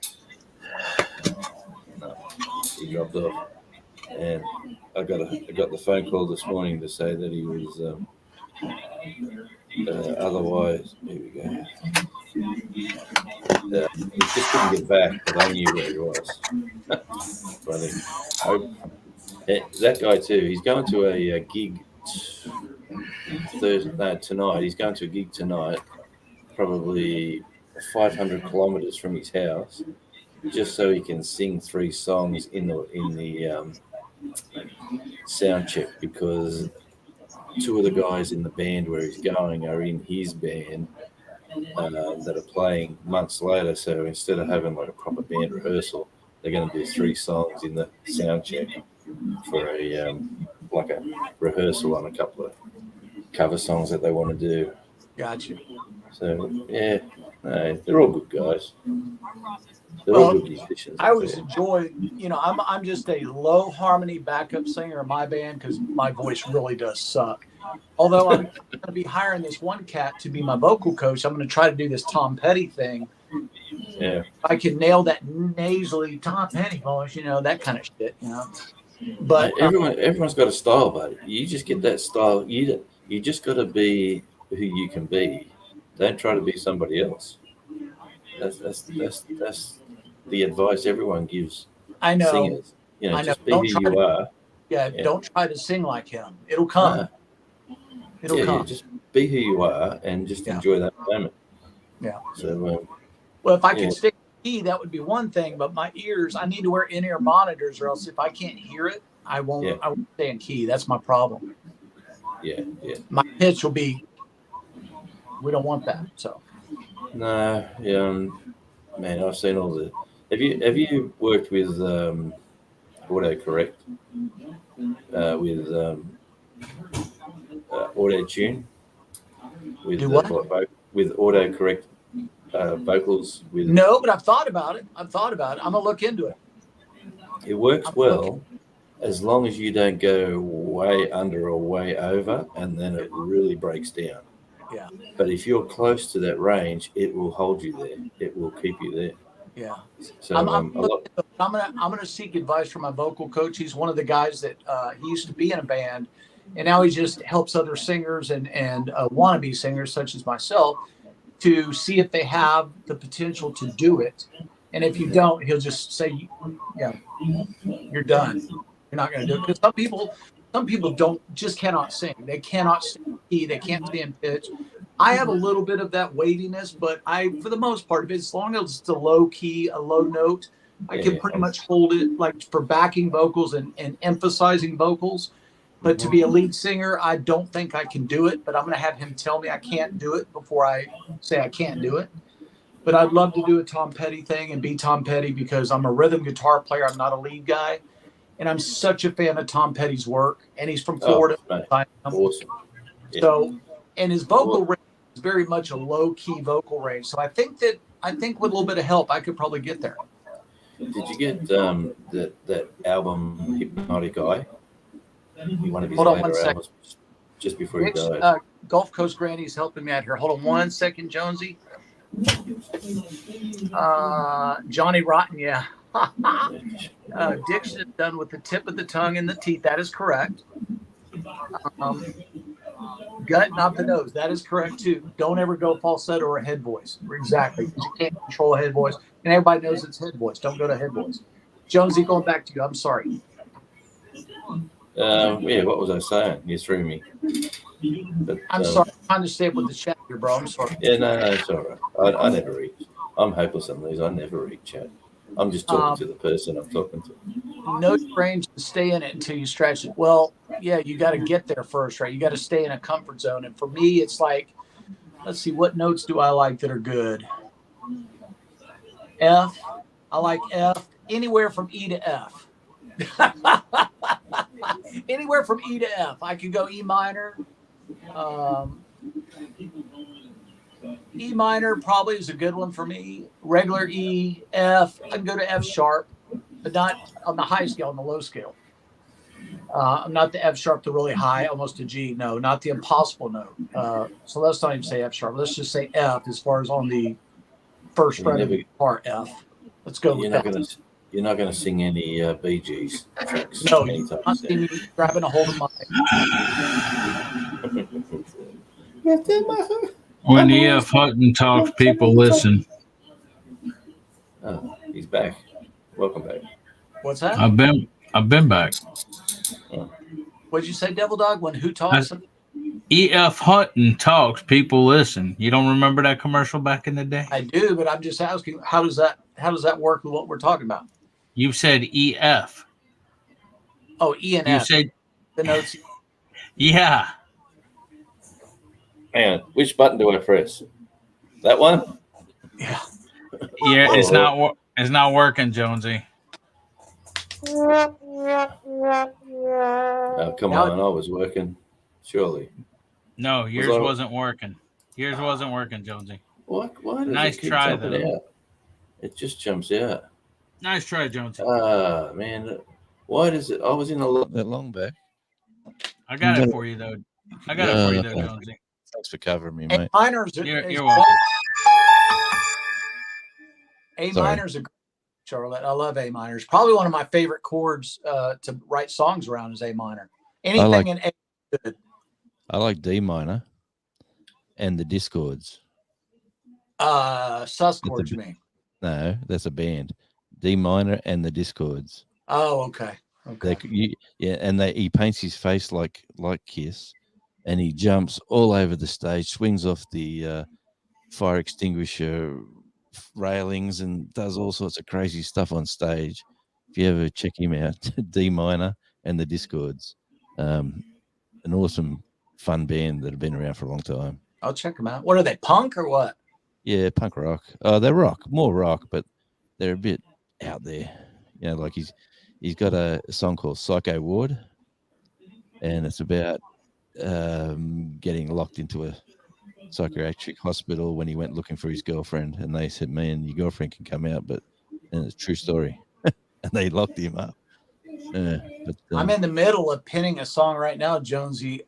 It's called "I'm Almost There," and it's basically it's a monologue of my experiences being in tribute bands, like you're loved by a bunch of people here locally, but you're not the real deal. You're doing someone else's music, but you're doing it somewhat well, which people embrace, and it's selling. You know, you're making pretty good wages for what it could consummate, or was it consummate? Consummate? Anyway, your bands, you're doing quite well, but you're not the real band. You didn't write the music. You're just reproducing it. But you're doing it, you know, in a very good manner. Anyway, so I'm writing a little thing about a story about how the people always come. They always love me. They pay the money to see what we're going to do next. What could it be? You know, all this. It's about a story. It's just a story. It's like a song that Bad Company would have written back in '79. You know, it's like one of those storytellings. It's pretty cool, but I've got to figure out who I'm going to put in charge of I've got to have one of my buddies here locally to arrange it and make it into something. I just have a bunch of scribbles written down, but Yeah, mate. Well, you know, how do you go when you force yourself to write a song? You're just like writing the poetry. first of all, I Yeah. never force myself to do anything. Okay. If I'm when going it to write comes a to you, song, it's just got to be there. And I always carry around yeah, the recorder. or my phone, or because my phone has auto notes. I just Yeah. I'll just say a line or two. Or if I'll hear something on TV or the radio or something like that, I'll incorporate that somehow or other. Or if Like- it makes me think of something, I'll just blurt it out. Yeah, like And these things, Jones, you have these things, so many of them. I have a song that I wrote years ago called "Dripping in Diamonds." It's about a girl I dated back in my Austin days, and she was the belle of the ball and all this and all that. But I actually put the song out with a producer down there, and it never went anywhere. I have to dig that out. I've got it on CD. It's called "Dripping in Diamonds," and I'm not singing it, but I am playing all the guitars on it. It's 3 different guitars. I'm doing all the guitars. Nice. There's a song here by a guy called Michael Carpenter called "She's in Love with Herself." I've heard the name Michael Carpenter. I have. Oh, he's a good producer. He's a producer, country.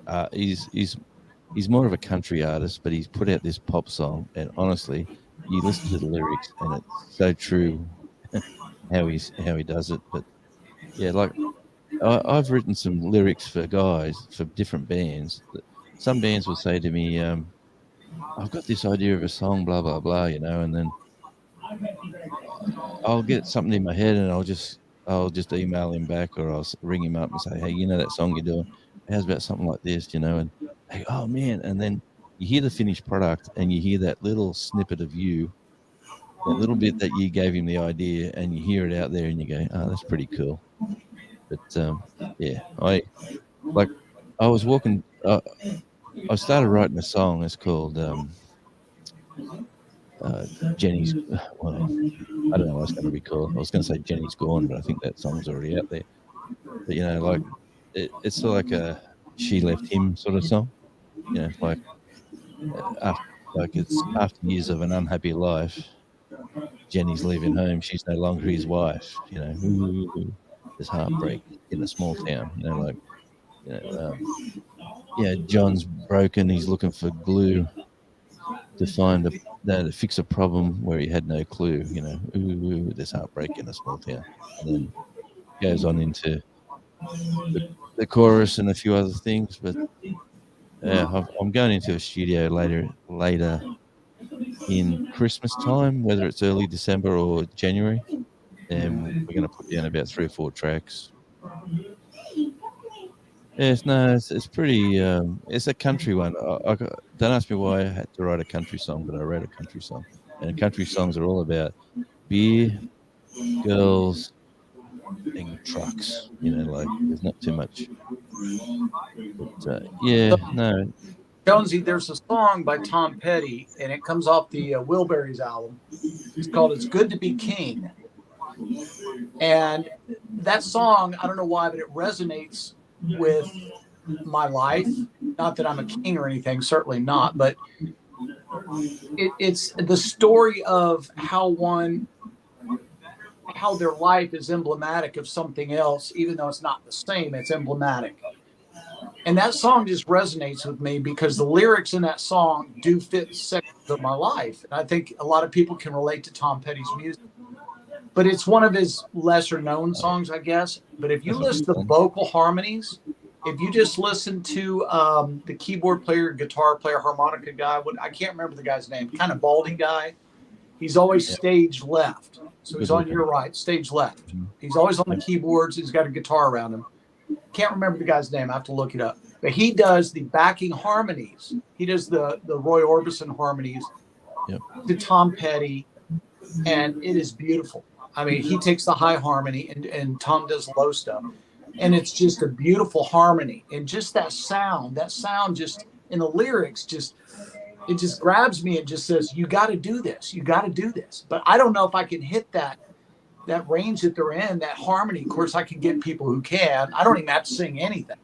I can build a band around me tomorrow And all I can do is stand there and look like Tom and kind of mouth the words and play guitar, but that's not who I am. I want to actually sing it and bring it. You know, that's my thing. But I don't know if I can do it yet. It all starts with the idea. Like when I said I'm going to do Guns N' Roses, it's because I believe in their writing. I believe in the ferocity of their delivery of what they were saying. Tom Petty is on the other end of that spectrum. It's very soft, melodic, fun, happy-go-lucky. And now that Tom is no longer with us, I figure if I learn that I can sing in that range, then I really need to do that tribute. I'll cut my hair shorter, you know, I'll grow the full beard, I'll get the satin clothes, I'll do whatever I got to do, and I'll build me a band, probably a 7-piece band around me. And I'll have all those harmonies built in by people who can really sing, and I don't have to do that much. And then just you know, do it like that, which I think would pass, you know. Yeah, that album I was talking about a minute ago, when I forgot what I was telling you about, was about Tom Petty, and the album is Hypnotic Eye. Have you got that album? I've heard that album name. Who's the artist? Tom Petty and the Heartbreakers. Oh, yeah, Hypnotic Eye. Yeah. Just before he died, that was like one of his last albums.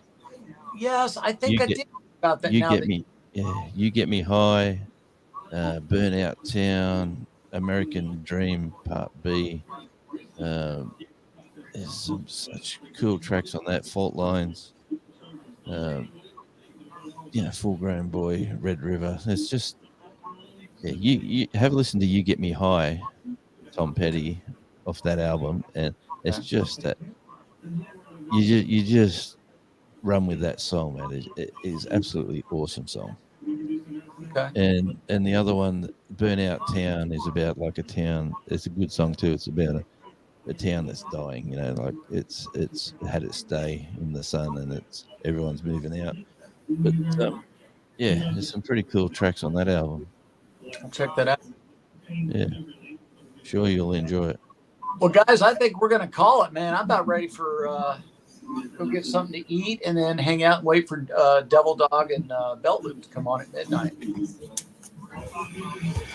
Sounds like a plan, man. I can What get do you something think? to eat. I'd like to freshen up before them two boys go at it again. Hey, what's the latest on Gary's shift changes? Are you changing shifts? I don't know yet. Oh, none of us know. We don't know. Oh, there's my baby 805. My baby, what's happening? Barbecue junkie. I just love it when people come in. As soon as you say you're going to leave. Just when I'm about to sign off, we get the heavy hit come in here. I did a radio show last night on the other channel with only about three people were listening. And as soon as I was jumping off, it was like 12 people jumped on. And I was saying, well, if you want to watch it, go back to the replay. See ya. Right. Yeah, well, you know, we've been at it 3.5 hours. I mean, that's a big one for me.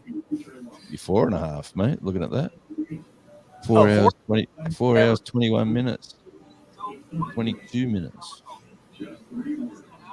Pretty cool. I've been listening to you in the car doing the show. I want to say thank you to everybody who came in. Thank to all the new subscribers. We're going to go back. We're going to hit you back also. So thank you for that. I want to thank everybody. Devil Dog, who stayed in the whole time. Jonesy, thank you very much, Jonesy. I want to say thank you to Russ Jones, who's a big part of this production tonight. Thank you very much. Check out his channel, Smoky Ribs Barbecue. Everybody knows it. Everybody loves it. Thank you very much. I want to say, what's our Canadian friend up there? What's her name? Raquel. Raquel, Cottonwood Ranch. Dude, I hope I could at least crack a smile on her face. She seems so, you know, like. Wait till you see it tomorrow.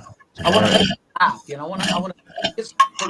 I don't feel. I don't know why, but I know she's got it in her. If she was in the mosh pit, I know she could laugh a little bit. So, what's her name? Well, I've already. Tomorrow apparently is a Halloween gig on with Canadian fishing musician. Yeah, and thanks, mate. And Raquel already showed me the wig that she's going to be wearing to that, and man, she looks completely different. Absolutely sensational. Well, thank you to Rich, Canadian fishing musician, for being on here. I wish you could have come up on panel. Would love to have seen you. But Quint, good to see you. 805 Barbecue Junkie. Everybody who else I didn't mention, Nancy and all the crew, thank you guys. We really appreciate your viewership, trying to get our numbers up. Remember, we are giving away the vintage VS 500. We're going to be giving away a custom smoked brisket or your choice of a signed snare head from Rocket Queen DFW. So I will be making notes. Let's get those viewers up. Let's get to that 1,000. Okay, Jonesy, thank you. Devil Dog, thank you very much. Belt Loop, thank you. Till next time, guys. Next Thursday, 7 p.m. Central. Be there. See you, Granny. I'm looking forward to catching up with you later.